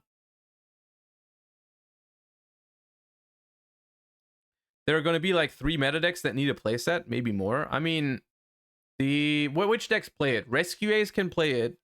Rescue Ace does play it, right? Hold up. Fire King, Rescue Ace does not play it. Does not play it? It doesn't. Okay. So this deck plays it. Some Rescue Ace play it. Okay, so Rescue Ace can play it. Fire King definitely plays it. Pure Snake Eye could also be a thing that would play the card, right? Centurion can play it. So, you know, this one is sus because it only plays 2 wanted. Don't trust him. Or them. Don't trust them. They only play 2 wanted. That's crazy. Wow.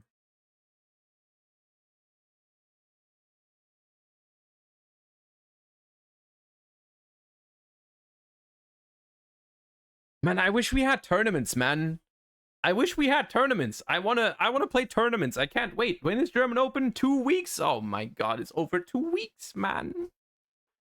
Pack did a new Infernoble video. Okay, let's watch the freaking cope. Okay, that is surely that's massive cope. Hold up. Pack TCG. No, I sold, no problem. No shot.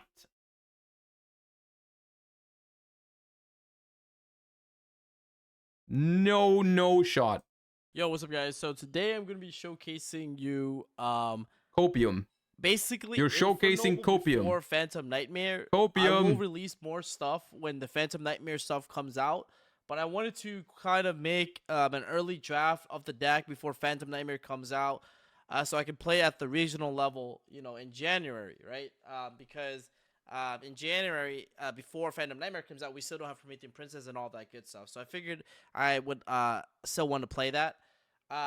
You know, so me and my coach, you know, Gianfranco, we got on a call and we kind of cooked the goo together. Basically, you know, what is one of the ways to play Infernoble, basically post the new ban list, right? With the Soldier getting banned. So basically, what we figured out was how to play the deck, and one of the things don't start with Vakaushi, man. No, don't go that route. Oh god, no, man. Here's how you play Infernoble. You just open Vakaushi. Easy clap. Oh man, Pack. Right? No, don't go into the light, man. Don't go there. The super heavy cards are basically more wanted engines. Like it's basically full Infernoble combo, and we'll be able to figure out how. So man. Let's get started. Let's get right into the video, guys. But you know, huge shout outs to my coach for working with me on this. I think we definitely came together and collaborated really well to come up with, to present you guys what we have at the Max, moment, okay? dude. So definitely go check him out in the YouTube in the comment section description box below. All right, but let's jump into the video. This reminds me of the guy earlier who told me, hey, Orcust is sick, believe me, look at this replay, and then showcase the replay where you open the freaking what was it, the full scrap combo. God damn. You go Wakashi effect. If he goes for the scrap combo after Vakaushi, that'd be insane. And then we're gonna get Benkei We're gonna use Benkei. We're not gonna talk about what happens if you drop Benkei or Soul Horns, okay? We're not gonna talk Soul about Horns. Soul Horn is gonna equip to the Wakashi, special summon itself off its own effect. And then here we're gonna go Chainlink 1 Angelica and Chainlink to Wakashi. So chain blocking Angelica here is kind of clean by Ash Blossom. Then we can activate the effect of Museum. We're gonna search Almace, then Almace. Chat, I'm giving you one other piece of life advice. If anyone tells you that Ib the World Chalice Justicar is broken, and they're like, hey, here, look at this replay, and their replay starts with freaking Vakaushi as a 1-card level 5 synchro, just ignore them. Effect will equip Durendo, then Durendo effect to get Oger. The reason why we do it this way is because we want to facilitate our graveyard with more equips so that Magus has something to shuffle. And if you have access to Gearfried, you're going to need to banish one of these equips, and you will need one. You would still need one in the graveyard for Emperor Charles at the end. So putting 2 in the graveyard is actually really, really good. Then we're going to go and... so you have an option here. You can Pendulum Summon Oger or Normal Summon Oger. I think if your hand has access to Ricardetto, like any extra extender, you would prefer to pen summon the Oger and then use your normal summon to like a Ricardetto or something along those lines. So that's something to be cautious of as you're freestyling the deck, that you decide whether or not you want to commit the pen summon or to commit the normal here. Typically, if you have extra extenders in your hand that are level 1s, because you can only pen between level 2 and 7, you want to keep extra extenders like the level 1 extenders in the hand. So something to keep in mind. We're then going to summon Oger. Oger effect is going to send Turpin. We're then going to use Turpin's effect to target the Angelica, chain the Angelica, summon Captain Roland, and then send Gearfried, okay? This part is going to get pretty wild, so definitely pay attention. Okay. We're then going to use the Oger and going to use the Captain Roland to make Emperor Charles. That's wild. We're then going to use the Captain Roland to equip to the Charles so that we can make the Link 1 into the Emperor Charles the Great, right? We're going to use the effect of Emperor Charles the Great to equip the Emperor Infernoble Knight Charles. And then, because we have an equip card on the field equipped to equip monster, we're going to be able to special summon Turpin off of its own effect. We then can equip the Oger to the Turpin and then declare the effect of Museum to summon the Oger. And if you read the last effect of Museum, because we activated this effect while we control Infernoble Knight Emperor Charles, we actually are not locked into warrior monsters. And this effect is going to be really, really important. We're going to overlay both of these into a Dempsey. This card is definitely not cuttable. It's still really, really good even without a Soul Day. And we're going to use the effect to search the Renaud, okay? We're going to special summon the Renaud and then use its effect to add Gearfried back from the graveyard back to her hand. And then we're going to use Dempsey and the Renaud in order to make an IP Masquerade, because like I mentioned before, we are not locked into warrior monsters at all, because when we declared the effect to summon from the Spell and Trap Zone, there was an Emperor Charles on the field. We then can activate the effect of Gearfried to banish the Durendal, and as you can see, we keep an extra. That's why we went Almace into Durendal, because you want to keep an extra equip card in the graveyard so that Emperor Charles the Great can equip when at end phase off its end phase effect, right? So here we're going to go to end phase. We're going to use the Emperor Charles the Great in order to equip the Almace and equip Magus. We're then going to trigger the Emperor Charles to pop the own Magus so that we free a Spell and Trap Zone for the Captain Roland. And then trigger the effect to shuffle back our Renaud, our Turpin, and our Durendal for follow-up. Draw a random card, and then we bring back Angelica, right? So on our opponent's turn, we have a pop off of Charles, a Spell Trap negate, a Gearfried Monster negate, an IP Masquerade now with the Angelica. You also get completely destroyed by Nibiru, don't you? Like before the Gearfried comes out? Into an SP Little Knight. And then SP Lode second effect to also banish of your opponent. So it's like basically 5 interactions off of like a 1-card combo, right? And you have a lot of recovery. You have a draw off the Magus. You have Museum. You have the Wakashi Pen Scales, right? So you have a lot of follow-up and recovery for next turn as well. You have the Almace equipping to the Charles. So if they out your board, you can use Almace to add back the Oger for next turn. So a lot of recovery, there's no shot. Like nice plays for the next turn, and that's all pretty much a 1-card combo. So now, what does a 2-card combo look like, right? So let me show you. So a 2-card combo is, let's say you open connector plus. Okay. What happens if I open connector and bike pack? What happens, dude? I'm pretty sure, dude. I'm pretty sure you can do freaking. You can probably do the Exodia FTK with connector and motorbike, man. What? Bike, right? You can go something like normal summon connector, summon dolphin. Yeah, dolphin. Here's how you do it. You simply open 4 pieces of Exodia and then an upstart goblin, and an upstart goblin draws the 5th piece of Exodia, and then you win. Pitch, look at their hand. Yo. Look at the draw, look at the Ash Blossom, take those cards out. And here you're able to go like do the same play with Wakashi, right? Get Soul Horn, special summon Soul Horn, get access to Angelica, get Museum. Now you can go effective Museum, add the Durendo, add all mace first because we want to put equips in the grave. Then pitch the Durendo. And here we haven't pen summoned yet, so we can pen summon Ogier. Use Ogier to send Turpin.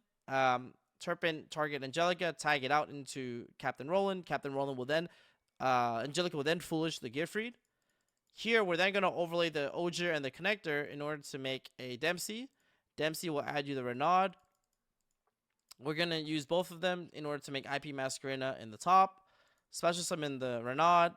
That will add back you Gearfried. Still died a nip. Still died a nip right here, dude. You get nipped for your entire life after opening friggin' connector plus the Vakaushi, man. Use the field spell to summon the Ogier. Use both of those to then summon back the Turpin.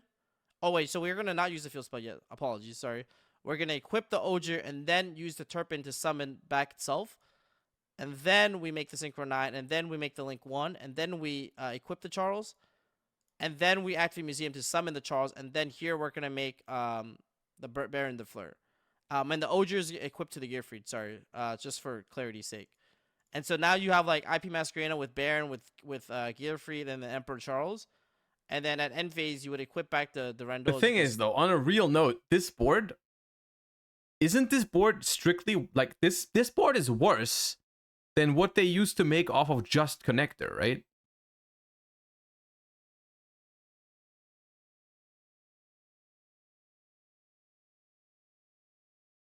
There's no way. There's no way.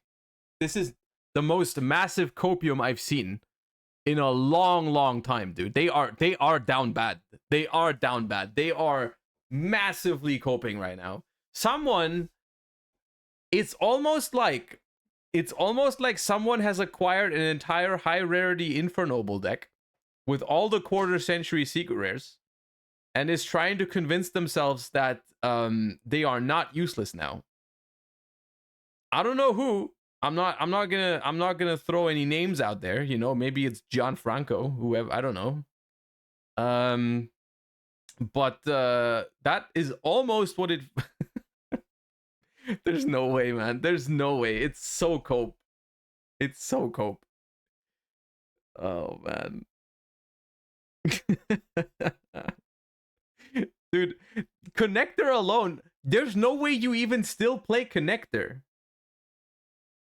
Right? There's no way you even still play connector because connector doesn't even have synergy with the deck anymore. Like you summon, if you don't have the super heavies to make the level 5 synchro, what the hell does connector do? Summon connector, summon dolphin, look at your opponent's hand, pass? Like what do you do? Make an SP pass?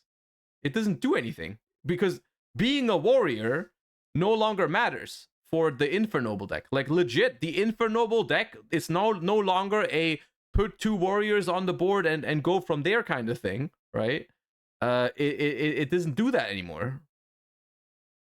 Like I'll say it in a different way. The Infernoble cards, they could still be playable. I just don't think this is the approach you want to take, right? It simply isn't it's not a connector deck anymore. It's not an Isolt deck anymore, and that changes the entire way the deck is played. It's almost like, hey, I hate to break it to you, but you probably have to play Infernoble the way it was intended to be played. It's no longer just a summon Isolt and win the game kind of angle. You know, unfortunately, you're gonna have to actually, you know. And the same is true for freaking Mikanko. Like the Mikanko cards, actually Mikanko has more potential than Infernoble, I think.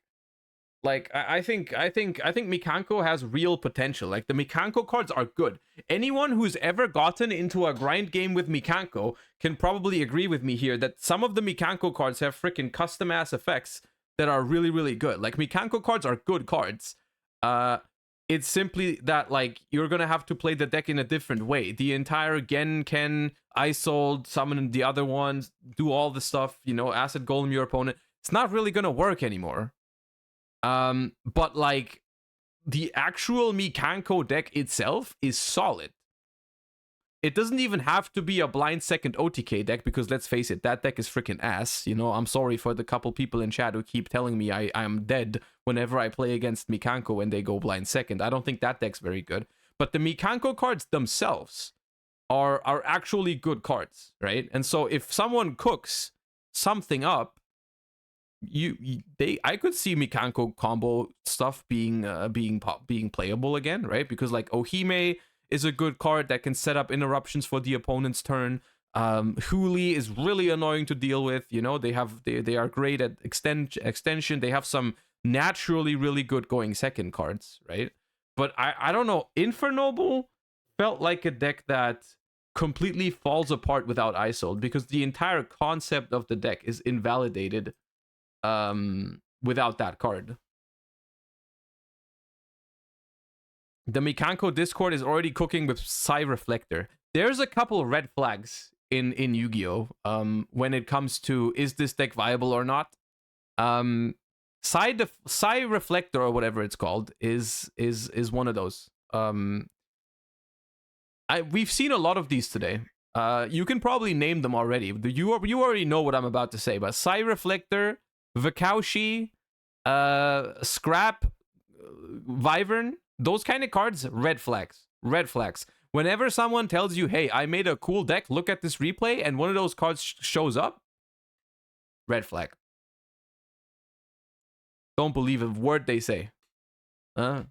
Teleport into Zeamin, that kind of stuff, you know, like Imseti is one of those too. Imseti, by the way, is one of those baits as well. Like if someone goes like, hey, look at my Imseti replay, red flag.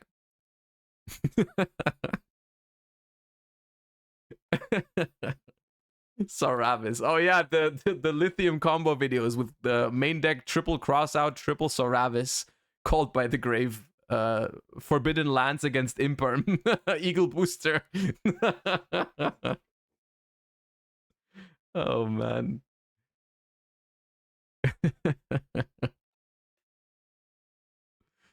Oh man.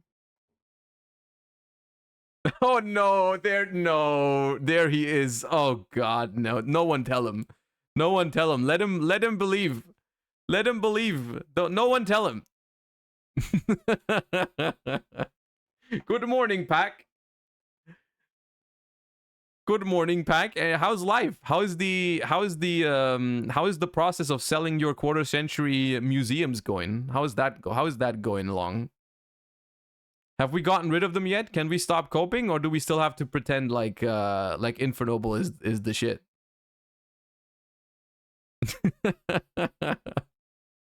I'm keeping them. Oh hell yeah! You don't have a choice. No one wants them. But you're acting all confident right now, when in reality it's just like you can't get rid of you don't have the ability to get rid of those cards. The demand is 0. I'm sorry. Oh man.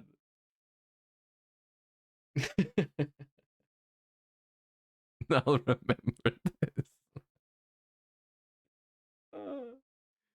Fountain is never gonna get banned, dude. Fountain is never gonna get banned. Have you not seen this ban list? The Konami has proven that they watch the stream, subscribe, and even have the freaking bell activated. The bell is activated. You know that. On the Konami YouTube account, the bell is activated. You know that. You know it is. And they freaking they are cultured people. They are cultured people. They have acquired a very you know, good taste on Yu-Gi-Oh content and opinion on what's good for the game.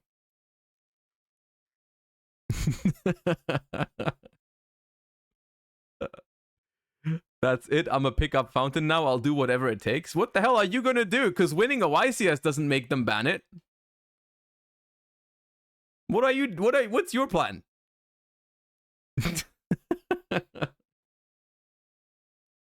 Play Runic Stun with one Tigaboo, one Rivalry, one Gozen?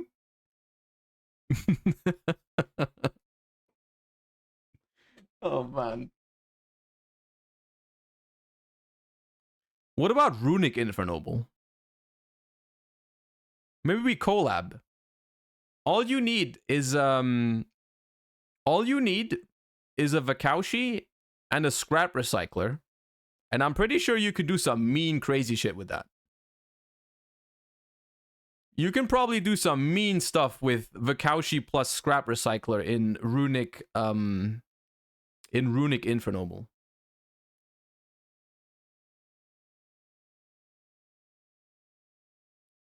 You can probably, if you open Vakaushi plus Scrap Raptor, you can probably access both engines from just that against no hand traps. God damn it, man. This is the part. Trust Vakaushi is a warrior. Oh yeah, you're gonna Rhoda for Vakaushi? And then have a spell in the graveyard.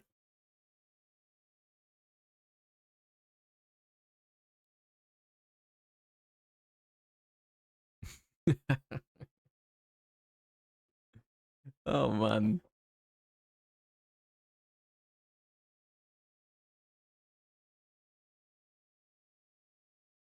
He's a machine. I know. We were joking.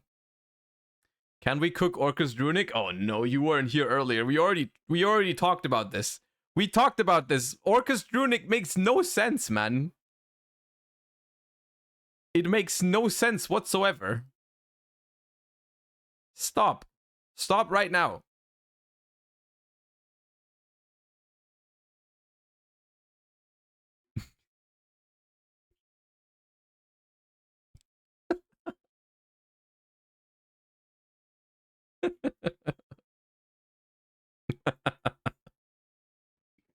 Oh man. Nesh, get off chat GPT. Okay, Pack is in the corner right now. Pack, we have put Pack in a very desperate situation. Pack is defending himself. Pack is going on the offense.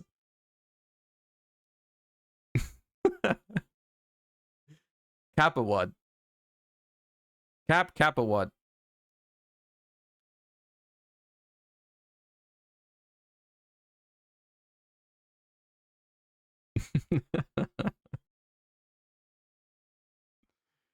Oh man.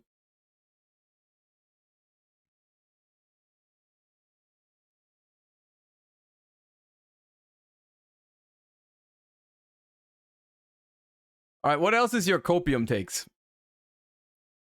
What else is your copium takes? Hit me with it. Hit me with your most wonderful copium after this ban list. Because it is, even though it is funny and probably, you know, cope remains cope. But there's friggin', you know. Hot take. Okay, so Pack said hot take. Let the man speak, because apparently the other things he's presented so far were not hot takes. Those were cold takes, you know, lukewarm. Everyone agrees. Now is when the hot takes come out.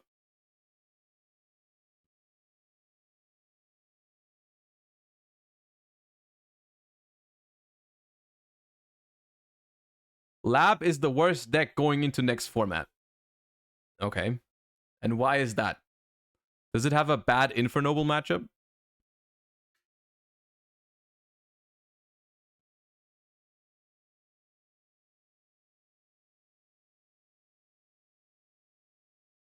Activate destruction. Well, okay, yeah. I mean, on a real note though, like Runic is gonna destroy Labyrinth, but like there's a lot of stuff that's also not looking good for Runics, right? On the other hand, like freaking Vanadium is looking scary as hell for Runics. Specifically the Runic Bestial deck is like losing some of its best matchups. Like it's losing like Tier and Unchained as really good matchups as well. So I don't know how much it's really going to be a Runic format. Have you read Mutation? Okay, yes, I have. Hold up. Yu-Gi-Oh! Back Mutation. I don't know if it's that custom of a card, man. Hold up. So what you're talking about is this card from Phantom Nightmare, which is a normal spell card. Tribute a fusion or synchro. Special summon a monster with the same level from the deck, but return it to the hand during the end phase. You can only activate one back mutation per turn. So, like, what do I do with this shit? Runic Sprite again? We back on Runic Sprite? The problem is that it doesn't... If this was a quick play spell, you can special Vakaushi. You can special Vakaushi with it. True. And it returns to your hand. So you can... If... next turn, you can do the full Infernoble combo if you somehow get the spells out of your graveyard. The reason why I don't think this card makes Runic... I mean, maybe it makes it better, but I don't think it breaks it, is because it's an unsearchable normal spell card that you cannot even use to dodge Imperm or Veiler like you can do with Duality, right? And it requires you to very specifically play level 2 targets in your deck, which makes me already think the only deck that can use it is Runic Sprite. Runic Sprite can use it, potentially, but like Runic Sprite without Sprite Elf has never been the same ever again, right? But then, you know, once again, non-searchable normal spell card, I don't know if that's like the argument, right?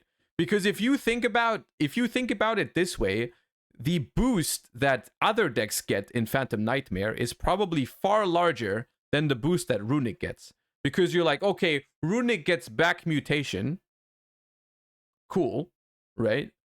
Freaking, have you seen what freaking Fire King gets? Or fire decks in general? Like, those decks get stronger by a lot more than what this thing does to Runic. Silent Force is a good deck. Transaction Rollback makes freaking Labyrinth actually scary, man. So I don't think this card... I mean, it's a good card, but like it's not a searchable card, so it's not... You can't rely on it. It was the same problem with Duality. Duality has not made anything viable, right? Duality is the kind of card, and this is the same kind of card, that Duality itself will never enable a specific deck. Right? You will never play a deck because of Duality, because the card is not searchable. So if your deck relies on Duality, it's not gonna be good. The only time I've actually seriously played with Duality was at YCS Bologna, and the only reason that Duality was good in that deck was because the deck didn't need it. The deck didn't need to draw Duality. Duality was just like a bonus sometimes that lets you dodge Imperms and recycle some stuff, but it wasn't necessary. The deck didn't revolve around Duality. You can't make a deck that revolves around an unsearchable 3 of in this day and age. That doesn't work.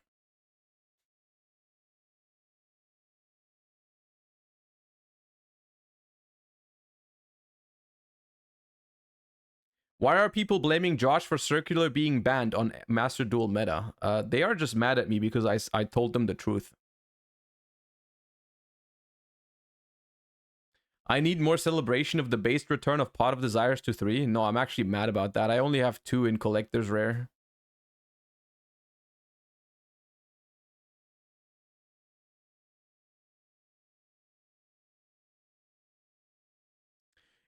In all honesty, though, even if you are a Math McDuelist, which, I mean, I have no mercy with you anyways, but, like, maybe you find some consolidation in the fact that your deck wasn't relevant anyways. No one cares. Maybe that helps. your deck already sucked. Now you're forced to play something better. Maybe that helps.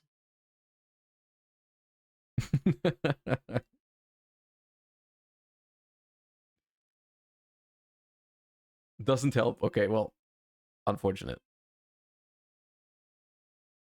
I tried my best.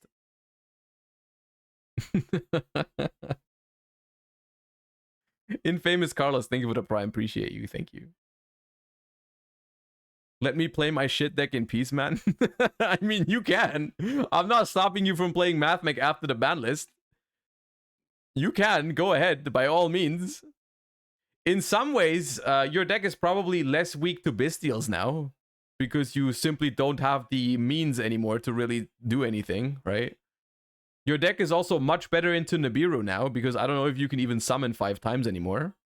You still have 3 diameters, which is clearly the problem card, because Mastered will put that thing to 1. So, you know. Because if anything, Mathmech Circular was the one that required you to do the least amount of math when playing the deck, right? You can still do all the addition, subtraction, multiplication, all the thing that's fun about the deck, right? With your little plus 1000, minus 1000, right? The true spirit of Mathmech is still alive. And so the only difference is like now you're gonna go like let's say you're playing an 8-round regional, you're gonna have a buy in round 8, so you're gonna go 1-7. And previously you would probably go like 2-6, 3-5. It's not that much of a difference, is it?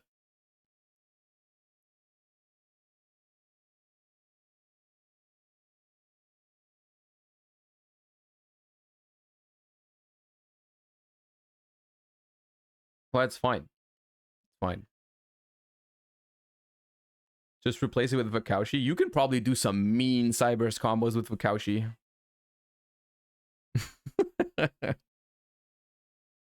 I'm just enjoying my victory, okay? I fought this battle for, I don't know, man, 8 months or something like that. When did we start hating on this the Cybers community? 8 months? 9 months? I don't know. It's been a long fought battle, dude. Let me have my victory speech. We won, finally.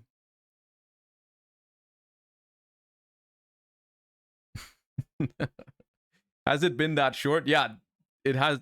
Time works differently when circular is legal. It's like how they say when you enjoy something, time goes by really fast, and when you don't enjoy something, time like very, very slow, right? So that the time that circular has been a problem seems very, very long, right? Because like the enjoyment was very, very low.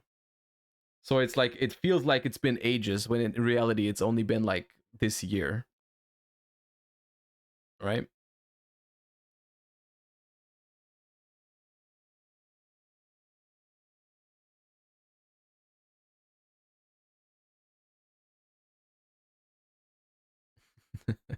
Okay, that's enough.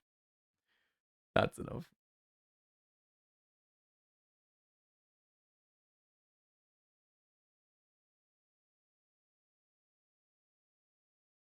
Vakaushi by itself is Gigaplant FTK. Incorporating it in other decks seems lukewarm by comparison. Do you see that, Pack? Did you read that? Do you understand the level at which you've been coping? Vakaushi is a 1-card Gigaplant FTK. Maybe Gigaplant's the goo. Maybe Gigaplant is the goo. In the side events. That's true. Gigaplant doesn't come in quarter century secret rare, so I'm not interested in that. I'm not interested in that.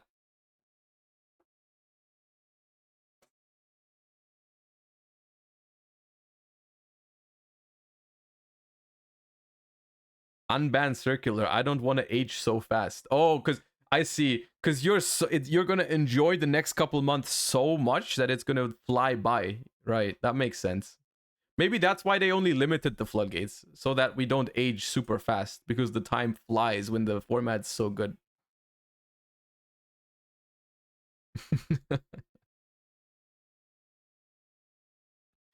Oh man.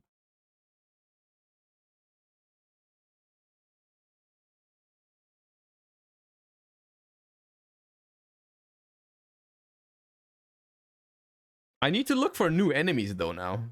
We've defeated Mathmech for good. I hope we have defeated the plants. I mean, I hope. I don't know yet. What is our next enemy? I guess we'll just wait and see what I lose to next. Because that's the meme, right? Everyone thinks I hate these decks because I lost to them. Which is not even close to remotely true. Well, I did lose to them, but I also beat them plenty of times. On a serious note, the reason why I didn't like those decks were just because I didn't like the gameplay they provided. I actually didn't, you know. Flu? I mean, Flu is already dead, isn't it? Outside of Shifter, I actually have no issue with Flu as long as the barrier statue is banned. I genuinely have no issue with Flu. In terms of power level, I still think it's boring to play against, but it's like it's not too powerful, so it's okay. Featherstorm and Shifter, yeah, fair enough. But those are not Flu. They are Flu problems, but they are not Flu problems. You know what I mean?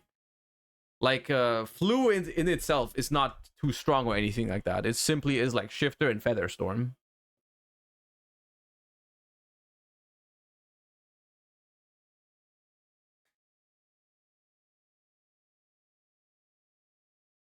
We need to get Circular and Plants banned in Master Duel. Yeah, somehow the Master Duel, I haven't been able to infiltrate the Master Duel Konami people. They seem to be on a different wavelength than the TCG people. Cause they simply you know, freaking what is it? Diameter to 1, fountain to 1, criminal act. Literal criminal act.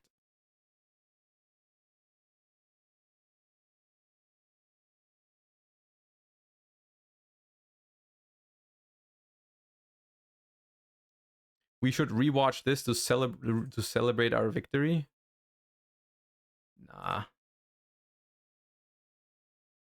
Nah. Fountain to 1 will also happen in the TCG, I promise. I mean, maybe. It's hard to predict where Runic decks go in this next format. I'm gonna be honest with you, I was somewhat expecting them to do it. I feel lucky right now that it didn't happen. I do feel lucky, because I feel like, I mean, I didn't expect them to drop a ban list this big. But if you told me 2 days ago there's going to be a ban list with 25 changes, I would have expected Runic to be on there. On a serious note, like yeah.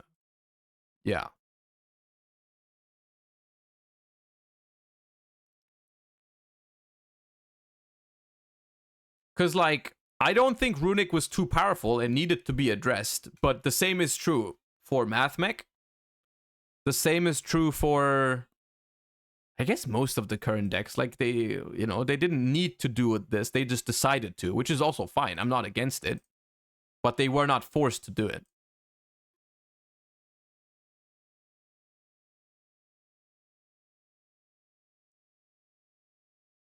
This might be the best ban list I've ever seen in my 8 years of playing. It's very close, I think. It's very, very close. I don't remember... I can't think of a better one. I'm not saying it's the best one, but right now, I can't think of a better one. How is it fine when we have huge power creep coming up? Well, because the thing is, power creep is not necessarily always a terrible thing. Like, for example, the Fire King deck is going to be very, very strong, yet I'm not, like, afraid of it releasing, because it also does look fun and doesn't look like a super toxic deck or anything like that. You know, power creep, in a way, sometimes is fine. But what I will say is I don't think hitting something like Unchained was necessary with those decks around the corner. Right? Like, I think Unchained would have probably regulated itself with the release of Phantom Nightmare. Like, with Phantom Nightmare, we probably would have downgraded Unchained to, like, a tier 2 deck anyways, right? So kind of hitting it right now wasn't super necessary. At the same time, it doesn't really matter that much. Whether you stop playing Unchained because Fire King full power comes out, or you stop playing Unchained because they limit Sharvara, doesn't really matter, right? It only matters for the few people that still wanted to play Unchained, even though there were better decks out there, right? Which, you technically still can. Like, if you want to play Unchained just for the sake of playing Unchained, even though it's not the best deck, you can do that. You can do that. Sharvara at 1 is a bit harsh. 2 would have been fine. 1 is harsh, but 2 wouldn't really do anything, I feel like. Like, if you put Sharvara to 2, you're kind of missing the point of doing anything about Unchained. Because, like, the standard combos all do 2 Sharvaras, so putting it to 2 literally doesn't really do anything. They could have done something else, you know, like limiting Yama or something like that, right? But, like, with 2 Sharvaras, literally nothing changes other than sometimes you don't open Sharvara and you have to start your combos in different ways.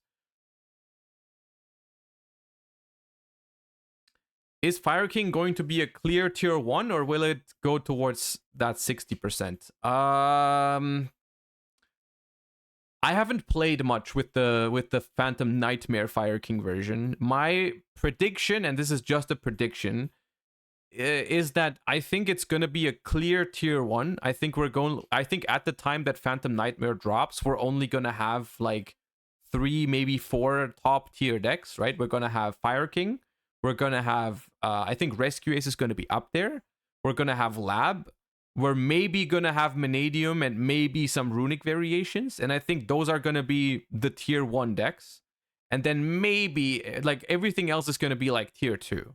That's my prediction. And there is a chance that Fire King even takes like a more dominant position between those 5, right? Like, maybe Fire King Sinful Spoils is so good that it even could be considered like tier 0. Tier 0 is a too hard of a word, I think, too extreme. But maybe it's going to be better than the rest, yeah. But I don't think it's going to be a 60% situation. No, that's not what I think.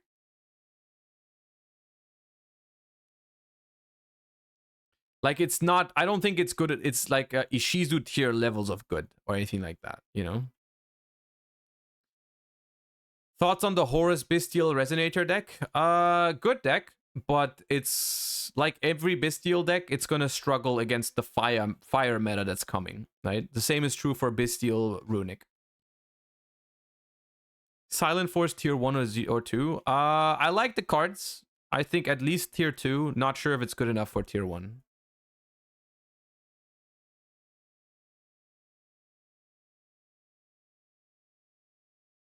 Play Fire King Runic. Fire King Runic has like no synergy other than the fact that you can put Fountain over your Fire King Island and blow up your entire board if you want to do that.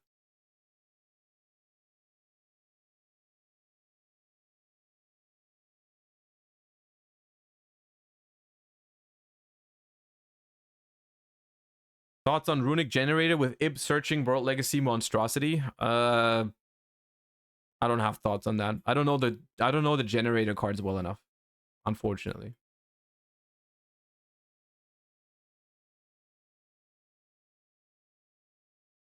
Thoughts on Droll this format? Droll is probably going to be a side deck card simply because, I mean, we've made a very first draft of a tier list. I put Lab above everything else for now. This is before Phantom Nightmare comes out. So like right now, new ban list format, no new releases. In this kind of format, I think Droll is a side deck card, not a main deck card, because it's not good against Lab. It's not good enough against Rescue Ace. I don't think it's good enough against Bestial Runic or Pearly to see main deck play. It's good against Fire King if they don't open Arvada, and it's good against Manadium. That's about it, right? That's the only decks it really hits. So I think it's more of a side deck card. It's also bad against Centurion. And it's okay against Vanquish Soul, but not phenomenal. You think there'll be a new Runic pile to abuse Ib? I mean, you would have to look into level 3 tuners, right? Because then, you know, you can turn Hugin plus a level 3 into Ib. If you find a very good level 3 tuner engine, like if we had 3 Red Rose Dragons, maybe, you know, maybe Punk, kind of, I don't know, possible. You can try it. The problem, I've tried some of these decks in the past. I've tried Runic Synchro decks, right? The problem with Runic Synchro decks is they always felt way more all in than the more kind of mid-range Runic decks, like Runic Sprite or Runic Bestial. They felt more like you need to draw Runic plus Tuner, and it felt way weaker into hand traps and weaker into boards going second, because if they would stop your Tuner, then you would be in huge trouble because you wouldn't get to do the thing. Like I've been trying to cook like Runic Synchro decks in the past with like Cupid Pitch, right? Where you play level 2 tuners like Assault Synchron, stuff like that. You make Cupid Pitch, you summon another Runic, you make a big Synchro, you search stuff with Cupid Pitch, you do some stuff, right? We've played it in Master Duel as well, right? I remember we've played around with Rose Dragons in Master Duel. We've played around with what's it called? Punks in Master Duel to make like Librarian and draw a bunch of cards. But they always felt more all in than the good Runic decks. The quote unquote successful Runic decks in the past always had like, because the tuner stuff is always relatively weak to interruption, right? The tuners are always, they don't have the same capabilities of playing into boards like for example a what's it called, a sprite card, or like Quem is like fine into boards because it's like it demands interaction, otherwise it splits into 2 tuners and stuff like that, right? Whereas like if I just go, I don't know, if I just go Hugin, discard Cerberell, search Fountain, summon back Cerberell, if they deal with that tuner and I don't have access to another one, how do I play from there? I don't know. I don't know what you do with Ib. I don't know either. I was just answering to their idea. You know, maybe there's a world where you can play a level 3 tuner package in Runic and do something with Ib, but I mean, I haven't tried it, so. Fur Hire comeback? Fur Hire, you could play Fur Hire. I'm not opposed to it. Fur Hire Runic is probably gonna be okay. You're gonna have a tough time against Vanadium going second. You probably have no shot to beat that matchup going second. Gunther, thank you for the 15. Appreciate that. Circular me? I can't. I would if I could, but you know, unfortunately no longer possible.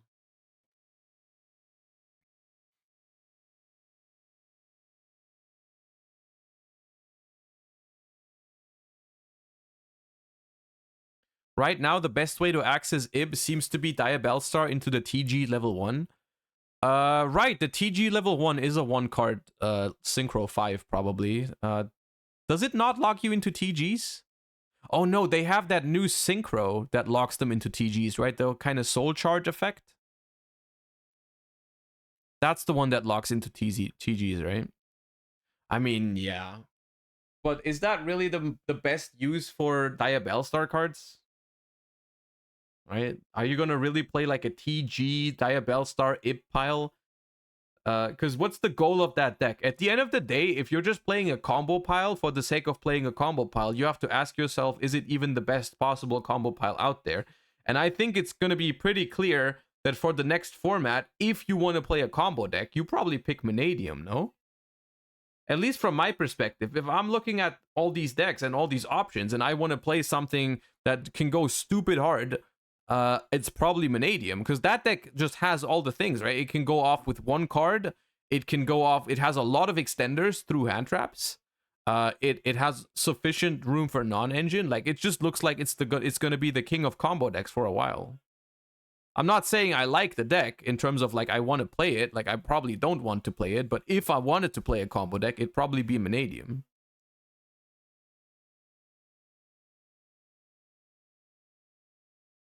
You sound very sold and biased on Vanadium. I actually don't like Vanadium that much. I just think it's the best combo deck out there. I don't like combo decks though, is the thing, right? Like I genuinely don't like the concept of combo decks. And when I say I don't like it, I don't mean like I don't like it in the sense of, I don't know, it doesn't appeal to me, but I also don't think it's very good. Because I usually try to look at it from a competitive standpoint. If I genuinely thought a combo deck like Vanadium was the best deck for any given tournament, I would play it. But it's just it might be bias, honestly. I think it's very hard to be completely free of bias when it comes to the game, right? When you've been playing the game for 20 years, there's just certain decks I like more and certain decks I like less. And then I'm like way more, I see myself way more of like a mid-range kind of player, right? Or like the runic decks I've been playing, you could even consider them. It's probably the closest we have to control, right? That kind of stuff I just like more.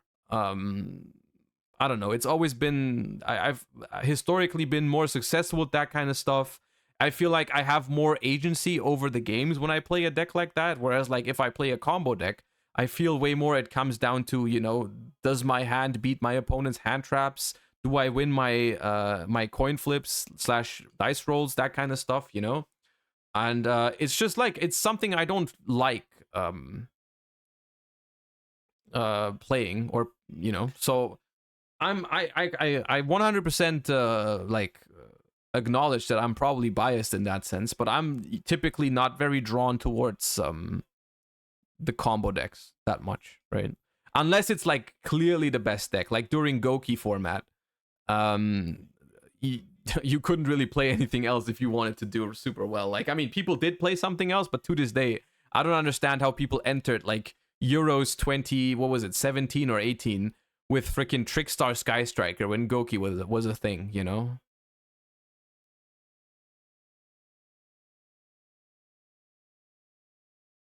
All decks that aren't stun are cool to me. I love control, but control bleeds into stun too often. That is true.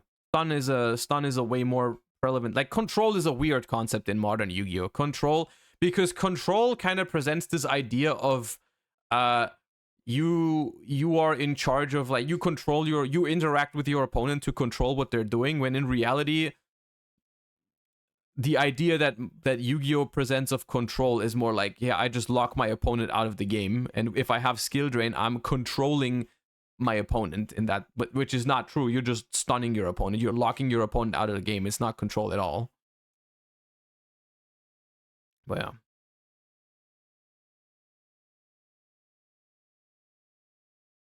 So I genuinely do think like the closest we have to control is like something like Runic deck, like Runic Bestial or Runic Sprite are like very close to control decks, because those are, the game plan of the deck is to play the game over multiple turns and have a lot of one-on-one interactions with your opponent. You know, choose where you put your freezing curses, choose where you put your flashing fire, back row removal, that kind of stuff. You just try to keep your opponent at bay and slowly grind them out of cards, right?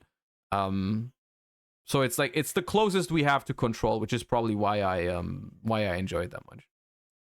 I want to play a stun deck for a YCS once. Those decks gotta be insane. I mean, we talked about it before Bologna, right? Where you said you think Runic Stun is actually not bad right now. And it probably wasn't bad, but yeah. It's just the kind of thing where stun decks usually leave almost zero agency to the player. Like, there's not much to be done when you play a stun deck, literally. Of course, there's some skill to it, you know, it's not completely, it doesn't completely play itself, but usually, like, it's very, very close to a no-brainer, right? And that is, on the one hand, sometimes it's a good thing, but sometimes it's just a very bad thing when you, because when you're the better player, you kind of want that to matter, right? Like, when I play against someone and I know I'm probably the better player than them, I would like to have a deck that lets me express that, right?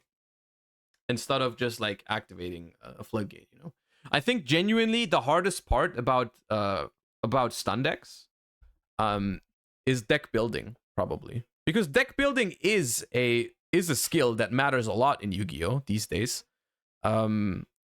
Because genuinely sometimes when an individual game felt unplayable, that happens a fair amount in modern Yu-Gi-Oh, right? Sometimes you just can't play the game, or your opponent has an opener that you simply cannot beat. The only place you can look for things you could have maybe done better is deck building, right? Because maybe the reason why you lost to, I don't know, Vanadium full combo is because you decided to play a deck that has a bad matchup into that, right? Or like you build your deck in a way where you were just not prepared for that situation, right? Maybe you didn't even, maybe you're not main decking hand traps, and then you also don't side deck hand traps, and you're like, okay, why did I lose to Vanadium? Well, that's why, you know? But yeah. All right. That was a fun stream. We are nearing the end of the stream. I had a lot of fun discussing these things with you guys, chat. I think it was fun. The new ban list makes me hella excited to talk about this kind of stuff. So I hope you enjoyed today's stream. I'll send you guys over to Mr. Farfa for the rest of the day. And I will hopefully see you guys again tomorrow for some more, I don't know exactly what we're gonna do, but something to do with the new TCG format, you know. We're gonna be back tomorrow. And I hope you guys have a wonderful rest of your day. Enjoy your copium for the new ban list before it's too late, before it's gone, before you realize other stuff is probably better. But hey, thank you for watching. Appreciate you so much for being here. And thank you for all the follows, all the subs, all the good stuff. Hope you have a wonderful rest of your day. See you guys back tomorrow. Thank you for watching. Send you guys over to